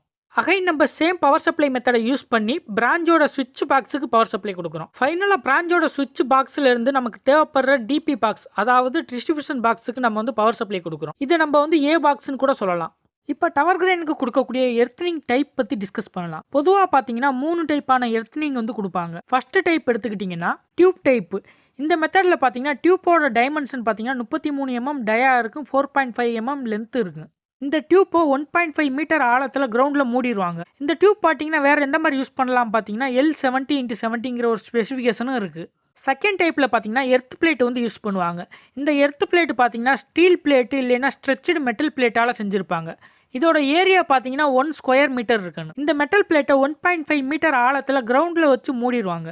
தேர்ட் டைப்பில் கண்டக்டர்ஸ் யூஸ் பண்ணுவாங்க. இந்த கண்டக்டர் வந்து காப்பர் கண்டக்டர்ஸாக இருக்கலாம் இல்லைன்னா அயன் கண்டக்டர்ஸாக இருக்கலாம். இப்போ காப்பர் கண்டக்டர் எடுத்துக்கிட்டிங்கன்னா அதோட cross sectional area 28 mm square இருக்குது. அதுவே அயன் கண்டக்டர் எடுத்துக்கிட்டிங்கன்னா அதோட cross sectional area 50 mm square இருக்குது. இந்த கண்டக்டர்ஸை பொறுத்தவரை அங்கே இருக்கக்கூடிய மண்ணை பொறுத்து எந்த அளவுக்கு ஆழம் தேவையோ அந்த அளவுக்கு ஆழத்தில் வந்து புதைச்சி வைப்பாங்க. இந்த மாதிரி கண்டக்டர்ஸ் யூஸ் பண்ணக்கூடிய இடத்துல மண் எர்த்தை கண்டக்ட் பண்ணக்கூடியது ரொம்பவே மோசமாக இருந்துச்சுன்னா அங்கே வந்து சோடியம் குளோரைட், அதாவது உப்பு அண்டு தண்ணியை ஊற்றி அது மேலே மூடிடுவாங்க. இப்படி பண்ணுறதுனால அந்த இடத்துல நல்ல கண்டக்ஷன் கிடைக்கும். அதுவே travelling type of tower crane எடுத்துக்கிட்டிங்கன்னா அதில் இருக்கக்கூடிய ரெயில்ஸ் எல்லாமே பார்த்தீங்கன்னா உங்களுக்கு எலக்ட்ரிக்கல் கண்டக்டடாக இருக்கணும். அண்ட் அதில் இருக்கக்கூடிய எர்த்தோட ரெசிஸ்டன்ஸ் பார்த்தீங்கன்னா 4 ஓம்க்கும் கம்மியாக இருக்கு. இப்போ ST சீரிஸ் டவர் கிரேன் எடுத்துக்கிட்டிங்கன்னா சைனாவோட நேஷனல் ஸ்டாண்டர்ட் நார்ம்ஸை பொறுத்து கொடுக்கக்கூடிய கரண்டோட ஃப்ரீக்வன்சி 50 ஹெர்ட்ஸ் இருக்கலாம் இல்லைன்னா 60 ஹெர்ட்ஸ் இருக்கலாம்.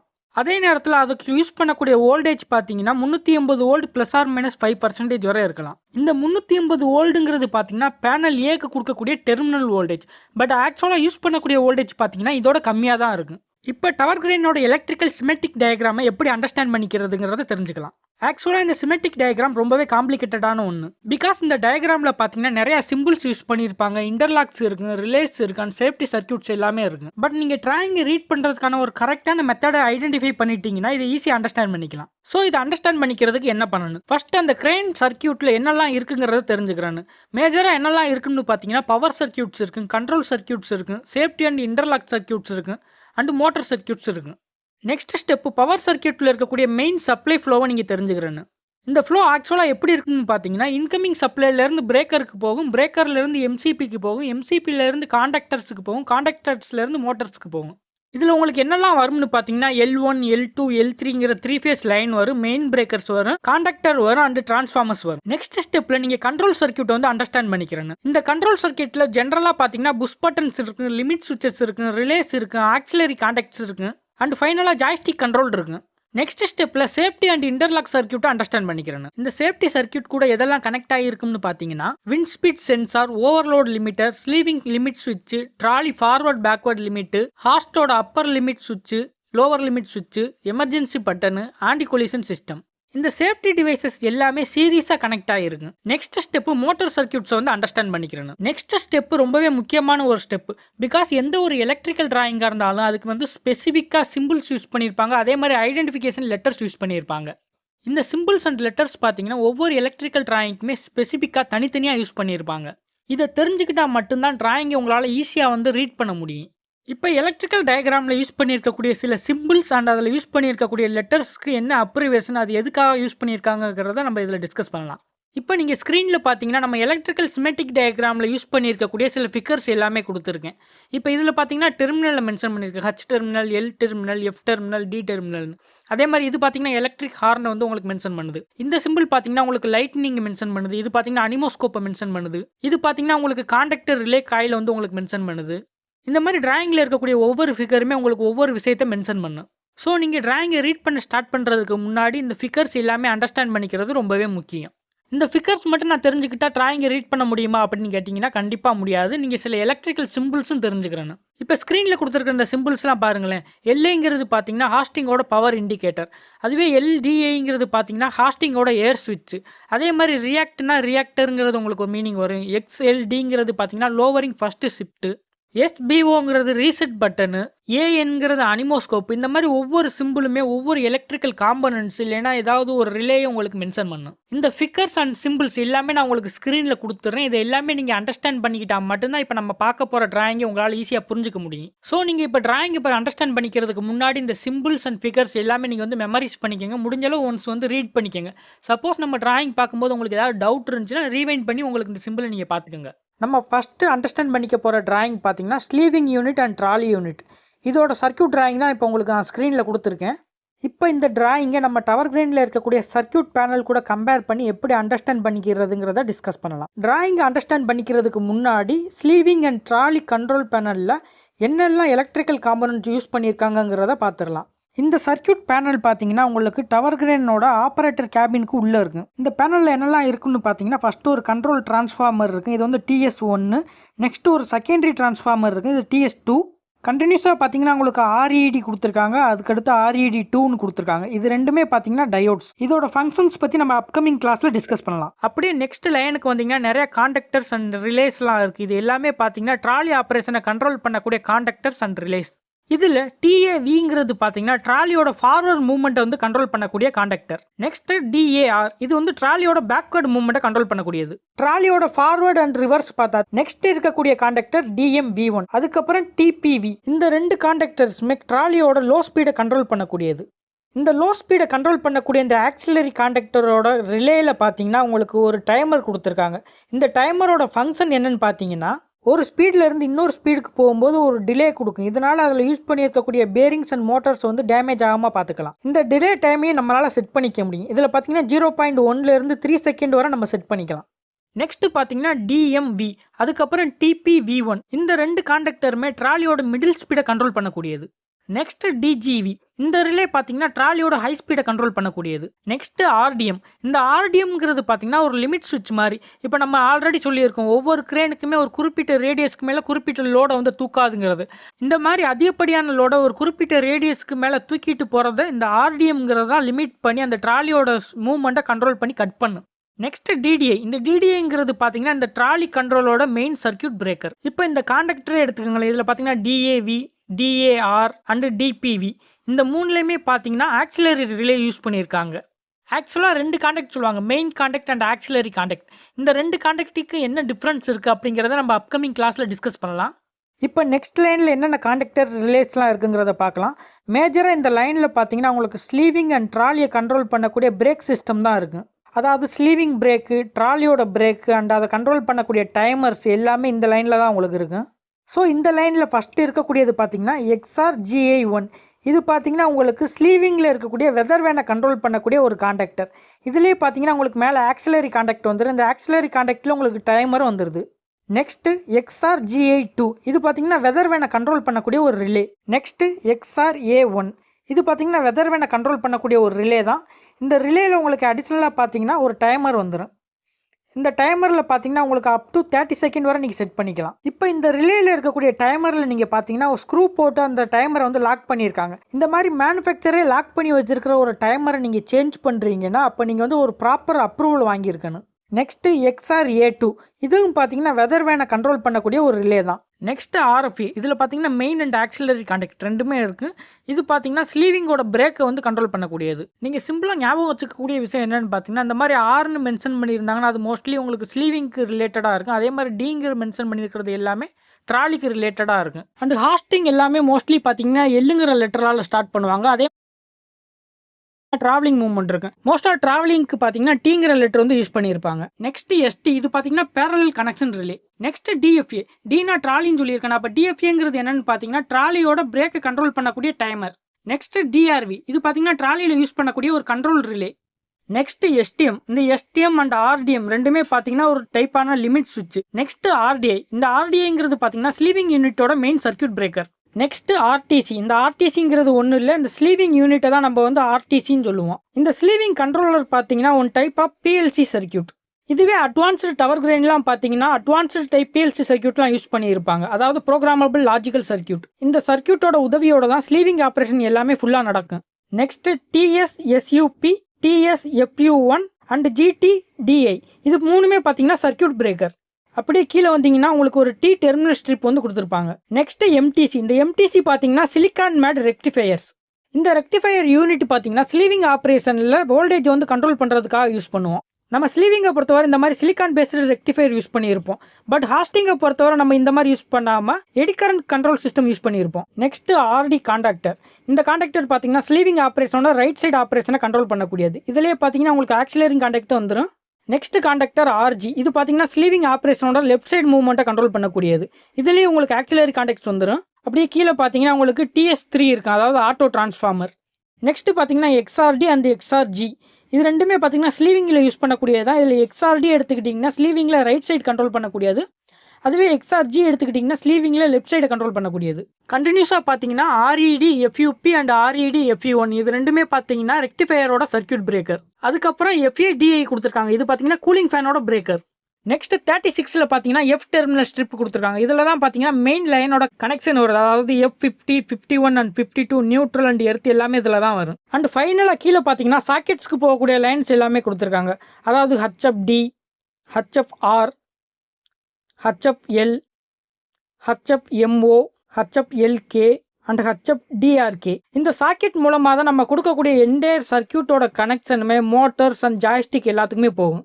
ஃபார் எக்ஸாம்பிள் இந்த சாக்கெட்டை பாருங்களேன், HFDRKன்னு இருக்கா, இந்த சாக்கெட் இந்த வயர் வழியே வருதா, வந்து வெளியே இந்த சாக்கெட் மூலயமா அந்த மெயின் கேபிள் பார்த்தீங்கன்னா அந்த ரெஸ்பெக்டிவ் மோட்டராக இருக்கட்டும் ஜாய்ஸ்டிக்காக இருக்கட்டும் எதுக்கு தேவையோ அதுக்கு கரெக்டாக போயிடும். இதுதான் கிரேனோட ஸ்லீவிங் அண்ட் ட்ராலிக்கு உள்ள சர்க்கியூட் டயக்ராம். இதை வச்சு நம்ம இப்போ சர்க்கியூட்டை கம்பேர் பண்ணி பார்க்கலாம். இந்த டயக்ராமோட கீழே நீங்கள் பார்த்தீங்கன்னா ஸ்லீவிங் அண்ட் ட்ராலியோட பிரின்சிபல் டயக்ராம்ங்கிறது மென்ஷன் பண்ணியிருக்காங்க. இப்போ நம்ம டிராயிங் அண்டர்ஸ்டாண்ட் பண்ணிக்கலாம். உங்களுக்கு வந்து இப்போ நம்ம முன்னாடி பார்த்த சிம்பிள்ஸ் அண்ட் ஃபிகர்ஸ் எல்லாமே ஞாபகம் இருக்கும்னு நினைக்கிறேன். சப்போஸ் உங்களுக்கு ஏதாவது டவுட் இருந்துச்சுன்னா அகைன் ரிவைண்ட் பண்ணி பார்த்துக்குங்க. ஃபார் எக்ஸாம்பிள் இப்போ நம்ம இந்த டிராயிங்லேயே பார்க்கலாமே, இந்த சிம்பிள் பார்த்தீங்கன்னா ஒரு ஜாய்ஸ்டிக் மென்ஷன் பண்ணக்கூடிய ஒரு சிம்பிள். அதே மாதிரி இந்த மாதிரி சர்க்கிள் போட்டிருந்தாங்கன்னா அது வந்து ஒரு மோட்டரை மென்ஷன் பண்ணக்கூடிய ஒரு சிம்பிள். அதே மாதிரி இது பார்த்தீங்கன்னா சாக்கெட்டோட சிம்பிள். இந்த மாதிரி டாட் வச்சு டார்க்காக இருந்துச்சுன்னா அது பார்த்தீங்கன்னா ஒரு டெர்மினல். இந்த மாதிரி ஒரு டெர்மினல் சிம்பிள் கொடுத்துருந்தாங்கன்னா அந்த இடத்துல வயர் வந்து ஜங்ஷனில் கனெக்ட் ஆகிருக்கு அப்படிங்கிற ஒரு மீனிங். சம்டைம்ஸ் இந்த மாதிரி டார்க்காக இல்லாமல் இந்த மாதிரி வேறு சர்க்கிள் மட்டும் கொடுத்துருப்பாங்க. இந்த இடத்துல வயர் வந்து கிராஸ் ஆகிருக்கு பட் வித்தவுட் கனெக்ஷனுங்கிற மீனிங் வரும். இது மாதிரி நம்ம முன்னாடி டேபிளில் டிஸ்கஸ் பண்ண சிம்பிள் அண்ட் ஃபிகர் உங்களுக்கு தெரிஞ்சால் மட்டும்தான் டிராயிங்கை ஈஸியாக அண்டர்ஸ்டாண்ட் பண்ண முடியும். வேறு என்னென்னலாம் சிம்பிள் இருக்குன்னு பார்த்தீங்கன்னா இது பார்த்தீங்கன்னா டிரான்ஸ்ஃபார்மரோட சிம்பிள், நெக்ஸ்ட் ரெக்டிஃபையரோட சிம்பிள், இது காண்டக்டரோட மெயின் காண்டக்ட் காயிலோட சிம்பிள், இது ஓவர்லோட் ஆட்டோ பிரேக்கரோட எமர்ஜென்சி பிரேக்கரோட சிம்பிள், இது எல்லாமே காண்டக்டரோட சிம்பிள், காண்டக்டர் ரிலே.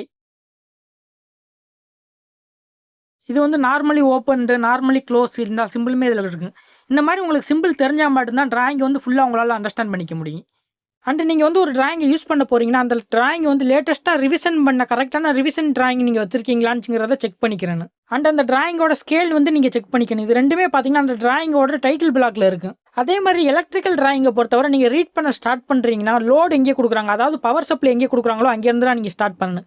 இதில் பார்த்தீங்கன்னா ஏபிசி எர்த்து நியூட்ரல் கொடுத்துருக்காங்களா, இதான் பார்த்தீங்கன்னா லோடு, அதாவது பவர் சப்ளை. இந்த டிராயிங்லேயே பார்த்தீங்கன்னா உங்களுக்கு டெர்மினலோட நம்பரும் கொடுத்துட்டாங்க. அதாவது ஏபிசி ரெஸ்பெக்டிவாக பார்த்தீங்கன்னா 50, 51, 52 கொடுத்துருக்காங்க, எர்த்துக்கு 53 கொடுத்துருக்காங்க, நியூட்ரலுக்கு அப்படியே நியூட்ரலுங்கிறது கொடுத்துருக்காங்க. நம்ம எந்த ஒரு எலக்ட்ரிக்கல் டிராயிங் எடுத்துக்கிட்டாலும் அதில் பார்த்தீங்கன்னா டிராயிங்க்கு கீழே இந்த மாதிரி பிளாக்காக கொடுத்து நம்பர்ஸ் கொடுத்துருப்பாங்க. இந்த பிளாக்ஸ் எல்லாமே பார்த்தீங்கன்னா செப்பரேட் காலம்னு சொல்லுவாங்க. இந்த காலமை யூஸ் பண்ணி தான் ஒவ்வொரு எலக்ட்ரிக்கல் காம்பனண்ட்டையும் நம்ம வந்து ட்ரேஸ் பண்ணுவோம்.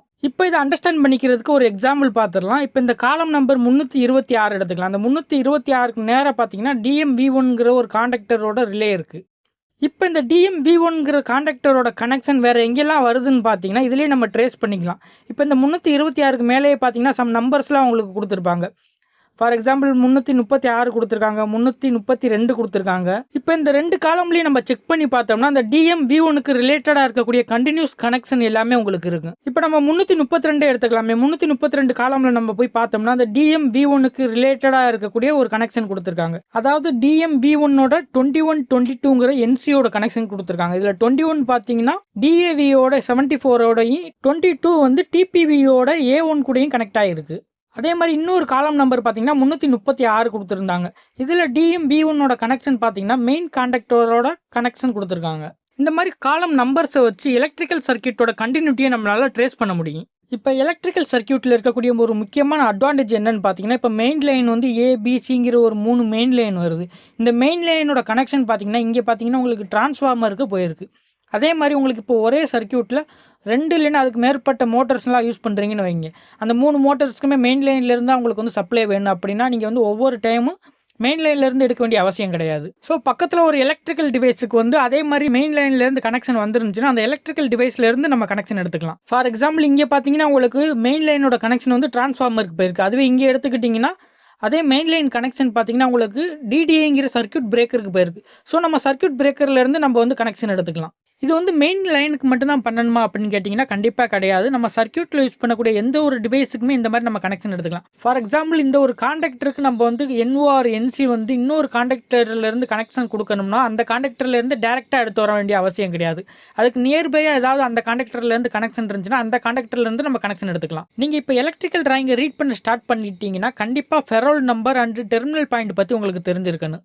இந்த ஃபெரோல் நம்பர்னால் என்னென்னு பார்த்தீங்கன்னா வயருக்கு கொடுக்கக்கூடிய ஒரு நம்பரிங் சிஸ்டம். மோஸ்ட்டாக எல்லா டிராயிங்லேயும் பார்த்தீங்கன்னா இந்த ஃபெரோல் நம்பர் வந்து உங்களுக்கு ஐடென்டிஃபை பண்ணியிருப்பாங்க. சம்டைம்ஸ் இது வந்து கொடுத்துருக்க மாட்டாங்க. இது கொடுக்காட்டாலும் ஒன்றும் ப்ராப்ளம் கிடையாது. நம்ம டிராயிங்கை வச்சு இது ஈஸியாக அண்டர்ஸ்டாண்ட் பண்ணிக்கலாம். இந்த ஃபெரோல் எப்படி இருக்குன்னு பார்த்தீங்கன்னா நம்ம சர்க்கியூட்டில் யூஸ் பண்ணக்கூடிய வயர்ஸில் ஸ்லீவ் மாதிரி கொடுத்து நம்பர் வந்து பிரிண்ட் பண்ணியிருப்பாங்க. இதை யூஸ் பண்ணி அந்த வயர் போகக்கூடிய இடத்த நம்ம ஈஸியாக ட்ராக் பண்ணிக்கலாம். இப்போ எக்ஸாம்பிள் இந்த வயரே எடுத்துக்கோங்களேன். இது பார்த்தீங்கன்னா உங்களுக்கு எர்த் வயர். இந்த எர்த் வயர் பார்த்தீங்கன்னா ஒரு ஃபெரோல் தான். சேம் ஃபெரோலில் பார்த்தீங்கன்னா உங்களுக்கு நிறையா டெர்மினல்ஸ்லாம் இருக்குது. அதாவது ஒவ்வொரு காண்டக்டரோட எர்த்துமே இந்த எர்த் வயரில் தான் உங்களுக்கு கனெக்ட் ஆகிருக்கு. இதுதான் பார்த்தீங்கன்னா ஃபெரோல் அண்ட் டெர்மினல்னு சொல்லுவோம். இப்போ நம்ம டவர் கிரெயினோட சர்க்கியூட்டை டிராயிங் கூட கம்பேர் பண்ணி பார்க்கலாம். இப்போ டவர் கிரெயினோட கண்ட்ரோல் பேனலில் நம்ம 36ங்கிற F டெர்மினல் ஸ்ட்ரிப்பில் தான் பார்த்தீங்கன்னா உங்களுக்கு மெயின் பவர் சப்ளை வந்து ரிசீவ் ஆகுது. இதில் நீங்கள் பார்த்தீங்கன்னா உங்களுக்கு தெரியும் 50, 51, 52 நியூட்ரல் அண்ட் எர்த் நம்ம டிராயிங்கில் பார்த்தோம்னா அது எல்லாமே இதில் வந்து தான் மெயின் சப்ளை வருது. மெயின் லைன் வருது. மெயின் லைன் மூலமாக இதில் பவர் சோர்ஸ் வருது. இப்போ நீங்கள் இந்த இதில் பார்த்தீங்கன்னா இப்போ 50, 51, 52ங்கிறது நம்ம வந்து ABCன்னு வச்சுக்கிட்டோமா. அப்போ அந்த அதாவது 3 ஃபேஸ் லைன் வச்சுக்கோங்க. இப்போ அதுல இருந்து நமக்கு எங்கே கனெக்ஷன் போகுதுன்னு பார்த்தீங்கன்னா 25ல 1, இந்த பக்கம் பார்த்தீங்கன்னா 25ல 3 5 23 25ஓட 135க்கு நமக்கு வந்து போகுது கனெக்ஷன். அதாவது மெயின் பவர் சப்ளை அந்த ஏபிசிங்கிறது வந்து 25ஓட 135 போகுது. இங்கே 25ங்கிறது என்ன, ஜிடிடிங்கிறது ஒரு சர்க்யூட் பிரேக்கர். ஓகேங்களா. இப்போ நமக்கு என்ன அது 36ன்னு வச்சுக்கிட்டோமா அந்த ஃபெரோல. அப்போ 36ஓட கனெக்ஷன் ஃபுல்லாக இங்கே வருது பாருங்க. 36ஓட 50 51 உள்ள பார்த்தீங்கன்னா உங்களுக்கு தெரியும். 36ஓட 51 உங்களுக்கு தெரியுதா. அதே மாதிரி பார்த்தீங்கன்னா 36ஓட 52 இந்த ஏபிசிங்கிற கனெக்ஷன் வந்து இந்த ஜிடிடிங்கிறோட 25க்கு வந்துருது. அப்போ நமக்கு என்ன மெயின் பவர் சப்ளை இந்த பிரேக்கருக்கும் வருது. அதே மாதிரி இந்த பிரேக்கர்ல இருந்து வேற எங்கே போகுதுன்னு பாருங்களேன். 21ஓட 135க்கு போகுது. அந்த 21ங்கிறது ஃபெரோலோட நம்பரு, அந்த 135ங்கிறது டெர்மினலோட நம்பர். ஓகேங்களா. இப்போ பாருங்க 21ஓட 135க்கு போகுதா. அப்போ 21ங்கிறது என்ன, இந்த ஆர்டிஏங்கிற ஸ்லீவிங் பிரேக்கர். ஓகேங்களா. இந்த ஸ்லீவிங் மெயின் பிரேக்கர் பார்த்தீங்கன்னா இப்போ அங்கேருந்து நமக்கு வருதா 25ல இருந்து வருதா. அதனால உள்ளக்கு பார்த்தீங்கன்னா உங்களுக்கு 25 135 வந்து உள்ளக்கு வந்து உங்களுக்கு கனெக்ஷன் 25 1 25 3 அண்ட் 25 5 அந்த மாதிரி உங்களுக்கு கனெக்ஷன் வந்துருக்கா. வேற இங்கிருந்து உங்களுக்கு எங்கே போகுதுன்னு பார்த்தீங்கன்னா அந்த மெயின் பவர் சப்ளை 12ஓட 135க்கு போகுது. 12ங்கிறது என்னன்னு பார்த்தீங்கன்னா அப்படியே மேலே வாங்கலேன், டிடி அதாவது ட்ராலி சர்க்யூட் பிரேக்கருக்கு போகுது. ஓகேங்களா. பவர் சப்ளை இதுல பாத்தீங்கன்னா இப்ப நமக்கு 21ல இருந்து வருதா, அதனால மேல வந்து 21 135 அது 3ல இருந்து வருது, அந்த டிடிஐக்கு வருது. ஓகேங்களா. இந்த 3 பிரேக்கர்லயுமே மெயின் பவர் சப்ளை உங்களுக்கு ரிசீவ் ஆகுறதுனால உங்களுக்கு எங்கெல்லாம் மெயின் சப்ளை தேவைப்படுதோ அப்பெல்லாம் இங்க இந்த பிரேக்கர்ல எங்க இருந்து வேணாலும் நீங்க எடுத்துக்கலாம். இப்ப நீங்க டிராயிங் பாத்தீங்கன்னா இப்ப நமக்கு ஏபிசிங்கிறதுல இருந்து வருது, நமக்கு 2 ஸ்ட்ரிப் எடுக்கிறாங்க. அதை எடுத்து டிஎஸ்எஃப்யூபிங்கிற சர்க்யூட் பிரேக்கர்ல கொடுக்குறாங்க. அந்த சிம்பிள் பார்த்தாலும் உங்களுக்கு தெரியும், எமர்ஜென்சி ஸ்டாப் பிரேக்கர். ஓகேங்களா. இந்த பிரேக்கர்ல இருந்து தான் நமக்கு வந்து டிஎஸ்ங்கிற டிரான்ஸ்ஃபார்மருக்கு கனெக்ஷன் போகுது. அதாவது 50 51 வந்து பிரேக்கருக்கு போகுதா. இப்போ அதை பார்த்துடலாமா இங்கே எப்படி கொடுத்துருக்காங்கன்னு. இப்போ நீங்க பாத்தீங்கன்னா டிஎஸ்எஃப்யூபி தானே பார்த்தோம் அதில் டிராயிங்ல. இப்போ டிஎஸ்எஃப்யூபிங்கிறது வந்து மெயின் பவர் சப்ளை கொடுக்கும். மெயின் பவர் சப்ளை பாத்தீங்கன்னா 12ங்கிற ஒரு பிரேக்கர்ல இருந்து எடுத்துருக்காங்க. 12 1 2ல இருந்து எடுத்துருக்காங்களா, ஏபிங்கிறத எடுத்திருக்காங்க. 12ங்கிறது என்னன்னு பாத்தீங்கன்னா டிடி நம்ம ஆட்டோமேட்டிக்கா பார்த்தபடி மெயின் பவர் சப்ளை வரக்கூடிய ஒரு இடம். இங்க இருந்தா நமக்கு வந்து இந்த பிரேக்கருக்கு வந்து சப்ளை எடுத்துக்காங்க. இப்போ இந்த பிரேக்கரோட கனெக்ஷன் பார்த்துட்டோம். நெக்ஸ்ட் பாத்தீங்கன்னா இந்த பிரேக்கர்ல இருந்து எங்க போயிருக்குன்னு பாத்தீங்கன்னா நமக்கு வந்து டிரான்ஸ்ஃபார்மருக்கு கொடுத்துருக்காங்க. ஓகேங்களா. அதே மாதிரி டிரான்ஸ்ஃபார்மர்ல வேற என்ன கனெக்ஷன் வந்துருக்குன்னு பாத்தீங்கன்னா ஒரு எர்த் லைன் கொடுத்துருக்காங்க. ஓகேங்களா. இப்போ இது மூணையும் பார்த்துடலாம். அப்படியே நீங்க டிரான்ஸ்ஃபார்மர் பாத்தீங்கன்னா நமக்கு எங்க இருந்து எடுத்திருக்காங்க 23ஓட 2 4 உங்களுக்கு டிராயிங் பார்த்தா உங்களுக்கு தெரியும். அதே மாதிரி பாத்தீங்கன்னா எடுத்து கொடுத்துருக்காங்களா. 23ங்கிறது என்ன, டிஎஸ்எஃப்யூ பி. இப்ப நம்ம டிராயிங்ல பார்த்த மாதிரி கனெக்ஷன் வந்துச்சா இது ரெண்டுக்கும். அதே மாதிரி நீங்க கண்டினியூஸா பாத்தீங்கன்னா டிரான்ஸ்ஃபார்மரோட இன்னொரு அவுட் வந்து எங்க கொடுத்துருக்காங்கன்னு பாத்தீங்கன்னா டிஎஸ்எஃப்யூ 1ங்கிற ஒரு எமர்ஜென்சி பிரேக்கர்ல கொடுத்துருக்காங்க. அட் த சேம் டைம் ரெக்டிஃபயர்ல கொடுத்துருக்காங்க. ஆர்இடிங்கிற ரெக்டிஃபயர்ல கொடுத்துருக்காங்க. அந்த RET rectifier at the same time நமக்கு வந்து எர்த்து கொடுத்துருக்காங்க. அது எர்த்து கனெக்ஷன் கொடுத்துருக்கு. இது 3 போகுது. அதாவது டிரான்ஸ்ஃபார்மரோட கனெக்ஷன்லாம் எங்க போகுதுன்னு பாத்தீங்கன்னா அவுட் டிஎஸ்எஃப்யூ 1ங்கிற ஒரு இடத்துக்கு போகுது. நெக்ஸ்ட் வந்து ரெக்டிஃபயருக்கு போகுது. ஓகேங்களா. அது அப்படியே இதான் டிரான்ஸ்ஃபார்மரோட அவுட் பாத்தீங்கன்னா இப்ப நமக்கு 20 நம்ம அதுல என்ன பார்த்தோம், டிஎஸ்எஃப்யூ 1க்கு போகுதுன்னு பார்த்தோமா. அப்ப அந்த 24ங்கிறது 1க்கு போகுது. அப்ப 24ங்கிறது என்னன்னு பார்த்தா நமக்கு தெரிஞ்சிருமா. இப்படி கீழே வந்தீங்கன்னா 24 இங்கன்னா எஸ் டிஎஸ்எஃப்யூ 1ங்கிறது வந்திருக்கு. அது எங்க இருந்து வந்திருக்கு, 1ஓட 3ல இருந்து வந்திருக்கு. ஓகேங்களா. அப்ப நமக்கு அந்த பிரேக்கரோட கனெக்ஷன் முடிஞ்சிருச்சா. நெக்ஸ்ட் என்ன பார்த்தோம், அது வந்து ரெக்டிஃபயருக்கு போகுதுன்னு பார்த்தோம். அதாவது ஆர்இடிங்கிற ரெக்டிஃபயருக்கு போகுதுன்னு பார்த்தோம். இங்க ஆர்இடிங்கிறது என்னன்னு பாத்தீங்கன்னா 3வது ரெக்டிஃபயர். ஓகேங்களா. அந்த ரெக்டிஃபயருக்கு இங்க எந்த கனெக்ஷன் போதும் பார்த்துலாமா. ஃபர்ஸ்ட் டிரான்ஸ்ஃபார்மர்ல இருந்து 3ஆம் நம்பர் பார்த்தோமா. அப்ப வந்து பாத்தீங்கன்னா இங்க 3ல 1 3க்கு போகுது. ஓகேங்களா. அதே மாதிரி இதுல பாத்தீங்கன்னா இதான் மேல உள்ள 2 தான் 3ல 1 3. இது எங்க இருந்து வருதுன்னு பாத்தீங்கன்னா டிரான்ஸ்ஃபார்மர்ல இருந்து வர கனெக்ஷன் இங்க ஆர்இடி ரெக்டிஃபயருக்கு நமக்கு கனெக்ஷன் கிடைச்சது. அதே மாதிரி எர்த்திங் கனெக்ஷன் பார்த்தோமா, எர்த் கனெக்ஷன் அதில் கொடுத்துருக்காங்க. ஓகேங்களா. நம்ம வந்து பேனல்ல உள்ள ஆர்டர் படி வந்து டிராயிங் வந்து ரீட் பண்ண ட்ரை பண்ணலாம். அப்பதான் உங்களுக்கு கொஞ்சம் அண்டர்ஸ்டாண்ட் ஆகும். இப்போ டிராயிங் வைஸ் நீங்க பாத்தீங்கன்னா உங்களுக்கு ஃபுல்லா இங்க இந்த டிரான்ஸ்ஃபார்மருக்கு வரும். நெக்ஸ்ட் இந்த இங்க உள்ள ஒரு கான்டாக்டருக்கு கிடைக்கும். நெக்ஸ்ட் இங்க உள்ள ஒரு டைமருக்கு வரும்.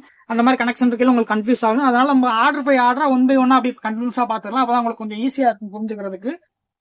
இப்போ நெக்ஸ்ட் பாத்தீங்கன்னா டிரான்ஸ்ஃபார்மர் 2.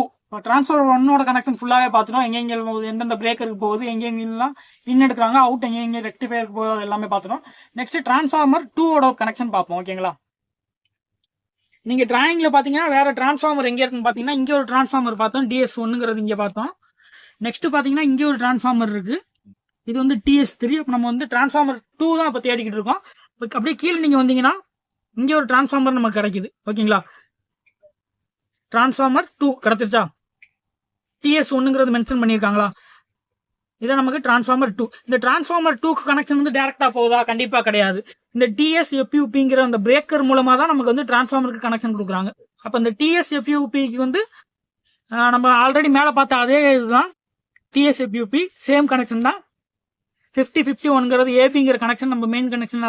அதே பிரேக்கர்ல இருந்து அவுட்புட் எடுத்து கொடுத்துருக்காங்க.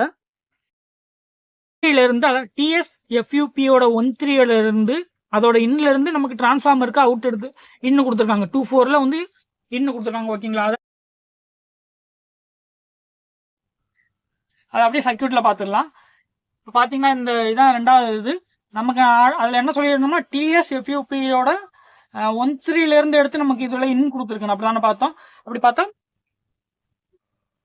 TSFUP பிரேக்கர் எங்க இருக்குன்னு பாத்தீங்கன்னா இங்க இருக்கு. இதோட 1.3ல இருந்து எடுத்து நமக்கு வந்து அவுட் கொடுத்துருக்காங்க. ஓகேங்களா, 1.3ங்கிறது இங்க நமக்கு வந்து 12க்கு வந்து போகுது. 12ஓட கனெக்ஷன் இங்க இருக்கு, ஆட்டோமேட்டிக்கா 23க்கு போகுது. 23ல இருந்து இங்க 12ஓட கனெக்ஷன் நமக்கு கொடுத்துருக்காங்க. ஓகேங்களா, வேற இங்க 12 எங்கெங்கெல்லாம் கனெக்ட் ஆயிருக்குன்னு பாத்தீங்கன்னா இன்டர்லாக் ஆயிருக்குன்னு பாத்தீங்கன்னா 21ஓட இன்டர்லாக் ஆயிருக்கு. 25ங்கிற ஒரு பிரேக்கரோட நமக்கு இன்டர்லாக் ஆயிருக்குன்னு ஆல்ரெடி பாத்துரும். மெயின் கனெக்ஷன் எல்லாமே இப்போ இதுல இருந்து எங்க இருந்தா எடுத்து நமக்கு இங்க கொடுக்கலாம். ஓகேங்களா, ஆனா நமக்கு இங்க எங்க இருந்து எடுத்துருக்காங்கன்னு பாத்தீங்கன்னா 18ல இருந்து எடுத்துருக்காங்க. 18ங்கிறது என்னன்னு பாத்தீங்கன்னா பிரேக். இப்போ உங்களுக்கு கன்ஃபியூஸ் ஆகும். இப்போ நமக்கு வந்து இங்க வந்து அந்த FUBங்கிற அந்த பிரேக்கர்ல இருந்தான கனெக்ஷன் எடுத்துருக்கீங்க, 18ல இருந்து எடுத்திருக்காங்க அப்படின்னு ஒரு டவுட் கேட்கலாம்.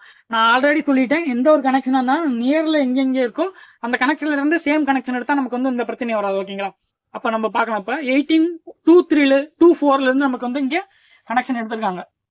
18.2.4 பாருங்களேன், இது வந்து 18ஓட 2.4 பாத்தீங்கன்னா நமக்கு வந்து 2ஓட 1.2க்கு கனெக்ஷன் போயிருக்கு. ஓகேங்களா, வேற இந்த 18ஓட 2.4 எங்க கனெக்ட் ஆயிருக்குன்னு பாத்தீங்கன்னா மேல பாருங்களேன், இந்த 18ஓட இன்லெட்டை பாருங்களேன், 23ஓட 2.4ஓட கனெக்ட் ஆயிருக்கு. அதாவது 23ங்கிறது என்னது, நம்ம ஆல்ரெடி டிஸ்கஸ் பண்ண மாதிரி அந்த TSFUP. அப்ப ரெண்டுமே சேம் கனெக்ஷன் தானே, அதனாலதான் இங்க இருந்து எடுத்துருக்காங்க, 18ல இருந்து எடுத்துருக்காங்க. ஓகேங்களா, நெக்ஸ்ட் பாத்தீங்கன்னா எர்த் லைன் கேட்டிருந்தாங்க, எர்த் இதுல கனெக்ஷன் கொடுத்துட்டாங்க. அதே மாதிரி அந்த டிரான்ஸ்ஃபார்மர்ல பாத்தீங்கன்னா அதோட அவுட் எங்க போகுதுன்னு பாத்தீங்கன்னா உங்களுக்கு இங்க கிளியரா கொடுத்துட்டாங்க. அதோட அவுட், டிரான்ஸ்ஃபார்மரோட அவுட் வந்து எர்த்துக்கு போகுது. நெக்ஸ்ட் வந்து பாத்தீங்கன்னா REFUBங்கிற ஒரு பிரேக்கருக்கு போகுது. ஓகேங்களா, REFUP அப்படிங்கிற பிரேக்கருக்கு போகுதா. இதோட அவுட் பாத்தீங்கன்னா நமக்கு வந்து REFUPங்கிற நமக்கு பிரேக்கருக்கு போகுதா. இது பாத்தீங்கன்னா 29.13க்கு கனெக்ட் ஆயிருக்கு. இப்ப 29ங்கிறது என்ன அப்படியே நம்ம ட்ரேஸ் பண்ணி கீழே வந்தோம்னா இந்த பெரோல ட்ரேஸ் பண்ணோம்னா 29ங்கிறது எஸ் 24, 25, 26 நீங்க கீழே பாத்தீங்கன்னா உங்களுக்கு 29ஓட உங்களுக்கு இருக்கு. அதாவது REFUPங்கிற அந்த பிரேக்கர் வந்துருக்கு. ஓகேங்களா, இப்ப நமக்கு ரெண்டாவது டிரான்ஸ்ஃபார்மர் தானே பாத்துக்கணும். அதோட 35ங்கிறது நமக்கு வந்து இங்க ஆட்டோமேட்டிக்கா நமக்கு கனெக்ட் ஆயிடுச்சு. ஓகேங்களா, அட் சேம் டைம் அந்த டிரான்ஸ்ஃபார்மர்ல நம்ம என்ன பார்த்தோம், எர்த் லைன் கொடுத்துருக்கு பார்த்தோமா, எர்த் கனெக்ஷன் கொடுத்துருக்காங்களா. நெக்ஸ்ட் RED அண்ட் RED2ங்கிற ரெண்டு ரெக்டிஃபயர் டயோட் இருக்கு. இப்போ இதோட கனெக்ஷன்ஸ் பார்த்துடலாம். நம்ம ஆல்ரெடி டிரான்ஸ்ஃபார்மர் 1 பார்க்கும்போது இந்த REDங்கிறது நம்ம வந்து மென்ஷன் பண்ணியிருந்தாங்க, அதில் பார்த்தோம். அதாவது RED பொறுத்தவரை டிரான்ஸ்ஃபார்மரோட அவுட்ல இருந்து எடுத்து REDயோட 1.3க்கு கொடுத்துருந்தாங்க. அந்த REDயோட டயோடோட அவுட்லெட் எங்க போகுதுன்னு பாத்தீங்கன்னா FADIங்கிற ஒரு பிரேக்கருக்கு போகுது. ஓகேங்களா, அதை அப்படியே பாத்துக்கலாம். அதுல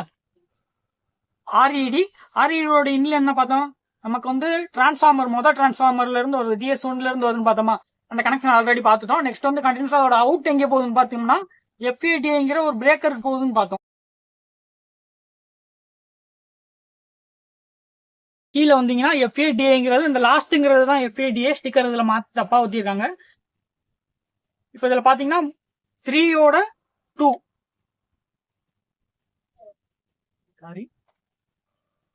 இதுல பாத்தீங்கன்னா உங்களுக்கு தெரியும் 3ஓட 2ல இருந்து கனெக்ஷன் வந்திருக்கு. அப்ப இந்த கனெக்ஷன் ஓவர். இப்ப REDயோட கனெக்ஷன் நமக்கு முடிஞ்சு. அடுத்து நெக்ஸ்ட் என்னன்னு பாத்தீங்கன்னா RED2ஓட கனெக்ஷன் பார்க்க போறோம்.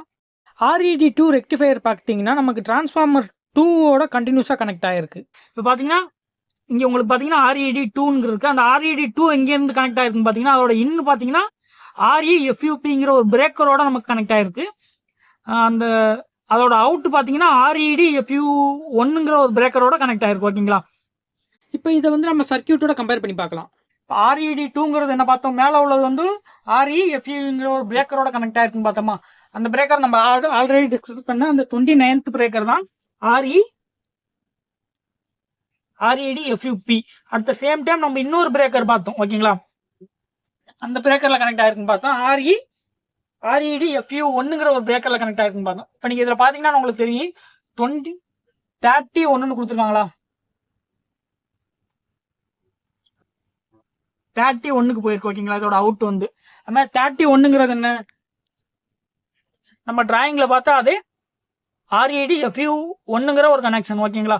இங்க இருந்து இப்ப 2ல இங்க 4ல இருந்து 2க்கு வந்து இங்க கனெக்ட் வந்திருக்கு. ஸ்டிக்கர் மாட்டி வச்சிருக்காங்க சொன்னல, இந்த ஸ்டிக்கர் வந்து இங்க வரணும், இந்த REDFU1ங்கிறது வந்து இங்க வரணும். ஓகேங்களா? இந்த ரெண்டுமே ஒரே இது REDFUPங்கிற ஒரு கனெக்ஷன். ஓகேங்களா? இப்போ நெக்ஸ்ட் செகண்ட் லைன் பார்க்கலாம். செகண்ட் லைன் வந்து நான் ஆல்ரெடி சொல்லியிருக்கேன், செகண்ட் லைன் ஃபுல்லாமே வந்து ட்ராலி ரிலேட்டட் தான் கான்டாக்டர்ஸ் எல்லாமே இருக்கு. ஓகேங்களா? இப்போ செகண்ட் லைன்ல உள்ள கான்டாக்டர்ஸ் ஃபுல்லாக கனெக்ஷன்லாம் டிராயிங்க்கு வந்து கம்பேர் பண்ணி பார்த்துடலாம். ஓகேங்களா? இப்போ ஃபர்ஸ்ட் என்ன இருக்கு, 5th வந்து DAVங்கிறது இருக்கு. இப்போ இந்த DAVங்கிற கான்டாக்டர் வந்து நம்ம டிராயிங்ல எங்கே இருக்குங்கிறத பார்த்துடலாம். நீங்க டிராயிங்ல பார்த்தீங்கன்னா உங்களுக்கு வந்து இந்த இடத்துல வருது DAVங்கிற கான்டாக்டர். இதுக்கு நீங்க நேரம் அப்படியே காலம் நம்பரை பாருங்களேன், 329. அதுக்கு மேலே ஒரு லைன் போட்டு எங்கெங்கெல்லாம் அந்த DAV வந்திருக்குன்னு நமக்கு வந்து மென்ஷன் பண்ணிட்டாங்க.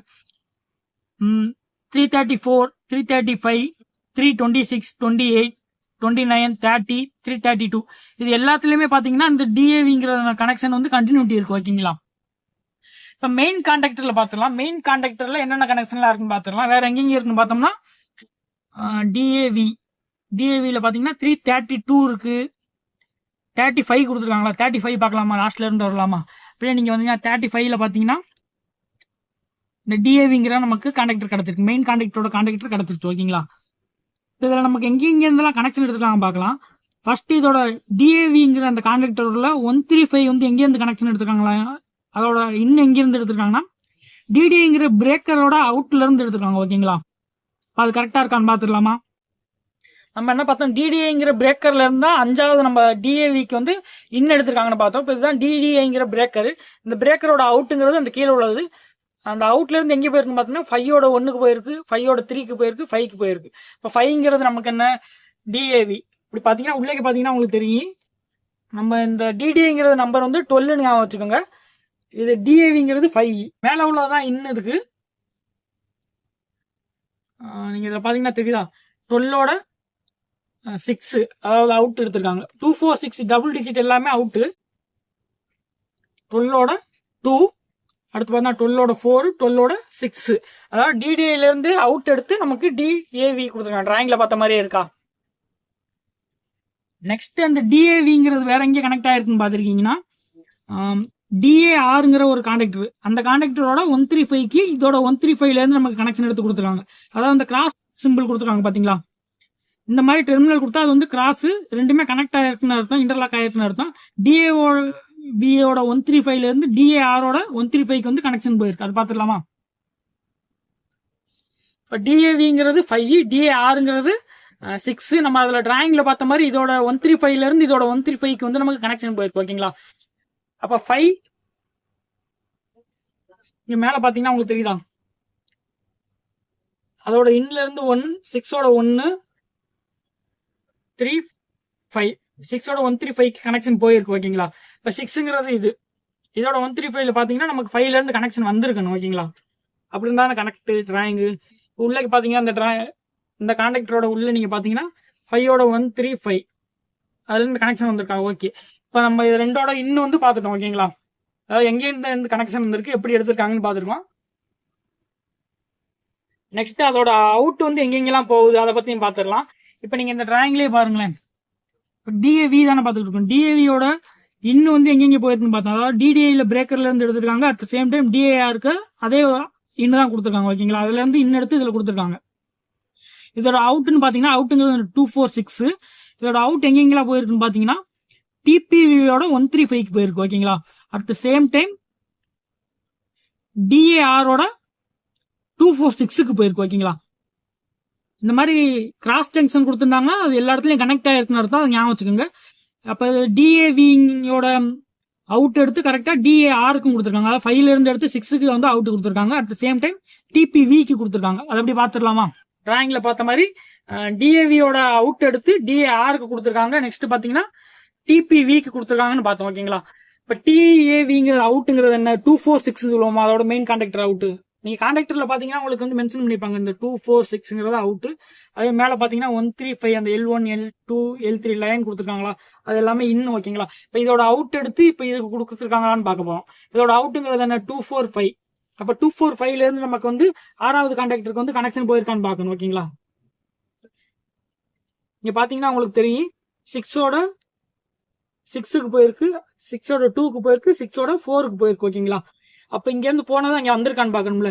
இங்க பாத்தீங்கன்னா உங்களுக்கு 6வது கான்டாக்டர்ல பாத்தீங்கன்னா டிஏஆர்ல கீழே பாத்தீங்கன்னா 5ஓட 246ல இருந்து வந்த மாதிரி உங்களுக்கு லைன்ஸ் இருக்கு ஓகேங்களா. 5ஓட 246 வந்திருக்காது லைன். நெக்ஸ்ட் என்ன பார்த்தோம்? இந்த டிஏவியோட அவுட் வந்து எடுத்து டிபிவியோட அவுட்ல இன்னுல கொடுத்துருந்தாங்கன்னு பார்த்தோம் ஓகேங்களா. நீங்க டிராயிங் பாத்தீங்கன்னா டிஏவியோட அவுட் எடுத்து டிபியோட இன்னுல கொடுத்துருக்காங்க, 135ல கொடுத்துருக்காங்க ஓகேங்களா. அதோட அவுட்டுங்கிறது என்ன? 246. அதே டிபியோட இன்னுங்கிறது 135. டிபிவியோட 135 இதான் டிபிவி. டிபியோட 135ல கொடுத்துருக்காங்களான்னு பார்க்க போறோம் ஓகேங்களா.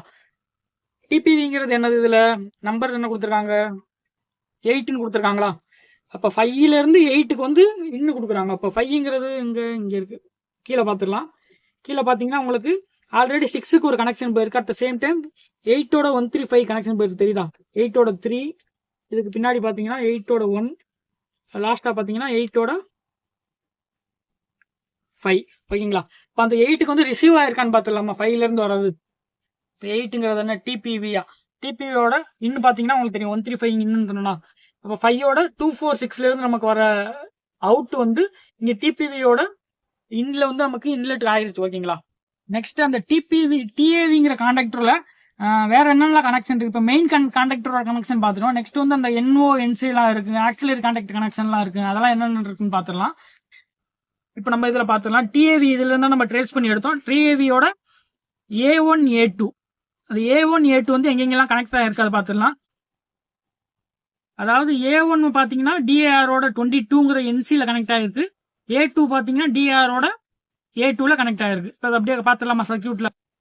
அதாவது A1 என்ன பார்த்தோம்? டிஏஆரோட NCல வந்து கனெக்ட் ஆயிருக்கிற மாதிரி பார்த்தோம். இதுல A1ங்கிறது A2ங்கிறது ஒண்ணு இல்லை. இப்போ நீங்க இந்த கான்டாக்டர்ல பாருங்களேன், உங்களுக்கு தெரியுதா? மேல A1ங்கிறது ரெப்ரசென்ட் பண்ணிருக்காங்களா, அதுவே நீங்க கீழே பாத்தீங்கன்னா A2ங்கிறத ரெப்ரசென்ட் பண்ணிருப்பாங்க ஓகேங்களா. A2 தெரியுதா? அதுதான். இப்போ அதுல இருந்து கனெக்ஷன் எங்கெங்கெல்லாம் போயிருக்குன்னு பார்ப்போம். அதுல பார்த்த மாதிரி டிஏஆரோட 22, அதாவது NCல கனெக்ட் ஆயிருக்கான்னு பார்க்கணும். எஸ், போயிருக்கு. கனெக்ஷன் பாத்தீங்கன்னா 622 இங்க இருக்கா. 6ங்கிறது என்ன? டிஏஆர். டிஏஆரோட 22ங்கிறது என்ன? NCன்னு பார்த்தோமா. இப்போ டிஏஆரோட 22 இங்க இருக்கு. நீங்க கீழே பாத்தீங்கன்னா உங்களுக்கு தெரியும் ஓகேயா. NC 22 நம்ம கனெக்ட் ஆயிருக்கா. 5ஓட A1 வந்து இங்க கனெக்ட் ஆயிருக்கு. நெக்ஸ்ட் என்ன பார்த்தோம்? 5ஓட A2 வந்து என்ன பார்த்தோம்? டிஏஆரோட A2ஓட கனெக்ட் ஆயிருக்குன்னு பார்த்தோம் ஓகேங்களா. இப்போ 5ஓட A2ங்கிறது எங்க இருக்கு? கீழே வருமா. அதே மாதிரி மேல A1 இருந்தா கீழே வந்து A2 இருக்குமா.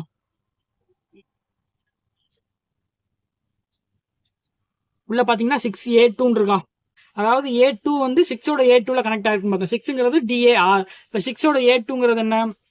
இங்க இருக்கா உங்களுக்கு. 6ஓட A2ங்கிறது இங்க இருக்கு. இதுல வந்து 5ல இருந்து A1 வந்து கனெக்ட் ஆயிருக்கான்னு பார்க்கணும். அப்ப இது என்ன பார்க்கணும்? உங்களுக்கு எடுத்து பார்த்தாலே தெரிஞ்சிடும். 5ஓட A2 வந்து இங்க உங்களுக்கு கனெக்ட் ஆயிருக்கு. நெக்ஸ்ட் 21 22ங்கிற அந்த NC வந்து எங்கெங்கெல்லாம் கனெக்ட் ஆயிருக்கு அதை பார்க்கலாம். இப்போ டிஏவி வந்து பாத்தீங்கன்னா வேற எங்கெங்கெல்லாம் இருக்குன்னு பாத்தீங்கன்னா நீங்க கீழே நம்பர் கொடுத்துருக்காங்களா, இந்த நம்பர்ல நீங்க ட்ரேஸ் பண்ணி போனாலே உங்களுக்கு டிஏவியோட வேல்யூ கிடைக்கும். 335ல இருக்கு, 332ல இருக்கு. 332க்கு போயிடலாம் ஓகேங்களா. 332 இதுல வந்து டிஏவி எங்க இருக்கு? மேல வந்தீங்கன்னா இங்க வந்து இருக்கு. உங்களுக்கு டிஏவியோட 73 74ஓட கனெக்ஷன் இருக்கு ஓகேங்களா. அதே மாதிரி நீங்க 73 74ஓட கனெக்ஷன் நீங்க பாத்தீங்கன்னா ஃப்ரேன்ல சர்க்யூட்டில் எங்கெங்கெல்லாம் இருக்குன்னு பார்க்கலாம் ஓகேங்களா. 73 74ங்கிறது ஆக்சிலரி கனெக்ஷன். இந்த ஆக்சிலரி கனெக்ஷன் எங்கே கனெக்ட் ஆயிருக்குன்னு பார்த்தீங்கன்னா டிஎம் பிவி1ஓட 21ல கனெக்ட் ஆயிருக்கு. 74ங்கிறது 21ல கனெக்ட் ஆயிருக்கு. 73ங்கிறது வந்து டிஆர்வியோட 14ல கனெக்ட் ஆயிருக்கு ஓகேங்களா. இந்த மாதிரி தான் நீங்கள் ட்ரேஸ் பண்ணி எடுக்கணும். அதே மாதிரி இப்போ நீங்கள் பாருங்களேன், இப்போ 73 74 பார்த்தோமா, டிஎல்பியோட 73ங்கிறது என்ன என்ஓ, 74ங்கிறது என்ன அதுவும் ஒரு என்ஓ. அதில் பார்த்த மாதிரி இப்போ இங்கேருந்து எங்கே போயிருக்குன்னு பார்த்தீங்கன்னா 73ங்கிறது 59ஓட 14க்கு போகுது ஓகேங்களா. 59ங்கிறது நம்ம டிராயிங்கில் பார்த்த மாதிரி டிஆர்வியோட 14க்கு வந்திருக்கான்னு பார்க்கணும். இதில் 14ங்கிறது எங்கே இருக்குன்னு பார்த்தீங்கன்னா உங்களுக்கு கீழே இங்கே வந்துருக்கு பாருங்களேன், கீழே இங்கே தெரியுதா, 5ஓட 73ஓட வந்து இங்கே வந்து 14ங்கிறது நமக்கு வந்து கனெக்ட் ஆயிருக்கு ஓகேங்களா. அட் த சேம் டைம் 74 எங்கே கனெக்ட் ஆயிருக்குன்னு பார்த்தோம், டிஎம்வி1ஓட 21ல கனெக்ட் ஆயிருக்குன்னு பார்த்தோம் ஓகேங்களா. அப்போ டிஎம்வி1ங்கிறது என்ன, இங்கே இருக்கு டிஎம்வி1 ஸ்டிக்கர் பிஞ்சிருக்கு, அதனால கன்ஃபியூஸ் ஆகிடாதீங்க. அதனால 21ல கனெக்ட் ஆயிருக்குன்னு பார்த்தோம். 21ங்கிறது எங்கே இருக்கு, மேலே இருக்கு. இப்போ 5ஓட 74ங்கிறது இங்கே வந்து 21ல கனெக்ட் ஆயிருச்சா, எஸ் கனெக்ட் ஆயிருச்சு. இதே மாதிரி நீங்கள் டிராயிங்கில் வந்து ஒவ்வொன்றா அப்படியே கண்டினியூஸாக பார்க்க உங்களுக்கு அப்படியே புரிஞ்சிடும்.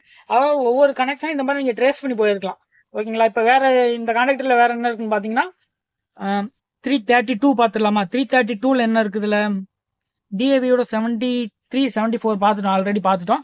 வேற 330ல ஒரு கனெக்ஷன் இருக்கு. 330 நீங்கள் வந்தீங்கன்னா 330ல டிஏவியோட 61 அண்டு 62ஓட கனெக்ஷன் இருக்கு ஓகேங்களா. அதாவது என்சி கனெக்ஷன் இருக்கு. நம்ம நார்மலி க்ளோஸ்டு சர்க்யூட் வந்து க்ளோஸ் ஆயிருக்கு தெரியுதா, டிஏவி. அது 61ங்கிறது எங்கே கனெக்ட் ஆயிருக்குன்னு பார்த்தீங்கன்னா டிஆர்வியோட 43ல கனெக்ட் ஆயிருக்கு. டிஏவியோட 62 பார்த்தீங்கன்னா டிஆரோட 21ல கனெக்ட் ஆயிருக்கு ஓகேங்களா. இந்த மாதிரி தான் நீங்கள் டிராயிங்கை ட்ரேஸ் பண்ணணும். நீங்கள் டிராயிங்கை எந்த அளவுக்கு அண்டர்ஸ்டாண்ட் பண்ணி ரீட் பண்ணுறீங்களோ அந்த அளவுக்கு உங்களுக்கு கனெக்ஷன் வந்து ரொம்பவே ஈஸி ஓகேங்களா. இப்போ நீங்கள் இந்த எஸ்டியை எடுத்துக்கங்களேன். எஸ்டிங்கிறது ஹாஸ்ட் ரிலேன்னு சொல்லியிருந்தோம் ஆல்ரெடி. நீங்கள் வந்து already symbols and naming identify படிச்சிருந்தீங்கன்னா உங்களுக்கு தெரியும், ஆல்ரெடி டிஸ்கஸ் பண்ணியிருந்தோம். அது ஞாபகம் இருந்தால் உங்களுக்கு தெரியும். எஸ்டிங்கிறது ஹாஸ்ட் ரிலேன்னு சொல்லியிருந்தோம். இப்போ இதில் பார்த்தீங்கன்னா A1 A2 இருக்கு. இந்த A1ஓட கனெக்ஷன் எங்கே பார்த்தீங்கன்னா மேலே வந்து அப்படியே போயிருது, RDAக்கு போயிருது. அதுவே A2ஓட கனெக்ஷன் பார்த்தீங்கன்னா இங்கே கீழே எர்த்தில் வந்து கனெக்ட் ஆயிருது ஓகேங்களா. அதுவே எஸ்டியில் எடுத்துக்கோங்களேன். இப்போ எஸ்டிங்கில் A1 A2 பார்த்தோமா, இப்போ A1ங்கிறது பார்த்தீங்கன்னா மேலே RDக்கு போகுதுன்னு பார்த்தோமா, அதே மாதிரி 41 22க்கு அது போயிருது. அதே A2 வந்து எர்த்தில் கனெக்ட் ஆயிருக்குன்னு பார்த்தோமா, A2 வந்து ஆட்டோமேட்டிக்காக எர்த்தில் வந்து கனெக்ட் ஆயிருச்சு. அதே மாதிரி இன்னொன்று எக்ஸாம்பிள் பார்த்துலாமே. இப்போ பார்த்தீங்கன்னா உங்களுக்கு வந்து டிஎஃப்ஏன்னு எடுத்துக்கலாம். டிஎஃப்ஏவில் ஒரு மெயின் கான்டாக்டர் இருக்கான்னு பார்த்துக்கலாம். டிஎஃப்ஏ கனெக்ஷன் பார்த்தீங்கன்னா 331ல இருக்கு, 333ல இருக்கு ஓகேங்களா. உங்களுக்கு இந்த டிராயிங் பார்த்தீங்கன்னா தெரியும் எங்கெங்க இருக்குன்னு கொடுத்துருக்காங்க. 331ல போனீங்கன்னா அதே டிஎஃப்ஏ உங்களுக்கு கிடைக்குதா, எஸ். அப்படியே மேலே நீங்கள் வந்தீங்கன்னா டிஎஃப்ஏவோட 1314ங்கிற ஒரு என்ஓ கனெக்ஷன் வந்து உங்களுக்கு கிடைக்குது ஓகேங்களா. அதோட கனெக்ஷன் எங்கெங்கெல்லாம் போயிருக்குன்னு சொல்லியிருக்காங்க. 13 வந்து மேலே கனெக்ட் ஆயிருக்கு, ஜாய்ஸ்டிக்கோட கனெக்ட் ஆயிருக்கு. அதுவே நீங்கள் 14 பார்த்தீங்கன்னா டிஏஆரோட 74ல கனெக்ட் ஆயிருக்கு. அட் த சேம் டைம் டிஆர்வியோட 13ல கனெக்ட் ஆயிருக்கு ஓகேங்களா. இந்த மாதிரி நீங்கள் டிராயிங் எந்த அளவுக்கு அண்டர்ஸ்டாண்ட் பண்ணுறீங்களோ அந்த அளவுக்கு வந்து உங்களுக்கு வந்து கனெக்ஷன் கொடுக்கறது ஈஸி. ஆல்ரெடி நம்ம சிமெட்டிக் டயக்ராமில் யூஸ் பண்ணக்கூடிய சிம்பிள்ஸ் அண்ட் ஃபிகர்ஸ்லாம் பார்த்தா அது எப்படி யூஸ் பண்ணியிருக்காங்கன்னு பார்க்கலாம். இது வந்து அனிமோமீட்டர் சிம்பிள் பார்த்தோமா ஓகேங்களா. இது ஜாய்ஸ்டிக் சிம்பிள், இது வந்து இன்டர்லாக் சுவிட்சோட சிம்பிள் பார்த்தோம். அதே மாதிரி ஜாய்ஸ்டிக் கண்ட்ரோலோட சுவிட்ச் பார்த்தோம். இது வந்து எக்ஸைடேஷன் காயிலோட சிம்பிள், மோட்டரோட சிம்பிள், அது மாதிரி மெயின் கான்டாக்டரோட சிம்பிள், டிரான்ஸ்ஃபார்மரோட சிம்பிள். இது வந்து கான்டாக்டர் ரிலேயோட சிம்பிள். இது வந்து NO NC அதோட சிம்பிள் ஓகேங்களா. இந்த மாதிரி மூடி இருந்துச்சுன்னா அது வந்து நார்மலி க்ளோஸ்டு. இது ஓப்பனில் இருந்துச்சுன்னா NO ஓகேங்களா. NO NC நார்மலி ஓப்பன் வந்து நார்மலி க்ளோஸ்டு. இதே மாதிரி ரெக்டிஃபையரோட சிம்பிள். இது வந்து ஃபெரோல் நம்பரு, இது காலம் நம்பரு. அதே மாதிரி ஸ்லீவிங் டயக்ராமும் உங்களுக்கு அதே மாதிரி தான் வரும் கனெக்ஷனை பொறுத்தவரை. இந்த XRGங்கிறது வெதர்வேனோட கண்ட்ரோலு. இது வெதர்வேன் கான்டாக்டர் தான். XRGI 2ங்கிறது வேற என்ன பார்த்தோம், MTC பார்த்தோம். அதாவது அந்த சிலிக்கான் கண்ட்ரோல் ரெக்டிஃபயர் டயோட்னு சொல்லியிருந்தோம். அதான் அந்த MTCயில் உங்களுக்கு வரும் எல்லாமே. அதே மாதிரி ஸ்லீவிங் பார்த்தோமா, RDCங்கிறது பார்த்தோம், ஸ்லீவிங் கண்ட்ரோல். அதோட கண்ட்ரோலும் இங்கே கொடுத்துருக்காங்க ஓகேங்களா. வேற என்ன பார்த்தோம், சாக்கெட் பார்த்தோமா. சாக்கெட்டில் HFR HFD அதெல்லாம் பார்த்தோம் ஓகேங்களா. ஞாபகம் இருக்கா? இதில் பார்த்தீங்கன்னா உங்களுக்கு தெரியுதா, HFD HFR HFDRK HFL HFLK HFMO. கீழே பார்த்தீங்கன்னா அந்த டெர்மினல் ஸ்ட்ரிப், டெர்மினல் ஸ்ட்ரிப் கொடுத்துட்டாங்க ஓகேங்களா. உங்களுக்கு எல்லா கனெக்ஷனுமே இந்த டிராயிங்ல வந்து மென்ஷன் பண்ணிடுவாங்க. ஓகேங்களா? நீங்க டிராயிங் எந்த அளவுக்கு அண்டர்ஸ்டாண்ட் பண்றீங்களோ அந்த அளவுக்கு உங்களுக்கு வந்து ஈஸியாவே புரிஞ்சு. இப்போ நம்ம இந்த சர்க்யூட் டயக்ராம்ல 1 or 2 காண்டக்டர் அண்ட் ரிலேஸ்க்கு மட்டும்தான் நம்ம சர்க்யூட் கூட கம்பேர் பண்ணி பார்த்தோம். ஏன் ஃபுல்லா கம்பேர் பண்ணி பார்க்கலைன்னா, நம்ம எல்லாமே ஃபுல்லா கம்பேர் பண்ணி பார்த்தா அதுக்கு வந்து ரொம்ப நேரம் எடுத்துக்கிறோம். ஸோ நீங்கள் டயக்ராம் ஒரு வாட்டி நல்லா அண்டர்ஸ்டாண்ட் பண்ணிவிட்டு அது கூட கம்பேர் பண்ணி பாருங்கள். சப்போஸ் உங்களுக்கு ஏதாவது டவுட் இருந்துச்சுன்னா கமெண்ட்டில் சொல்லுங்கள். கண்டினியூஸாக அப்படியே உங்களுக்கு ஹாஸ்டிங் அண்ட் ட்ராவலிங்கோட சர்க்யூட் டயக்ராம் ஸ்க்ரீனில் கொடுத்துறேன். உங்களுக்கு ஏதாவது டவுட் இருந்துச்சுன்னா நீங்கள் கமெண்ட்டில் சொல்லுங்கள். இப்போ நீங்கள் ஸ்க்ரீனில் பார்த்தீங்கன்னா ஒரு ஸ்டேஷனரி டைப் டவர் கிரைனில் யூஸ் பண்ணக்கூடிய கேபிளோட வயரிங் டயக்ராம் கொடுத்துருக்கேன். இப்போ இந்த கேபிளோட வயரிங் டயக்ராம் நீங்கள் பார்க்கும்போது மெயின் பவர் சப்ளைலேருந்து உங்களுக்கு ஃபஸ்ட்டு ஏ பாக்ஸுக்கு வந்து சப்ளை போகுது. இந்த ஏ பாக்ஸ்ல இருந்து தான் உங்களுக்கு எல்லா இடத்துக்குமே சப்ளை வந்து டிஸ்ட்ரிபியூஷன் ஆகுது. ஃபார் எக்ஸாம்பிள் சொல்லணும்னா இப்போ ஏ பாக்ஸ்ல இருந்து உங்களுக்கு ஹச்எப் பாக்ஸுக்கு வந்து சப்ளை வருது. நெக்ஸ்ட் ஹச்எப் பாக்ஸ்ல இருந்து உங்களுக்கு கே பாக்ஸுக்கு வந்து சப்ளை போகுது. இந்த கே பாக்ஸ்ல இருந்து தான் உங்களுக்கு power supply, hoisting unit and slewing trolley unit எல்லாத்துக்குமே உங்களுக்கு டிஸ்ட்ரிபியூட் ஆகுது. அதே மாதிரி இந்த ஹச்எப் பாக்ஸ்ல இருந்து உங்களுக்கு ஆர் பாக்ஸுக்கு வந்து சப்ளை போகுது. இந்த ஆர் பாக்ஸ்ல இருந்து தான் உங்களுக்கு வந்து RM1 அண்ட் RM2 மோட்டர்ஸ் எல்லாத்துக்குமே உங்களுக்கு வந்து சப்ளை போகுது. இந்த ஆர்எம்ங்கிறது பார்த்தீங்கன்னா ஸ்லீவிங் யூனிட்ல யூஸ் பண்ணக்கூடிய மோட்டர்ஸ். அதே மாதிரி உங்களுக்கு ட்ராலி மோட்டருக்கு எங்கேருந்து பவர் சப்ளை போகுது, ஹாஸ்டிங் மோட்டருக்கு எங்கேருந்து பவர் சப்ளை போகுது எல்லாமே இந்த டயக்ராமில் தெளிவாக கொடுத்துருக்காங்க. சப்போஸ் இந்த டயக்ராமில் உங்களுக்கு ஏதாவது டவுட் இருந்துச்சுன்னா கீழே கமெண்ட்டில் சொல்லுங்கள். இப்போ டவர் கிரைனில் இருக்கக்கூடிய ட்ராவலிங் ஆப்ரேஷன் பற்றி டிஸ்கஸ் பண்ணலாம். மெஜாரிட்டி பார்த்தீங்கன்னா டவர் கிரைன் பில்ட் பண்ணும்போது ஒரு பர்டிகுலர் ஸ்டேஷனரி பாயிண்டில் அதோட பேஸ்மெண்ட் வந்து ஃபிக்ஸ்டாக இருக்கிற மாதிரி வச்சுக்கிட்டு ஹாஸ்டிங், ட்ராலி அண்ட் ஸ்லீவிங் ஆப்ரேஷன் எல்லாமே மூவபிளாக இருக்கும். பட் சில பர்டிகுலர் ஒர்க்கிங் ஏரியாவில் டவர் கிரைனோட என்டையர் மாஸ்ட் செக்ஷனுமே அதோட பேஸ்மெண்ட்டும் சேர்த்து மூவ் பண்ணுற மாதிரி இருக்கும். இந்த மாதிரி டவர் கிரைனோட என்டையர் மாஸ்ட் ஸ்ட்ரக்சரையுமே அதோட பேஸ்மெண்ட்டோட சேர்த்து மூவ் பண்ணக்கூடிய ஆப்ரேஷனை தான் நம்ம வந்து ட்ராவலிங்னு சொல்லுவோம். இந்த travelling type tower கிரைனில் tower கிரைனோட basement பார்த்தீங்கன்னா ஒரு ரயில் மவுண்டட் ட்ராக்ல வந்து கனெக்ட் ஆகிருக்கு. இந்த மாதிரி ரயில் ட்ராக்ல கனெக்ட் ஆகிருக்கக்கூடிய பேஸ்மெண்ட்டை நம்ம மோட்டர்ஸை யூஸ் பண்ணி அதை மூவ் பண்ணுறது மூலமாக என்டையர் டவர் கிரைனோட ஸ்ட்ரக்சரையுமே நம்ம ஒரு பர்டிகுலர் டைரக்ஷனில் மூவ் பண்ணிக்க முடியும். ஸோ இந்த மாதிரி டவர் கிரைனோட என்டையர் பேஸ்மெண்ட்டையும் நம்ம மூவ் பண்ணுறதுக்கு போகி ட்ராவலிங் சிஸ்டம்ங்கிற ஒரு சிஸ்டம் வந்து யூஸ் பண்ணுவோம். இந்த போகி சிஸ்டமில் என்னெல்லாம் இருக்குன்னு பார்த்தீங்கன்னா, போகிஸோட மூவ்மெண்ட்ஸை கண்ட்ரோல் பண்ணக்கூடிய 2 லிமிட்டர்ஸ் இருக்கு, மோட்டார்ஸ் கனெக்ஷன் இருக்கக்கூடிய 4 போகிஸ் இருக்கு, ஒரு கேபிள் ட்ரம் இருக்கு அண்ட் ஒரு எலக்ட்ரிக் கண்ட்ரோல் பேனல் இருக்கு. இந்த 4 போகிஸ்லையுமே எடுத்துக்கிட்டிங்கன்னா தனித்தனியாக ஒரு driven wheel and driving wheels இருக்கு. இந்த டிரைவிங் வீல் கூட பார்த்தீங்கன்னா ஒரு ரெடியூசர் வந்து டைரெக்டாக வந்து எங்கேஜ் ஆகிருக்கு, அதாவது இணைக்கப்பட்டிருக்கு. அண்ட் இது மட்டும் இல்லாமல் dual speed squirrel cage motor வந்து யூஸ் பண்ணியிருப்பாங்க. அண்ட் ஒவ்வொரு மோட்டார்லையும் பார்த்தீங்கன்னா 2 sets ஆஃப் பிரேக் வந்து யூஸ் பண்ணியிருப்பாங்க. இப்போ டிராவலிங் ஆப்ரேஷனோட ஒர்க்கிங் பிரின்சிபல் பற்றி டிஸ்கஸ் பண்ணலாம். போகி டிராவலிங்கோட ஸ்பீட் அட்ஜஸ்ட்மெண்ட் எதை பொறுத்து இருக்கும்னு பார்த்தீங்கன்னா, அதில் இருக்கக்கூடிய 4 sets of dual speed motor and pole changing control. And ஒவ்வொரு மோட்டரும் பார்த்தீங்கன்னா ஒரு service brake and auxiliary brake கூட கனெக்ட் ஆகிருக்கு. நம்ம ப்ரீவியஸ் கிளாஸில் எலக்ட்ரிக்கல் ஸ்மெட்டிக் டயக்ராமுக்கு யூஸ் பண்ணக்கூடிய சிம்பிள்ஸ் அண்ட் அதோட ஃபிகர்ஸ் எல்லாமே பார்த்தோம். அண்ட் அது மட்டும் இல்லாமல் டிராயிங்கை எப்படி ரீட் பண்ணுறதுங்கிறத பார்த்தோம்.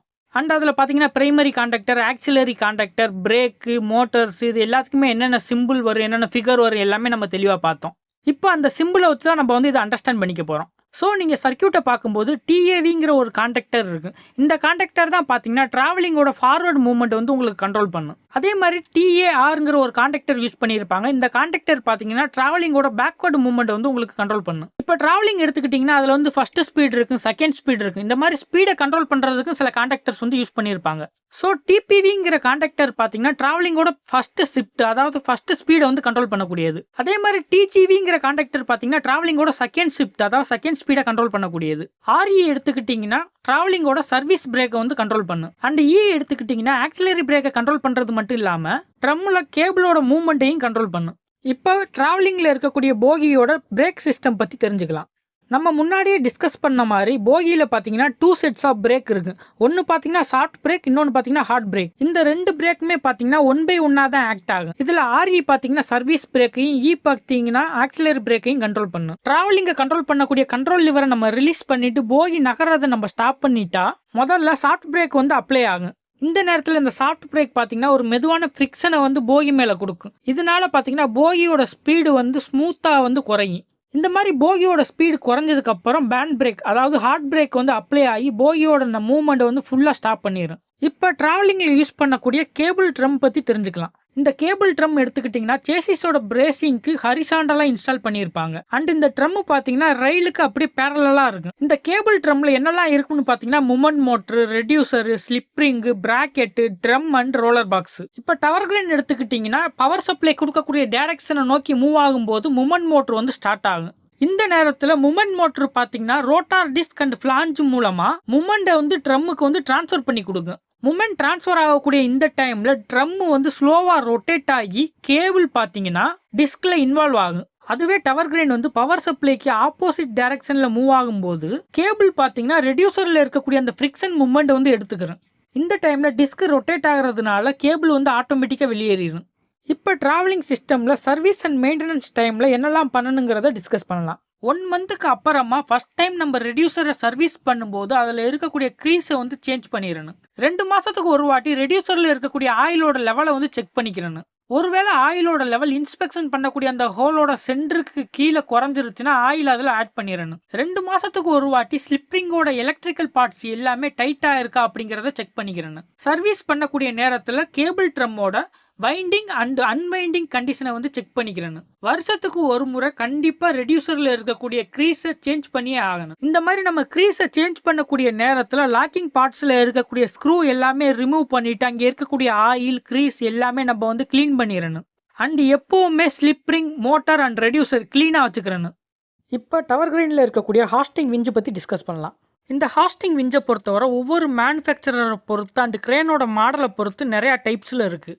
எக்ஸாம்பிள் சொல்லணும்னா LFVB, LFVBB இந்த மாதிரி நிறையா டைப்ஸ் இருக்குது. இதில் LFVங்கிறது எதை ரெப்ரசென்ட் பண்ணுதுன்னு பார்த்தீங்கன்னா ஹாஸ்டிங்கோட ஃப்ரீக்வன்சி கண்ட்ரோல் மெக்கானிசத்தை வந்து ரெப்ரசென்ட் பண்ணும். இப்போ நம்ம எக்ஸாம்பிளில் பார்த்த இந்த 2 மாடல்லையுமே பார்த்தீங்கன்னா ஒன்றில் பார்த்தீங்கன்னா சிங்கிள் பி யூஸ் பண்ணியிருக்காங்க, இன்னொன்றில் பார்த்தீங்கன்னா டபுள் பி யூஸ் பண்ணியிருக்காங்க. இந்த 2 சிம்பிளுமே பார்த்தீங்கன்னா அந்த ஹாஸ்டிங் விஞ்சில் யூஸ் பண்ணியிருக்கிற பிரேக் வந்து உங்களுக்கு ரெப்ரசென்ட் பண்ணும். இப்போ இதில் பார்த்தீங்கன்னா சிங்கிள் பி யூஸ் பண்ணியிருக்காங்க. இந்த பியோட மீனிங் பார்த்தீங்கன்னா டூவல் பிரேக் வந்து உங்களுக்கு ரெப்ரசென்ட் பண்ணும். அதுவே இதில் பார்த்தீங்கன்னா டபுள் பி யூஸ் பண்ணியிருக்காங்க. இதில் ஒரு பி பார்த்தீங்கன்னா டூவல் பிரேக் வந்து உங்களுக்கு ரெப்ரசென்ட் பண்ணும். இன்னொரு பிரேக் பார்த்தீங்கன்னா அதில் உள்ள மோட்டரோட டைப் சொல்லலாம், அதாவது பி டைப் மோட்டர். இந்த மாதிரி ஒவ்வொரு மேனுஃபேக்சரர் அண்ட் கிரேனோட டைப்பை பொறுத்து ஹாஸ்டிங் விஞ்சஸ்லாம் நிறைய டைப்பில் இருக்குது. ஆக்சுவலாக இந்த ஹாஸ்டிங் விஞ்ச் மூலமாக தான் கிரேனோட ஹாஸ்டிங் ஆப்ரேஷன் ஃபுல்லாகவே நடக்கும். ஹூக் அப் ஆகிறது, டவுன் ஆகிறது ஃபுல் அண்ட் ஃபுல் பார்த்தீங்கன்னா இந்த மெக்கானிசத்தை பேஸ் பண்ணி தான் நடக்கும். இந்த ஹாஸ்டிங் சிஸ்டமில் என்னென்ன காம்பனன்ட்ஸ்லாம் இருக்குன்னு பார்த்தீங்கன்னா ஹாஸ்டிங் மோட்டார் இருக்கும், கூலிங் ஃபேன் யூனிட் இருக்கும், ஹைட்ராலிக் புஷர் பிரேக் இருக்கும், ரெடியூசர் இருக்கும், பம்ப் இருக்குது, ஹைட்ராலிக் கிளாம்ப் இருக்குது, rope drum, bracket, resistant box, electric control panel இந்த மாதிரியான காம்பனன்ட்ஸ் எல்லாமே இருக்கும். இந்த hoisting frequency control mechanism or LFV இது எப்படி ஒர்க் ஆகுதுன்னு பார்த்தீங்கன்னா 3 ஃபேஸ் பவர் சப்ளைலேருந்து வரக்கூடிய அதோட ஃப்ரீக்வன்சி அண்ட் வோல்டேஜை ஏசி ஃப்ரீக்வன்சி கன்வெர்ட்டர் மூலமாக அட்ஜஸ்டபிள் பவராக வந்து சேஞ்ச் பண்ணி கொடுக்குது. இந்த மாதிரி சேஞ்ச் ஆன அந்த பவர் நம்ம ஹாஸ்டிங் விஞ்சில் யூஸ் பண்ணியிருக்கக்கூடிய frequency converter motor, drivers and ரெடியூசருக்கு எல்லாமே அதுக்கு தேவையான ரெக்யூர்மெண்ட்டுக்கு ஏற்ற மாதிரி வெர்டிகலாக லோடை வந்து சப்ளை பண்ணுது. அதோட டயக்ராம் தான் நான் உங்களுக்கு ஸ்க்ரீனில் கொடுத்துருக்கேன். இந்த எலக்ட்ரிக் கண்ட்ரோல் சிஸ்டம் எடுத்துக்கிட்டிங்கன்னா PLC circuit and vector control frequency converter கூட சேர்ந்து ஒர்க் ஆகும். ஸோ இந்த ஹாஸ்டிங் ஆப்ரேஷன் ஃபுல்லாகவே PLCயில் இருக்கக்கூடிய சாஃப்ட்வேர் ப்ரோக்ராமை வச்சு நடக்கும். நம்ம ஹாஸ்டிங்கை பொறுத்தவரை ஜென்ரலாக ஸ்லிப்ரிங் இண்டக்ஷன் மோட்டார் வந்து யூஸ் பண்ணியிருப்போம். அண்ட் இதோட பிரேக்கை கண்ட்ரோல் பண்ணுறதுக்கு நம்ம வந்து எடி கரண்ட் கண்ட்ரோல் சிஸ்டம் வந்து யூஸ் பண்ணுவோம். ஹாஸ்டிங்கில் நம்ம ஸ்லிப்ரிங் இண்டக்ஷன் மோட்டார் யூஸ் பண்ணுறதுனால மோட்டார் ரன் ஆகக்கூடிய அந்த 4 குவார்டினேட்டை வச்சு நம்ம 1, 2, 3, 4ன்னு மோட்டாரோட ஸ்பீடை வந்து கண்ட்ரோல் பண்ணிக்கலாம். டவர் கிரேனை பொறுத்தவரை அதோட மாடல், லோட் கெப்பாசிட்டி அண்ட் மேனுஃபேக்சரரை பொறுத்து அதில் யூஸ் பண்ணக்கூடிய பிரேக்கோட டைப்ஸ் வந்து சேஞ்ச் ஆகிக்கிட்டே இருக்கு. மோஸ்ட் காமனாக யூஸ் பண்ணக்கூடிய பிரேக் டைப்ஸ்னு பார்த்தீங்கன்னா எலக்ட்ரோ மேக்னெட்டிக் டிஸ்க் பிரேக். இந்த பிரேக் பார்த்தீங்கன்னா ஹாஸ்டிங் மோட்டாரோட சாஃப்ட்டில் வந்து கனெக்ட் ஆகிருக்கு. ட்ரம் ஆர் த்ரஸ்டர் பிரேக் இது பார்த்தீங்கன்னா ஹாஸ்டிங் ட்ரம்மோட சாஃப்ட்டில் கனெக்ட் ஆகிருக்கு. எமர்ஜென்சி ஆர் செகண்டரி பிரேக் இந்த பிரேக் பார்த்தீங்கன்னா கியர் பாக்ஸ் இல்லைன்னா ட்ரம்மில் கனெக்ட் ஆகிருக்கு. எடி கரண்ட் பிரேக் இது பார்த்தீங்கன்னா ஹாஸ்டிங் சிஸ்டம்க்கு பேரலாக கனெக்ட் ஆகிருக்கு. இது மட்டும் இல்லாமல் hydraulic pusher brake, flush type brake இந்த மாதிரி நிறைய டைப்பான பிரேக்ஸ் வந்து யூஸ் பண்ணுவாங்க. இப்போ நம்ம டவர் கிரேனோட ஸ்லீவிங் மெக்கானிசம் பற்றி டிஸ்கஸ் பண்ணலாம். இந்த மெக்கானிசம் யூஸ் பண்ணி தான் டவர் கிரேனோட ஸ்விங் ஆப்ரேஷன் வந்து நடக்கும். அதாவது டவர் கிரேனில் இருக்கக்கூடிய ஜிப்பை வந்து ரொட்டேட் பண்ணக்கூடிய மூவ்மெண்ட். ஸ்லீவிங் ஆப்ரேஷனை பொறுத்தவரை உங்களுக்கு ஜிப்பை எந்த அளவு டிஸ்பிளேஸ்மெண்ட் கொண்டு போகணுமோ, அதாவது மூவ் பண்ணணுமோ அந்த அளவுக்கு தான் நீங்கள் வந்து அதை மூவ் பண்ணணும். இந்த ஆப்ரேஷனை பொறுத்தவரை ஸ்பீடை ஆக்சலரேட் பண்ணி இன்க்ரீஸ் பண்ணுறதா இருக்கட்டும், இல்லைனா டிக்ளரேட் பண்ணி ரெடியூஸ் பண்ணுறதா இருக்கட்டும், இது வந்து கிராஜுவலாக தான் பண்ணணும். ஸ்லீவிங் ஆப்ரேஷனை பொறுத்தவரை வெதர்மேன் எஃபெக்ட் ஆக்ட் ஆகிறதுனால உங்களுக்கு வந்து ஒரு sudden operation sudden speed reduce பண்ணுறது அந்த மாதிரி வேலைகள் பார்க்க முடியாது. ஸோ ஸ்லீவிங் ஆப்ரேஷனை பொறுத்தவரை நீங்கள் ஸ்லோவாக ஸ்பீடை வந்து ரெடியூஸ் பண்ணணும், அதே மாதிரி ஸ்லோவாக ஸ்பீடை வந்து இன்க்ரீஸ் பண்ணணும். இப்போ ஸ்லீவிங் ஆப்ரேஷன் நடந்துகிட்டு இருக்கு, அதாவது ஜிப் வந்து ரொட்டேட் ஆகிக்கிட்டு இருக்கு. இந்த கண்டிஷனில் நம்ம வந்து ஸ்லீவிங் பிரேக் வந்து அப்ளை பண்ணக்கூடாது. ஒருவேளை ரொட்டேட் ஆகிக்கிட்டு இருக்கக்கூடிய ஜிப்பை நீங்கள் ஸ்டாப் பண்ணணும்னா அதோட ஸ்பீடை கிராஜுவலாக நீங்கள் ரெடியூஸ் பண்ணணும். இந்த மாதிரி அதோட ஸ்பீடை குறைச்சி அதை வந்து ஐடியல் பொசிஷனுக்கு கொண்டு வரணும். இந்த ஸ்லீவிங் பிரேக் நீங்கள் எப்போ அப்ளை பண்ணணும்னு பார்த்தீங்கன்னா, நீங்கள் லோடு எடுத்து ஸ்டாப் பண்ணி வச்சிருக்கும் போது வெதர்வன் எஃபெக்ட் காரணமாக காற்றோட வெலாசிட்டினால ஜிப் வந்து ரொட்டேட் ஆகும். இந்த கண்டிஷனில் தான் ஸ்லீவிங் பிரேக் வந்து அப்ளை பண்ணணும். அண்ட் ஸ்லீவிங் பிரேக் அப்ளை பண்ணும்போது காற்றோட வெலாசிட்டி கண்டிப்பாக 20 மீட்டர் பெர் செகண்டுக்கு கம்மியாக தான் இருக்கணும். நம்ம ஹாஸ்டிங்கில் டிஸ்கஸ் பண்ண மாதிரியே ஸ்லீவிங் யூனிட்லேயும் அதில் யூஸ் பண்ணக்கூடிய மோட்டாராக இருக்கட்டும் இல்லைன்னா மேனுஃபேக்சராக இருக்கட்டும், அதை பொறுத்து நிறையா டைப்ஸ் இருக்குது. For example RTC type, RFCV type, இந்த மாதிரி நிறையா டைப்ஸ் இருக்குது. இப்போ ஆர்டிசியோட மீனிங் பார்த்தீங்கன்னா, ஆரோட மீனிங் ஸ்லீவிங் மெக்கானிசம், அதே மாதிரி டியோட மீனிங் வேரியபிள் வோல்டேஜ் கண்ட்ரோல், சியோட மீனிங் பார்த்தீங்கன்னா ஒர்டெக்ஸ் டைமிங், அதே மாதிரி ஆர்எஃப்சிவியோட meaning vortex timing of slewing frequency. இப்போ ஸ்லீவிங் யூனிட்ல என்னென்ன காம்பனண்ட்லாம் இன்வால்வ் ஆகிருக்குன்னு பார்த்தீங்கன்னா, டார்க் மோட்டார் இருக்கும், பிளானட்டரி ரிடக்ஷன் கியர் இருக்கும், வெதர்வன் பிரேக் இருக்கும், ஸ்லீவிங் ரிங் இருக்கும், டிராவலிங் லிமிட்டர் இருக்கும், அண்ட் எடி கரண்ட் பிரேக் இருக்கும். இப்போ ஸ்லீவிங் மோட்டார் எடுத்துக்கிட்டிங்கன்னா frequency converter and electronic control, அதாவது எடி கரண்ட் கண்ட்ரோல் சிஸ்டம் இருக்கும். இது மூலமாக மோட்டாரில் இருக்கக்கூடிய ஸ்டேட்டரோட power frequency and eddy current பிரேக்கோட வோல்டேஜ் இது ரெண்டையுமே நம்ம அட்ஜஸ்ட் பண்ணி அதோட ஸ்பீடை வந்து அட்ஜஸ்ட் பண்ணிக்கலாம். இப்போ ஸ்லீவிங் டிரைவிங் சிஸ்டம் எடுத்துக்கிட்டிங்கன்னா அதில் டார்க் மோட்டார் இருக்கும். இந்த டார்க் மோட்டார் கூட 2 sets of eddy current brake system இருக்கும். இதில் ஒரு செட் பார்த்தீங்கன்னா வெதர்வன் பிரேக்கு, இன்னொன்று பார்த்தீங்கன்னா பிளானட்டரி ரிடக்ஷன் கியர். இதில் வெதர்வன் பிரேக்கை பொறுத்தவரை ஆட்டோமேட்டிக்காகவும் ரிலீஸ் ஆகும், மேனுவலாகவும் ரிலீஸ் பண்ணிக்கலாம். அதுவே எலக்ட்ரோ மேக்னெட்டிக் பிரேக் எடுத்துக்கிட்டிங்கன்னா நம்ம பவரை ஆன் பண்ணும்போது அண்ட் ஆஃப் பண்ணும்போதும் ரிலீஸ் ஆகும். ஸோ நீங்கள் ஒவ்வொரு முறையும் கிரேனை வந்து ஆப்ரேட் பண்ணி அந்த ஸ்லீவிங் ஆப்ரேஷனை முடிக்கும் போதும் அதில் இருக்கக்கூடிய வெதர்வன் பிரேக் வந்து ஆட்டோமேட்டிக்காவோ இல்லைன்னா மேனுவலாவோ ஒர்க் ஆகுதா அப்படிங்கிறத செக் பண்ணிக்கிறேன். இப்போ எடி கரண்ட் பிரேக் எடுத்துக்கிட்டிங்கன்னா மோட்டரில் இருக்கக்கூடிய ஆர்மேச்சர் கூட சாஃப்ட் மூலமாக கனெக்ட் ஆகி ரொட்டேட் ஆகும். இந்த எடி கரண்ட் பிரேக் எடுத்துக்கிட்டிங்கன்னா காயிலில் நம்ம டைரக்ட் கரண்ட்டை வந்து சப்ளை பண்ணும்போது ஆர்மேச்சரில் இருக்கக்கூடிய அந்த கேப்பில் மேக்னெட்டிக் ஃபீல்டை வந்து உருவாக்கும். ஸோ ஆர்மேச்சரில் நடக்கக்கூடிய இந்த மியூச்சுவல் ஆக்ஷன்னால எடி கரண்ட் பார்த்தீங்கன்னா ஒரு எலக்ட்ரோ மேக்னெட்டாக செயல்பட்டு மேக்னெட்டிக் ஃபீல்டை வந்து ப்ரொடியூஸ் பண்ணுது. இந்த மேக்னெட்டிக் ஃபீல்டு மூலமாக தான் நம்ம வந்து பிரேக் வந்து செயல்படுது. இப்போ நம்ம ஆர்டிசி ஸ்லீவிங் மெக்கானிசத்தில் இருக்கக்கூடிய பிரேக்கை எப்படி செட் பண்ணலாம் அப்படிங்கிறத ஒரு ப்ராக்டிக்கல் எக்ஸாம்பிளோட பார்க்கலாம். ஸ்லீவிங்கை பொறுத்தவரை நீங்கள் 2 யூனிட்டாக பிரிக்கலாம், upper unit and lower unit. இதில் அப்பர் யூனிட்டில் பார்த்தீங்கன்னா உங்களுக்கு ஸ்லீவிங் மோட்டார்ஸ் அண்ட் பிரேக்ஸ் இருக்கும். அதே லோவர் யூனிட்டில் எடுத்துக்கிட்டிங்கன்னா உங்களுக்கு கியர்ஸ் இருக்கும். இதுதான் பார்த்தீங்கன்னா டவர் கிரேனோட ஸ்லீவிங் மோட்டர். இந்த மோட்டரை யூஸ் பண்ணி தான் ஜிப்பை ரைட் அண்ட் லெஃப்ட்டில் வந்து ரொட்டேட் பண்ணுவாங்க. இந்த 2 ஸ்லீவிங் மோட்டரில் ஏதாவது ஒரு மோட்டரில் நம்ம கனெக்ஷன் கொடுத்து கூட ரைட் அண்ட் லெஃப்ட் 2 மூவ்மெண்ட்டையும் கண்ட்ரோல் பண்ணிக்கலாம். இந்த லிவர் தான் வெதர்வன் லிவர். இந்த லிவர் நம்ம யூஸ் பண்ணி தான் ஸ்லீவிங்கோட பிரேக்கை வந்து கண்ட்ரோல் பண்ணுவோம். நம்ம உள்ள பிரேக் அப்ளை பண்ணும்போது இங்கே வந்து எலக்ட்ரோ மேக்னெட்டிக் ஃபீல்டு வந்து ப்ரொடியூஸ் ஆகும். அந்த ஃபீல்டு மூலமாக இந்த லிவர் வந்து ஆப்ரேட் ஆகும். இந்த 2 ஸ்லீவிங் மோட்டரையும் கூல் பண்ணுறதுக்கு 2 ப்ளோயர் மோட்டர் யூஸ் பண்ணியிருப்பாங்க. இந்த ப்ளோயர் மோட்டர் அட்மாஸ்பரிக்கில் இருக்கக்கூடிய காற்றை உறிஞ்சி இந்த ஸ்லீவிங் மோட்டர் வந்து கூல் பண்ணும். இந்த லிவர் மூலமாக தான் நம்ம வெதர்வன் எஃபெக்ட் வந்து கண்ட்ரோல் பண்ணுவோம். இந்த லிவர் நம்ம மேலே தூக்கிட்டு கீழே இருக்கிற அந்த பிளஞ்சரை நம்ம ப்ரெஸ் பண்ணிட்டோம்னா லிவர் வந்து லாக் ஆயிரும். அப்படி லாக் ஆயிடுச்சுன்னா பிரேக் வந்து உங்களுக்கு ரிலீஸ் ஆயிரும், வெதர்வன் எஃபெக்ட் வந்து ஆக்ட் ஆயிரும். நம்ம எப்போவுமே கிரேனை ஆஃப் பண்ணும்போது பிரேக்கை வந்து ரிலீஸ் பண்ணிட்டு இந்த வெதர்வன் எஃபெக்ட் வந்து ஆக்ட் ஆகிற மாதிரி வச்சுக்கிறேன். இதை ஈஸியாக அண்டர்ஸ்டாண்ட் பண்ணிக்கிற மாதிரி சொல்லணும்னா பிரேக் வந்து உங்களுக்கு அப்ளை ஆகாத நேரத்தில் வெதர்வன் எஃபெக்ட் வந்து ஆக்ட் ஆகும்.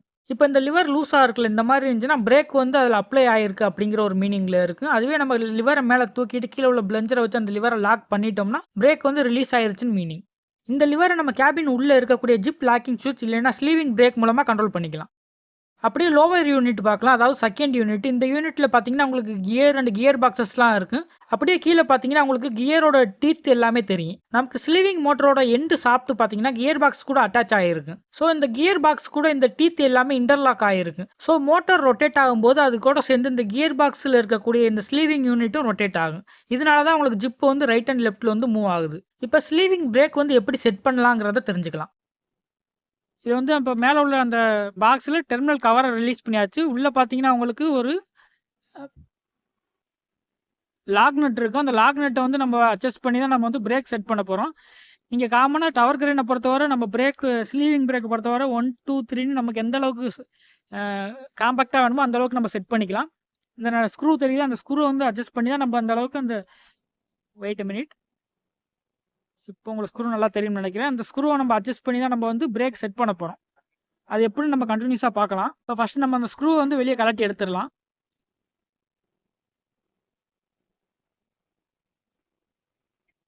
ஸ்க்ரூ ரிமூவ் பண்ணும்போது ஜாக்கிரதையாக ரிமூவ் பண்ணுங்க. ஏன்னா மேலே இருந்து கீழே விழுந்துச்சுன்னா கீழே தேடி எடுக்கிறது கஷ்டம் ரொம்பவே. ஸ்லீவிங் பிரேக் பார்த்தீங்கன்னா ஒரு ஆட்டோமேட்டிக் பிரேக் சிஸ்டம் தான். இப்போ இந்த ஸ்க்ரூ தெரியுதில்ல, இந்த ஸ்க்ரூவை நம்ம யூஸ் பண்ணி தான் ஸ்லீவிங்கோட பிரேக்கை வந்து நம்ம செட் பண்ண போகிறோம். இப்போ நீங்கள் அந்த ஸ்க்ரூவை ரிமூவ் பண்ணிட்டீங்கனாலே மேலே உள்ள அந்த டாப் கவரை நீங்கள் ஈஸியாகவே ரிமூவ் பண்ணிடலாம். நீங்கள் உள்ளே ரிமூவ் பண்ணிட்டா உங்களுக்கு இந்த மாதிரி தான் இருக்குது. இது வந்து மேக்னெட்டிக் காயில்னு சொல்லுவாங்க. இந்த காயில் மூலமாக தான் உங்களுக்கு மேக்னெட்டிக் ஃப்ளெக்ஸ் வந்து உள்ள ஜென்ரேட் ஆகி நமக்கு பிரேக் வந்து ஃப்ளெஞ்சர் மூலமாக அப்ளை ஆகுது.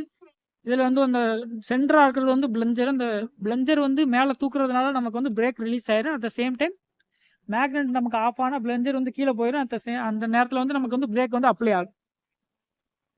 இந்த காயில் வந்து நீங்கள் ஃபஸ்ட்டு எடுத்தோன்னே உள்ளே க்ளீன் பண்ணிடுங்க. நல்லா க்ளீன் பண்ணிவிட்டு அதை வந்து ஃபஸ்ட்டு நீங்கள் வந்து ரொட்டேட் பண்ணி பார்த்துக்குங்க. அப்போ தான் உங்களுக்கு வந்து கரெக்டாக ரொட்டேட் ஆகுதான்னு உங்களுக்கு தெரியும். சப்போஸ் சரியாக ரொட்டேட் ஆகாமல் இருந்துச்சுன்னா உங்களுக்கு மோட்டர் ஜாம் ஆகக்கூடிய உங்களுக்கு வாய்ப்புகள் அதிகம். அதனால் முன்னாடியே நீங்கள் ஃபிக்ஸ் பண்ணுறதுக்கு முன்னாடி அந்த பிளஞ்சருக்கு அந்த மேக்னெட்டிக் காயிலை சுற்றி நல்லா ரொட்டேட் ஆகிட்டான்னு பார்த்துக்குங்க. அந்த ஸ்க்ரூ டிரைவர் வச்சு இப்போ சுற்றுறாங்கல்ல, அந்த இது தான் நம்ம வந்து ஸ்க்ரூவை போடுவோம். அந்த இதுக்குள்ளே ஸ்க்ரூவை போட்டு தான் நம்ம பிரேக்கோட ரேஞ்ச் வந்து செட் பண்ணுவோம். எந்த ரேஞ்சில் வேணும், டைட் பிரேக் வேணுமா, லோவாக வந்து பிரேக் பிடிச்சா போதுமா, அந்த மாதிரி நம்ம பிரேக் செட் பண்ணுவோம். ஓகேங்களா? நான் ஆல்ரெடி சொல்லியிருக்கேன், இது ஃபுல் அண்ட் ஃபுல் வந்து வெதர் வேன் எஃபெக்டை பேஸ் பண்ணி தான் ஒர்க் ஆகுது. அதாவது காற்று அடித்து சுற்றுற மாதிரி தான் இருக்கும் இதுங்க. அதனால் இதில் வந்து பிரேக் சடனாக நம்ம வந்து அப்ளை பண்ண முடியாது. ஸ்லோவாக தான் அப்ளை ஆகும். ஜாஸ்டிக்கை ஸ்லோவாக விட நமக்கு வந்து பிரேக் அப்ளை ஆகும். அப்படியே அதுக்கு டேரக்ட்லி ப்ரொபோஷனல் மாதிரி இருக்கும். ஓகேங்களா? இப்போ வந்து அந்த கவர் நம்ம வந்து ஃபிக்ஸ் பண்ணிடலாம். ஃபிக்ஸ் பண்ணிவிட்டு இப்போ நம்ம வந்து ஸ்க்ரூ வந்து உள்ளே இன்சர்ட் பண்ணலாம். ஓகேங்களா? நீங்கள் வந்து கவர் ஃபிக்ஸ் பண்ணும்போது கேப் எதுவும் இல்லாமல் இருக்கு பார்த்துக்கோங்க. சப்போஸ் கேப் இருந்தால் உங்களுக்கு வந்து பிரேக் வந்து மோட்டரோட உங்களுக்கு உராயக்கூடிய வாய்ப்புகள் அதிகம். அதனால் ஃப்ரிக்ஷன் ஜென்ரேட் ஆகி மோட்டர் ரொம்ப ஹீட் ஆகக்கூடிய வாய்ப்பு இருக்குது. இப்போ நீங்கள் ஸ்க்ரூ அந்த ஹோலில் வச்சுட்டு ஒரு விரலால் நல்லா ப்ரெஸ் பண்ணிக்கோங்க. ப்ரெஸ் பண்ணிவிட்டு இன்னொரு சைடு வந்து ஸ்க்ரூ டிரைவரை வச்சு ஆன்டி கிளாக் வைஸில் அந்த காயில் வந்து நீங்கள் ரொட்டேட் பண்ணுங்கள். நல்லா ஞாபகம் வச்சுக்கோங்க, ஆன்டி கிளாக் வைஸில் ரொட்டேட் பண்ணணும். கிளாக் வைஸில் ரொட்டேட் பண்ணக்கூடாது. நீங்கள் அப்படியே கண்டினியூஸாக ரொட்டேட் பண்ணும்போது என்ன ஆகும்னா, அந்த கீழே உள்ள அந்த காயிலில் உள்ள ஹோல் வந்து அந்த ஸ்க்ரூக்கு மேட்ச் ஆகி உங்களுக்கு உள்ளே இறங்குறது உங்களுக்கு தெரியும். உங்களுக்கு இதோட உங்களுக்கு ரேஞ்ச் போதும், பிரேக்கோட ரேஞ்ச் போதும்னா நீங்கள் இதோட ஸ்டாப் பண்ணிவிட்டு ஸ்க்ரூ அப்படி நல்லா டைட் பண்ணிடலாம். சப்போஸ் நீங்கள் செகண்ட் பிரேக்கு தேர்ட் பிரேக்கில் செட் பண்ணுறீங்கன்னா என்ன பண்ணணும், மறுபடியும் அந்த ஸ்க்ரூவை வெளியே எடுத்துருங்க. வெளியே எடுத்துட்டு மறுபடியும் அதே மாதிரி விரலால் நல்லா ப்ரெஸ் பண்ணிக்கோங்க. ப்ரெஸ் பண்ணிவிட்டு சேம் ப்ரொசீஜரை ரிப்பீட் பண்ணுங்கள். ரிப்பீட் பண்ணி மறுபடியும் என்ன பண்ணணும், அதே மாதிரி ஒரு கையில் வந்து ஒரு விரலால் ஸ்க்ரூவை ப்ரெஸ் பண்ணிவிட்டு இன்னொரு சைடு ஸ்க்ரூ டிரைவர் வச்சு ஆன்டி கிளாக் வைஸில் அப்படியே ரொட்டேட் பண்ணணும். காயில் ரொட்டேட் பண்ணால் மறுபடியும் உங்களுக்கு லாக் ஆகிடும். லாக் ஆனதுக்கப்புறம் உங்களுக்கு என்ன பண்ணணும், இந்த லெவலில் இப்போ செகண்ட் லெவலில் பிரேக் உங்களுக்கு முடிஞ்சிருச்சு, இந்த லெவலில் உங்களுக்கு இருந்தால் போதும்னு நினச்சிங்கன்னா நீங்கள் அப்படியே அந்த ஸ்க்ரூவை டைட் பண்ணிவிட்டு மேலே மூடிடுங்க. மூடிட்டு க்ரெயினை ஒரு வாட்டி ரன் பண்ணி நீங்கள் செக் பண்ணிக்கோங்க.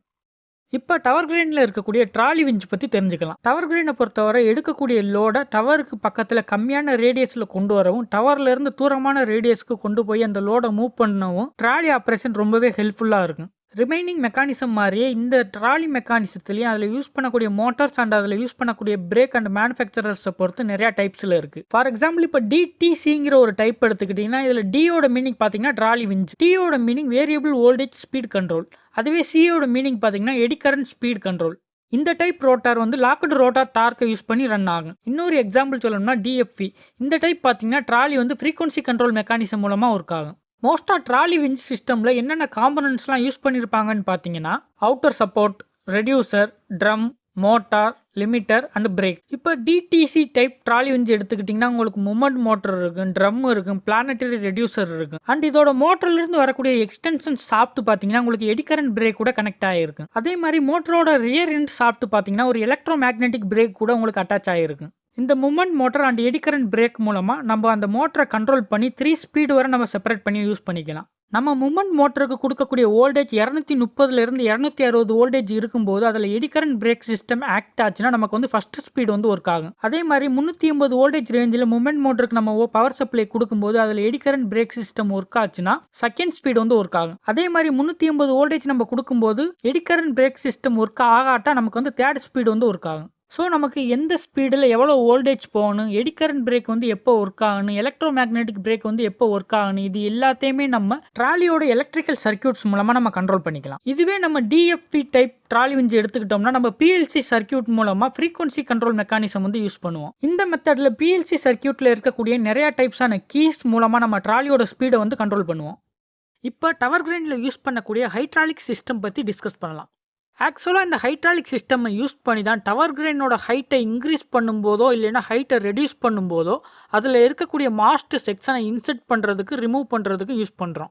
இந்த மாதிரி நம்ம ஹைட்ராலிக் பம்ப் யூஸ் பண்ணி கிரெயினோட ஹைட்டை நம்ம ஸ்டெப் பை ஸ்டெப்பாக இன்க்ரீஸும் பண்ணிக்கலாம், அதே மாதிரி ரெடியூஸும் பண்ணிக்கலாம். இந்த ப்ராசஸ் மூலமாக ஸ்மூத்தாக அண்ட் சேஃபாக மாஸ்ட்டை வந்து நம்ம ரைஸ் பண்ணிக்கலாம். இந்த சிஸ்டம் மூலமாக நம்ம அக்யூரேட் மோஷனை கண்ட்ரோல் பண்ணுறதுனால ஹைட்டை வந்து ஈஸியாக இன்க்ரீஸ் பண்ணிக்கலாம், அதே நேரத்தில் டைமையும் சேவ் பண்ணிக்கலாம். இந்த ஹைட்ராலிக் பம்ப் ஸ்டேஷனில் மெயினாக யூஸ் பண்ணக்கூடிய காம்பனன்ட்ஸ்னு பார்த்தீங்கன்னா oil box, filter, motor, oil pump, combination reservoir valve, pressure limiting valve and pressure gauge.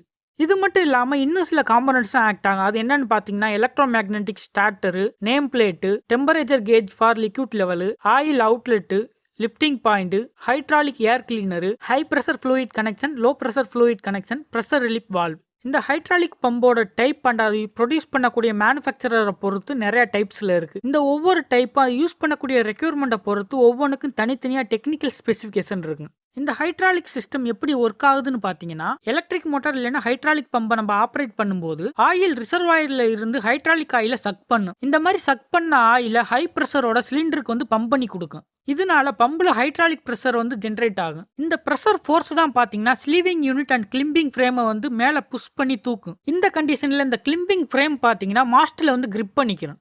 இந்த மாதிரி மேலே இருக்கக்கூடிய யூனிட்டை தூக்குனதுக்கு அப்புறம் கீழே ஒரு கேப் ஃபார்ம் ஆகும். இந்த கேப்பில் பார்த்தீங்கன்னா நியூ மாஸ்ட் செக்ஷனை வந்து இன்சர்ட் பண்ணுவாங்க.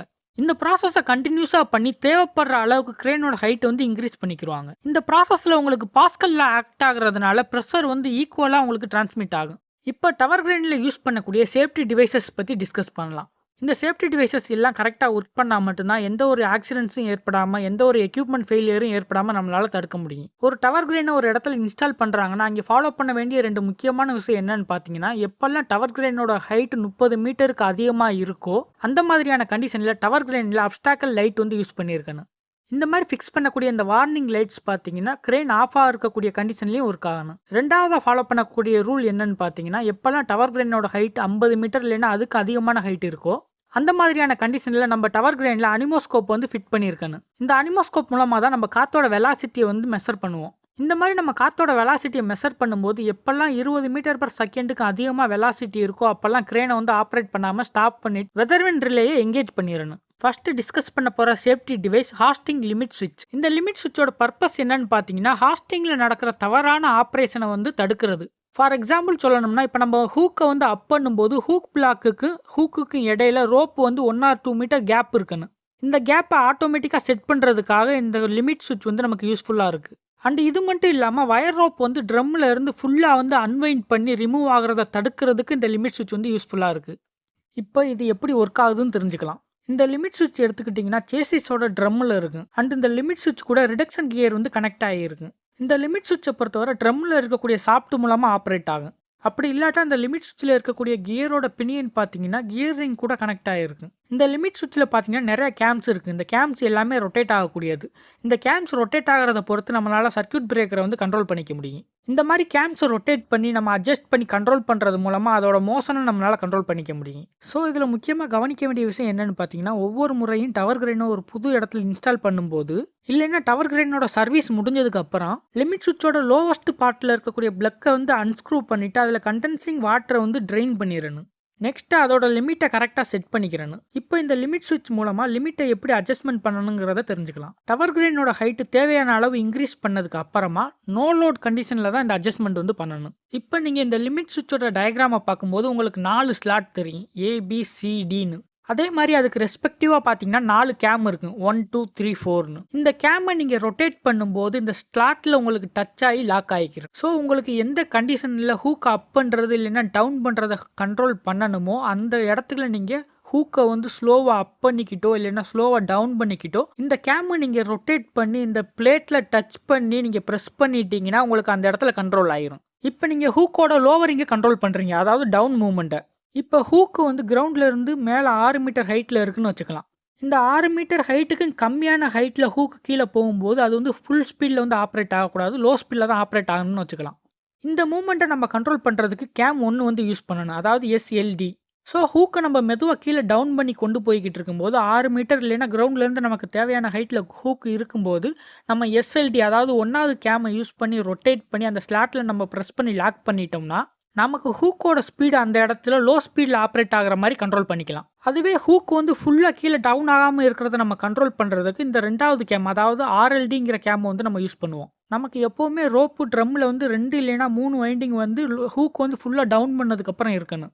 ஸோ இந்த மாதிரி ரோப்போட வைண்டிங் ட்ரம்மில் வந்து எப்போவுமே இருந்து அது வந்து அன்வைண்டிங் ஃபுல்லாக ஆகாமல் இருக்கிறத தடுக்கிறதுக்காக இந்த டவுன் வந்து நம்ம கண்ட்ரோல் பண்ணிக்கலாம். ஸோ சேம் ப்ரொசீஜரை நம்ம ஃபாலோ பண்ணி ஹூக்கை வந்து ஸ்லோவாக கீழே அப்படியே டவுன் பண்ணி கொண்டு போயிட்டு எந்த இடத்துல நமக்கு ஹூக் வந்து ஸ்டாப் பண்ணணுமோ அந்த இடத்துல நம்ம செகண்ட் கேமை வந்து அட்ஜஸ்ட் பண்ணி ரொட்டேட் பண்ணி பிளேட்டில் வந்து ப்ரெஸ் பண்ணி லாக் பண்ணிடணும். இந்த மாதிரி நம்ம லாக் பண்ணிட்டா ஹூக்கோட டவுன்வேர்ட் மூவ்மெண்ட் நமக்கு ஃபுல்லாக ஸ்டாப் ஆயிரும். நெக்ஸ்ட் 3வது கேம் எடுத்துக்கிட்டிங்கன்னா ஹாஸ்டிங்கோட ஸ்பீடை வந்து குறைக்கக்கூடியது. இந்த ஹாஸ்டிங்கோட ஸ்பீடு, அதாவது நம்ம ஹூக் அப் பண்ணக்கூடிய அந்த ஸ்பீடை நம்ம எப்போ குறைப்போம்னு பார்த்தீங்கன்னா ட்ராலிக்கு ஹூக் பிளாக்குக்கும் இடையில உள்ள கேப் 6 மீட்டர் இருக்கும்போது இதோட ஸ்பீடு வந்து அப் பண்ணும்போது குறைஞ்சு தான் இருக்கணும். பிகாஸ் ஹூக் பிளாக் வந்து ட்ராலிக்கு பக்கத்தில் நம்ம வரும்போது நம்ம அதோட ஸ்பீடை கண்ட்ரோல் பண்ணாட்டா ஹூக் பிளாக் வந்து ட்ராலியில் வந்து டச் ஆகக்கூடிய வாய்ப்புகள் இருக்குது. இந்த மாதிரி ஹாஸ்டிங்கோட ஸ்பீடை நம்ம குறைக்கிறதுக்கு 3வது கேம் வந்து யூஸ் பண்ணுவோம், அதாவது RLD. இந்த கேமை நம்ம அப்படியே ரொட்டேட் பண்ணி நம்ம அந்த பிளேட்டில் ப்ரெஸ் பண்ணி டச் பண்ணிட்டோம்னா நமக்கு ஹாஸ்டிங்கோட ஸ்பீடு வந்து ரெடியூஸ் ஆயிரும். ஹூக் டவுன் பண்ணும்போது ஹூக் பிளாக் கிரவுண்டில் டச் ஆகாமல் தடுக்கிறதுக்கு எப்படி டவுன் மோஷனை நம்ம ஸ்டாப் பண்ணமோ அதே மாதிரி ஹூக் பிளாக் வந்து ட்ராலியில் டச் ஆகாமல் இருக்கும்போது ட்ராலிக்கும் ஹூக் பிளாக்குக்கும் 1 மீட்டர் ஹைட் டிஃப்ரென்ஸ் இருக்கும்போது நம்ம வந்து ஹாஸ்டிங்கை வந்து ஸ்டாப் பண்ணணும். இந்த மாதிரி ஹாஸ்டிங்கோட மோஷன் நம்ம ஃபுல்லாக ஸ்டாப் பண்ணுறதுக்கு 4வது கேம் வந்து யூஸ் பண்ணுவோம். நம்ம ஹாஸ்டிங் ஸ்லோ ஸ்பீடில் பண்ணிக்கிட்டு நம்ம இந்த கேமை ரொட்டேட் பண்ணி அந்த ஸ்லாட்டில் வந்து ப்ரெஸ் பண்ணி டச் பண்ணிட்டோம்னா நமக்கு தேவையான உயரம் வந்ததுக்கப்புறம் ஹாஸ்டிங்கோட மூவ்மெண்ட் ஃபுல்லாக ஸ்டாப் ஆயிரும். இப்போ ஹாஸ்டிங் லிமிட் ஸ்விட்ச் பற்றி உங்களுக்கு டீட்டெயிலாக தெரிஞ்சிருக்கு. கேம் 1 எடுத்துக்கிட்டிங்கன்னா லோவரிங் ஸ்பீடை வந்து கம்மி பண்ணுறதுக்காக யூஸ் பண்ணுவோம். கேம் 2 எடுத்துக்கிட்டிங்கன்னா லோவரிங்கை வந்து ஸ்டாப் பண்ணுறதுக்காக யூஸ் பண்ணுவோம். கேம் 3 எடுத்துக்கிட்டிங்கன்னா ஹாஸ்டிங் ஸ்பீடை வந்து கம்மி பண்ணுறதுக்காக யூஸ் பண்ணுவோம். கேம் 4 எடுத்துக்கிட்டிங்கன்னா ஹாஸ்டிங்கை ஃபுல்லாக ஸ்டாப் பண்ணுறதுக்காக யூஸ் பண்ணுவோம். இப்போ நம்ம டவர் கிரைனோட ஸ்லீவிங் லிமிட் ஸ்விட்ச் பற்றி டிஸ்கஸ் பண்ணலாம். இந்த லிமிட் ஸ்விட்ச் எடுத்துக்கிட்டிங்கன்னா ஸ்லிப்ரிங் இல்லாத டவர் கிரைனில் வந்து யூஸ் பண்ணியிருப்பாங்க. இதோட பர்பஸ் என்னன்னு பார்த்தீங்கன்னா ஸ்லீவிங் ஆப்ரேஷன் வந்து ஒரே சைடு வந்து நடந்து ஒரே சைடு ஜிப்பு வந்து ரொட்டேட் ஆகிறதுனால மெயின் கேபிள் பார்த்தீங்கன்னா ட்விஸ்ட் ஆகி டேமேஜ் ஆகிறத தடுக்கிறதுக்கும் ஜிப்பு வந்து நியர்பை ஸ்ட்ரக்சரில் வந்து மோதுறதை தடுக்கிறதுக்கும் யூஸ் பண்ணுவாங்க. இந்த மாதிரி ஒரு டவர் கிரைனில் ஸ்லீவிங் லிமிட் ஸ்விட்ச் வந்து இன்ஸ்டால் பண்ணியிருந்தாங்கன்னா அதோட ஜிப்பு பார்த்தீங்கன்னா 3 ஸ்லீவிங் வர அந்த சர்க்கிள் வந்து ரொட்டேட் பண்ணிக்கலாம். அதுக்கு மேலே ரொட்டேட் பண்ண முடியாது. இந்த லிமிட் ஸ்விட்ச்லேயும் 4 கேம் இருக்குது, 4 ஸ்லாட் இருக்குது. நம்ம ஹாஸ்டிங்கில் பார்த்த மாதிரியே தான் இந்த ஸ்லீவிங் லிமிட் ஸ்விட்ச்லேயும் இருக்குது. அதே மாதிரி தான் இதுலேயும் பார்ட்ஸ் எல்லாமே கனெக்ட் ஆகிருக்கு. பட் இந்த ஸ்லீவிங் லிமிட் ஸ்விட்சை பொறுத்தவரை நம்ம 4வது கேம் 6வது கேம் 2 கேமை யூஸ் பண்ணி தான் ஸ்லீவிங்கோட லிமிட்டை வந்து நம்ம செட் பண்ண போகிறோம். இந்த 4வது கேம் அண்ட் 6வது கேமை நம்ம ரொட்டேட் பண்ணி பிளேட்டில் வந்து ப்ரெஸ் பண்ணி டச் பண்ணுறது மூலமாக ஸ்லீவிங்கோட right side and left side ஆப்ரேஷனை நம்மளால் கண்ட்ரோல் பண்ணி லிமிட் பண்ணிக்க முடியும். ஸ்லீவிங்கோட லிமிட்டை நம்ம செட் பண்ணும்போது நோ லோட் கண்டிஷனில் தான் கிரேன் வந்து இருக்கணும். நம்ம ஸ்லீவிங் லிமிட் ஸ்விட்சை பொறுத்தவரை 2 கேம் தான் யூஸ் பண்ண போகிறோம்னு சொல்லிட்டோம். இதில் 4வது கேம் பார்த்தீங்கன்னா மேலே இருக்கும், 6வது கேம் பார்த்தீங்கன்னா கீழே இருக்கும். இப்போ ஸ்லீவிங்கோட ரைட் சைடு லிமிட்டை நீங்கள் செட் பண்ண போகிறீங்கன்னா ஜிப்பை ரைட் சைடு 1.5 சர்க்கிள் வந்து ரொட்டேட் பண்ணதுக்கு அப்புறமா 4வது கேமை அட்ஜஸ்ட் பண்ணி 5வது பிளேட்டில் வந்து ப்ரெஸ் பண்ணி டச் ஆகிற மாதிரி பண்ணி நம்ம லிமிட்டை செட் பண்ணிக்கலாம். அதுவே லெஃப்ட் சைடு நீங்கள் ஸ்லீவிங்கோட லிமிட்டை செட் பண்ணும்போது நீங்கள் ரைட் சைடு லிமிட்டை செட் பண்ண இடத்துல இருந்து 3 சர்க்கிள் வந்து ரிவர்ஸில் அப்படியே ஸ்லீவிங்கை வந்து அப்படியே ரொட்டேட் பண்ணி கொண்டு வந்து அந்த இடத்துல நீங்கள் வந்து 6வது கேம் அட்ஜஸ்ட் பண்ணி 7வது பிளேட்டில் வந்து ப்ரெஸ் பண்ணி டச் ஆகிற மாதிரி வச்சு நம்ம லிமிட் வந்து செட் பண்ணிக்கலாம். இப்போ நம்ம டவர் கிரைனோட ட்ராலியோட லிமிட் ஸ்விட்சை பற்றி டிஸ்கஸ் பண்ணலாம். இந்த லிமிட் ஸ்விட்சில் பார்த்தீங்கன்னா ஹாஸ்டிங் மாதிரியே 4 கேம்ஸ் இருக்குது, 3, 6, 7 and 9. ஸோ இந்த 4 கேம்ஸை யூஸ் பண்ணி ட்ராலியோட மூவ்மெண்ட்டை நம்ம 4 டைப்பில் கண்ட்ரோல் பண்ண போகிறோம். இப்போ டவர் கிரைனோட ஜிப் எடுத்துக்கிட்டிங்கன்னா ஸ்டார்டிங் பொசிஷனை வந்து நம்ம ஃபுட்டுன்னு சொல்லுவோம். அதுவே லாஸ்ட் பொசிஷன் எடுத்துக்கிட்டிங்கன்னா நம்ம நோஸ்ன்னு சொல்லுவோம். இந்த லிமிட் ஸ்விட்சோட கேம் பார்த்தீங்கன்னா நம்ம ஆல்ரெடி ஹாஸ்டிங் அண்ட் ஸ்லீவிங்கில் பார்த்த மாதிரி சேமாக இதை ரொட்டேட் பண்ணி அந்த பிளேட்டில் வந்து டச் ஆகி ப்ரெஸ் பண்ணிட்டோம்னா நமக்கு வந்து லிமிட் வந்து செட் ஆயிரும்.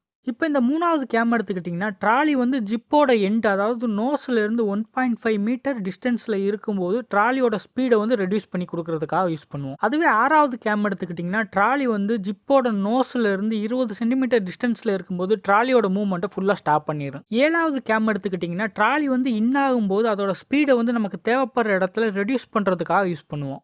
அதே மாதிரி 9வது கேம் எடுத்துக்கிட்டிங்கன்னா ட்ராலி வந்து இன்னாகும்போது அதோட மூவ்மெண்ட்டை ஃபுல்லாக ஸ்டாப் பண்ணுறதுக்காக யூஸ் பண்ணுவோம். இப்போ மூவ்மெண்ட் லிமிட்டர் பற்றி டிஸ்கஸ் பண்ணலாம். ஆல்ரெடி நம்ம டவர் கிரைனோட லோட் சார்ட் பற்றி டிஸ்கஸ் பண்ணும்போது டீட்டெயிலாக ஒரு விஷயத்தை பற்றி டிஸ்கஸ் பண்ணோம். அதாவது ஒவ்வொரு டவர் கிரைனும் அதோட மாடல் அண்ட் மேனுஃபேக்சரரை பொறுத்து ஜிப்போட ஒவ்வொரு ரேடியஸ்லையும் அதோட ரேட்டட் லோட் கெப்பாசிட்டியை பொறுத்து மேனுஃபேக்சரர் எந்த அளவுக்கு சேஃப்டி லோடு வந்து அலோவ் பண்ணியிருக்காங்களோ அந்த அளவு தான் லோடை வந்து அது வந்து லிஃப்ட் பண்ணுங்கிறத நம்ம டிஸ்கஸ் பண்ணோம். இந்த மாதிரி அதிகமான லோடை தூக்குறதை கட்டுப்படுத்துறதுக்கு இந்த மாதிரி அதிகமான லோடை தூக்கிட்டு ட்ராலியை வந்து அதிகப்படியான ரேடியஸில் மூவ் பண்ணி கொண்டு போகிறத தடுக்கிறதுக்காக தான் இந்த மூமெண்ட் லிமிட்டர் வந்து நம்ம யூஸ் பண்ணுறோம். இந்த மூமெண்ட் லிமிட்டரை யூஸ் பண்ணி ஒவ்வொரு டவர் கிரைன்லையும் நம்ம லோடோட கெப்பாசிட்டியை 3 விதமாக கண்ட்ரோல் பண்ணுவோம். ACDன்னு வச்சுக்கலாம். இதில் ஏங்கிறது பார்த்தீங்கன்னா fixed radius and variable load. இந்த கண்டிஷனில் ட்ராலி வந்து ஒரு ஐடியல் பொசிஷனில் இருக்கும். பட் லோடோட கெப்பாசிட்டி வந்து உங்களுக்கு சேஞ்ச் ஆகும். இந்த மாதிரி ட்ராலி ஐடியலாக இருந்து நம்ம தூக்கக்கூடிய எக்ஸிஸ் லோடை நம்ம வந்து தூக்காமல் இருக்கிறத கண்ட்ரோல் பண்ணுறதுக்காக இந்த ஃபர்ஸ்ட் லிமிட்டர் வந்து யூஸ் பண்ணுறோம். செகண்ட் டைப் பார்த்தீங்கன்னா C, fixed load and variable radius. இந்த கண்டிஷனில் நம்ம ஒரு ஃபிக்ஸ்டு லோடை வந்து தூக்கிட்டு ட்ராலியை வந்து நம்ம மூவ் பண்ணி ரேடியஸை வந்து சேஞ்ச் பண்ணுவோம். இந்த கண்டிஷனில் நம்ம ஒரு குறிப்பிட்ட லோட ஒரு கம்மியான ரேடியஸில் லிஃப்ட் பண்ணிவிட்டு ட்ராலி அவுட் பண்ணி ரேடியஸை இன்க்ரீஸ் பண்ணுறோம்னு வச்சுக்கலாம். இந்த மாதிரி லோடை நம்ம அதிகமான ரேடியஸ்க்கு எடுத்துகிட்டு போகும்போது லோட் சார்ட்டில் இருக்கிற ரேடியஸை விட நம்ம அதிகமான ரேடியஸ்க்கு அந்த லோடை எடுத்துகிட்டு போகாமல் தடுக்கிறதுக்காக இந்த லிமிட்டர் வந்து நம்ம யூஸ் பண்ணுறோம். Next type D, variable radius and declaration. இந்த லிமிட்டர் எதுக்கு யூஸ் ஆகுதுன்னு பார்த்தீங்கன்னா, இப்போ நம்ம ஒரு லோடை வந்து தூக்கி ட்ராலியை அவுட் பண்ணி நம்ம கொண்டு போய்கிட்டு இருக்கோம்னு வச்சுக்கலாம். இப்போ இந்த பிங்கிற ரேடியஸ் தான் பார்த்தீங்கன்னா அந்த லோடோட மேக்ஸிமம் கெப்பாசிட்டி வந்து அந்த ட்ராலி அவுட் பண்ணக்கூடியது. ஸோ இந்த பிங்கிற பாயிண்ட் வரும்போது அந்த ட்ராலி வந்து அந்த இடத்துல ஸ்டாப் ஆகணும். பட் சடனாக நம்ம ஸ்பீடாக கொண்டு போய் அந்த இடத்துல ஸ்டாப் ஆகிறதுனால கிரெயினில் வந்து ஒரு சேக் ஏற்படுறதுக்கான வாய்ப்புகள் இருக்குது. ஸோ இதை ப்ரிவெண்ட் பண்ணுறதுக்காக அந்த பிங்கிற பாயிண்ட்டுக்கு முன்னாடியே ஒரு குறிப்பிட்ட டிஸ்டன்ஸில் ஏங்கிற ஒரு பாயிண்டில் அந்த ட்ராலியோட ஸ்பீடு வந்து ரெடியூஸ் ஆயிரும். இந்த மாதிரி ட்ராலியோட ஸ்பீடை வந்து டிக்ளரேஷன் பண்ணுறதுக்காக தான் இந்த மூமெண்ட் லிமிட்டர் வந்து நம்ம யூஸ் பண்ணுறோம். இந்த மூமெண்ட் லிமிட்டரில் என்னென்ன பார்ட்ஸ்லாம் இருக்குன்னு பார்த்தீங்கன்னா, எலாஸ்டிக் பிளேட் இருக்குது, லிமிட் சுவிட்ச் இருக்குது, அட்ஜஸ்டபிள் ஸ்க்ரூ இருக்குது, மூமெண்ட் ஹவுசிங் இருக்குது, இன்ஸ்டாலேஷன் சப்போர்ட் இருக்குது. இந்த மூமெண்ட் லிமிட்டரை பொறுத்தவரை கவுண்டர் ஜிப்போட ஃபுட்டில் வந்து உங்களுக்கு வந்து இன்ஸ்டால் பண்ணியிருப்பாங்க. இந்த மூமெண்ட் லிமிட்டில் நம்ம லிமிட்டை எப்படி அட்ஜஸ்ட் பண்ணுவோம் பார்த்தீங்கன்னா, இந்த அட்ஜஸ்டபிள் ஸ்க்ரூ மூலமாக தான் அட்ஜஸ்ட் பண்ணுவோம். இந்த அட்ஜஸ்டபிள் ஸ்க்ரூவில் உங்களுக்கு ஒரு போல்டு இருக்கும், ஒரு நட்டு இருக்குது அண்ட் ஒரு காண்டாக்ட் இருக்குது. ஸோ நம்ம லிமிட்டை செட் பண்ணக்கூடிய அந்த மூமெண்ட் லிமிட்டரில் ஃபஸ்ட்டு அந்த நட்டை வந்து லூஸ் பண்ணிக்கிடுவோம். நட்டை லூஸ் பண்ணதுக்கப்புறம் எந்த இடத்துல நமக்கு லிமிட் வந்து கட் ஆகணுமோ அந்த கண்டிஷனில் நம்ம அட்ஜஸ்ட் பண்ணி வச்சுட்டு இந்த போல்டு இருக்குல்ல, இந்த போல்டை ரொட்டேட் பண்ணுவோம். இந்த மாதிரி ரொட்டேட் பண்ணக்கூடிய இந்த போல்டு அந்த காண்டாக்டில் டச் ஆகிற மாதிரி ரொட்டேட் பண்ணிவிட்டு கரெக்டான கண்டிஷன் வந்ததுக்கு அப்புறமா இந்த லூஸ் பண்ண நட்டை நம்ம அகைன் வந்து லாக் பண்ணிடுவோம். இந்த மாதிரி மூமெண்ட் லிமிட்டரில் எக்ஸாக்ட் அட்ஜஸ்ட்மெண்ட் வர வரைக்கும் இந்த ப்ராசஸை நம்ம பண்ணுவோம். இப்போ லோட் லிமிட்டர் பற்றி டிஸ்கஸ் பண்ணலாம். டவர் கிரெயினில் யூஸ் பண்ணக்கூடிய இந்த லோட் லிமிட்டர் மூலமாக தான் MSWL, அதாவது மேக்ஸிமம் சேஃப் ஒர்க்கிங் லோடை நம்மளால் கண்ட்ரோல் பண்ண முடியும். ஒவ்வொரு டவர் கிரெயின் மாடலோட டிசைனை பொறுத்து என்ன ரேடியஸில் எவ்வளோ லோடு வந்து தூக்க முடியுங்கிறத இந்த லோட் லிமிட்டர் மூலமாக தான் நம்ம கண்ட்ரோல் பண்ணுவோம். இந்த லோட் லிமிட்டரில் உங்களுக்கு ஜென்ரலாக என்னென்னலாம் இருக்குன்னு பார்த்தீங்கன்னா, 4 அட்ஜஸ்டபிள் போல்டு இருக்குது, 4 இன்ஜிங் சுவிட்ச் இருக்குது, ஒரு proving ring and metal plate இருக்குது. ஆக்சுவலாக இந்த லோட் லிமிட்டர் எப்படி ஒர்க் ஆகும்னு பார்த்தீங்கன்னா, ஹாஸ்டிங் ரோப் வந்து புள்ளியில் இருக்கக்கூடிய ப்ரூவிங் ரிங் வழியாக போகும்போது ஒரு டென்ஷனை வந்து ப்ரொடியூஸ் பண்ணும். இந்த டென்ஷன் வந்து லோடு வந்து லிஃப்ட் பண்ணுறதுனால அந்த ரோப்பில் ஏற்படக்கூடிய டென்ஷன், ப்ரூவிங் ரிங்கில் ஏற்படக்கூடிய இந்த டென்ஷன் மெட்டல் பிளேட்டில் பார்த்தீங்கன்னா சம் டிஸ்டர்டிங்கை வந்து ஏற்படுத்தும். இந்த மெட்டல் பிளேட் பார்த்தீங்கன்னா இன்ஜிங் சுவிட்ச் அண்ட் அட்ஜஸ்டபிள் போல்டு கூட கனெக்ட் ஆகிருக்கு. ஸோ நம்ம அட்ஜஸ்டபிள் போல்ட்டை அட்ஜஸ்ட் பண்ணி இன்ஜிங் சுவிட்சோட லிமிட்டை நம்ம செட் பண்ணுறது மூலமாக சர்க்கியூட்டை கண்ட்ரோல் பண்ணி லோடோட லிமிட்டை நம்மளால் செட் பண்ணிக்க முடியும். இப்போ அனிமோஸ்கோப் பற்றி டிஸ்கஸ் பண்ணலாம். இந்த அனிமோஸ்கோப்பை யூஸ் பண்ணி தான் என்விரான்மெண்ட்டில் காற்றோட வெலாசிட்டி எவ்வளோ இருக்குங்கிறத நம்ம மெஷர் பண்ணுவோம். டவர் கிரெயினோட டவரில் பார்த்தீங்கன்னா ஒரு விண்ட் ஸ்பீட் சென்சார் வந்து இன்ஸ்டால் பண்ணியிருப்பாங்க. இந்த சென்சார் 3 கோர் கேபிள் மூலமாக டயல் கேஜ் கூட கனெக்ட் ஆகியிருக்கு. ஸோ சென்சார்லேருந்து வரக்கூடிய காற்றோட வெலாசிட்டியோட பல்ஸ் சிக்னல் வந்து பார்த்தீங்கன்னா சர்க்கியூட் மூலமாக ரீஅரேஞ்ச் பண்ணி டிசி லெவலுக்கு மாற்றி கொடுக்கும். இந்த ஃபீடு உங்களுக்கு கேஜ் மூலமாக விண்டோட ஸ்பீடை உங்களுக்கு காட்டும். இதை நம்ம அனிமோஸ்கோப் மூலமாக டிஸ்பிளேல தெரிஞ்சுக்கலாம். இந்த அனிமோஸ்கோப்பில் நம்ம காற்றோட வெலாசிட்டி அண்டு நம்ம யூஸ் பண்ணக்கூடிய ரோப்போட 2 ஃபாலா 4 ஃபாலா அதை பொறுத்து நம்ம அலாரம் செட் பண்ணிக்கலாம். இப்போ டவர் கிரெயினில் யூஸ் பண்ணக்கூடிய வயர் ரோப்பை வந்து எப்படி ஃபிக்ஸ் பண்ணணும், ஃபிக்ஸ் பண்ணதுக்கப்புறம் எப்படி அதை டெஸ்ட் பண்ணணுங்கிறத டிஸ்கஸ் பண்ணலாம். ஜென்ரலாக நம்ம வயர் ரோப்பை பார்க்கும்போது சின்னதாகவும் ரொம்ப ஸ்ட்ராங்காகவும் தெரிஞ்சாலும் அதில் ஏற்படக்கூடிய தேய்மானம் தவிர்க்க முடியாத ஒன்று. ஸோ வயர் ரோப்பை நம்ம சரியாக செக் பண்ணாமல் விட்டுட்டோம்னா அது டேமேஜ் ஆகி அதனால பெரிய ஆக்சிடென்ட்ஸ் ஏற்படுறதுக்கும் வாய்ப்புகள் இருக்குது. இதனால கண்டிப்பாக வயர் ரோப்பை நம்ம செக் பண்ணும்போது அது டேமேஜ் ஆகியிருந்தாலோ இல்லைன்னா அதோட ஸ்ட்ரென்த்து குறையிற மாதிரி இருந்தாலோ அதை வந்து கண்டிப்பாக ரீப்ளேஸ்மெண்ட் பண்ணியே ஆகணும். ஒருவேளை ஒரு டவர் கிரெயினில் புதுசாக வயர் ரோப் வந்து சேஞ்ச் பண்ணுறாங்கன்னா சேஞ்ச் பண்ணக்கூடிய அந்த புது ரோப் பார்த்தீங்கன்னா ஆல்ரெடி இருந்த பழைய ரோப்போட சேம் குவாலிட்டியாக இருக்கணும். அண்ட் புதுசாக ஒரு டவர் கிரெயினில் நம்ம வயர் ரோப்பை சேஞ்ச் பண்ணும்போது அந்த வயர் ரோப்பு வந்து முடிச்சு ஏற்படாமல் இருக்கிறது, இல்லைன்னா அந்த வயர் ரோப்பு வந்து ஒன்றுக்கு ஒன்று ட்விஸ்ட் ஆகாமல் இருக்கிற மாதிரி நம்ம கவனமாக பண்ணணும். வயர் ரோப்பை சேஞ்ச் பண்ணி முடிச்சதுக்கப்புறம் அனுமதிக்கப்பட்ட லோடோட கெப்பாசிட்டியில் 10% அளவுக்கு லோடு எடுத்து அந்த வயர் ரோப்பை வந்து நிறையா டைம் செக் பண்ணி பார்த்துக்கிறேன்னு. வயர் ரோப் ஒரு டைம் இன்ஸ்டால் பண்ணி முடிச்சதுக்கப்புறம் அது வந்து டெய்லி அப்சர்வ் பண்ணணும், ஏதாவது டேமேஜ் இருக்கா, ஏதாவது ஃபால்ட் ஏற்பட்டிருக்கான்னு. அண்டு ஒவ்வொரு குறிப்பிட்ட சைக்கிளிக் டைமுக்கு அந்த வயர் ரோப்புக்கு தேவையான க்ரீஸு, ரோப் ரிலீசிங் ஸ்ப்ரே இது எல்லாமே கரெக்டாக அப்ளை பண்ணணும். இப்போ டவர் கிரெயின் எடுத்துக்கிட்டிங்கன்னா வயர் ரோப்போட ஒரு எண்டு பார்த்தீங்கன்னா ட்ரம்மில் வந்து உங்களுக்கு கனெக்ட் ஆகிருக்கு, இன்னொரு எண்டு பார்த்தீங்கன்னா உங்களுக்கு ஃபிக்ஸ்டாக கனெக்ட் ஆகிருக்கு. ஸோ இந்த 2 எண்டோட கனெக்ஷன் கரெக்டாக ஃபிக்ஸ் ஆகிருக்காங்கிறத அப்பப்போ செக் பண்ணிக்கிறேன்னு. இது மட்டும் இல்லாமல் வயர் ரோப்புக்கு தேவையான இன்டர்னல் லூப்ரிகேஷன், கரோஷன் கண்டிஷன், அதில் ஏற்படக்கூடிய தேய்மானம் இதெல்லாம் எந்த அளவுக்கு இருக்குங்கிறத அப்பப்போ செக் பண்ணிக்கிறேன்னு.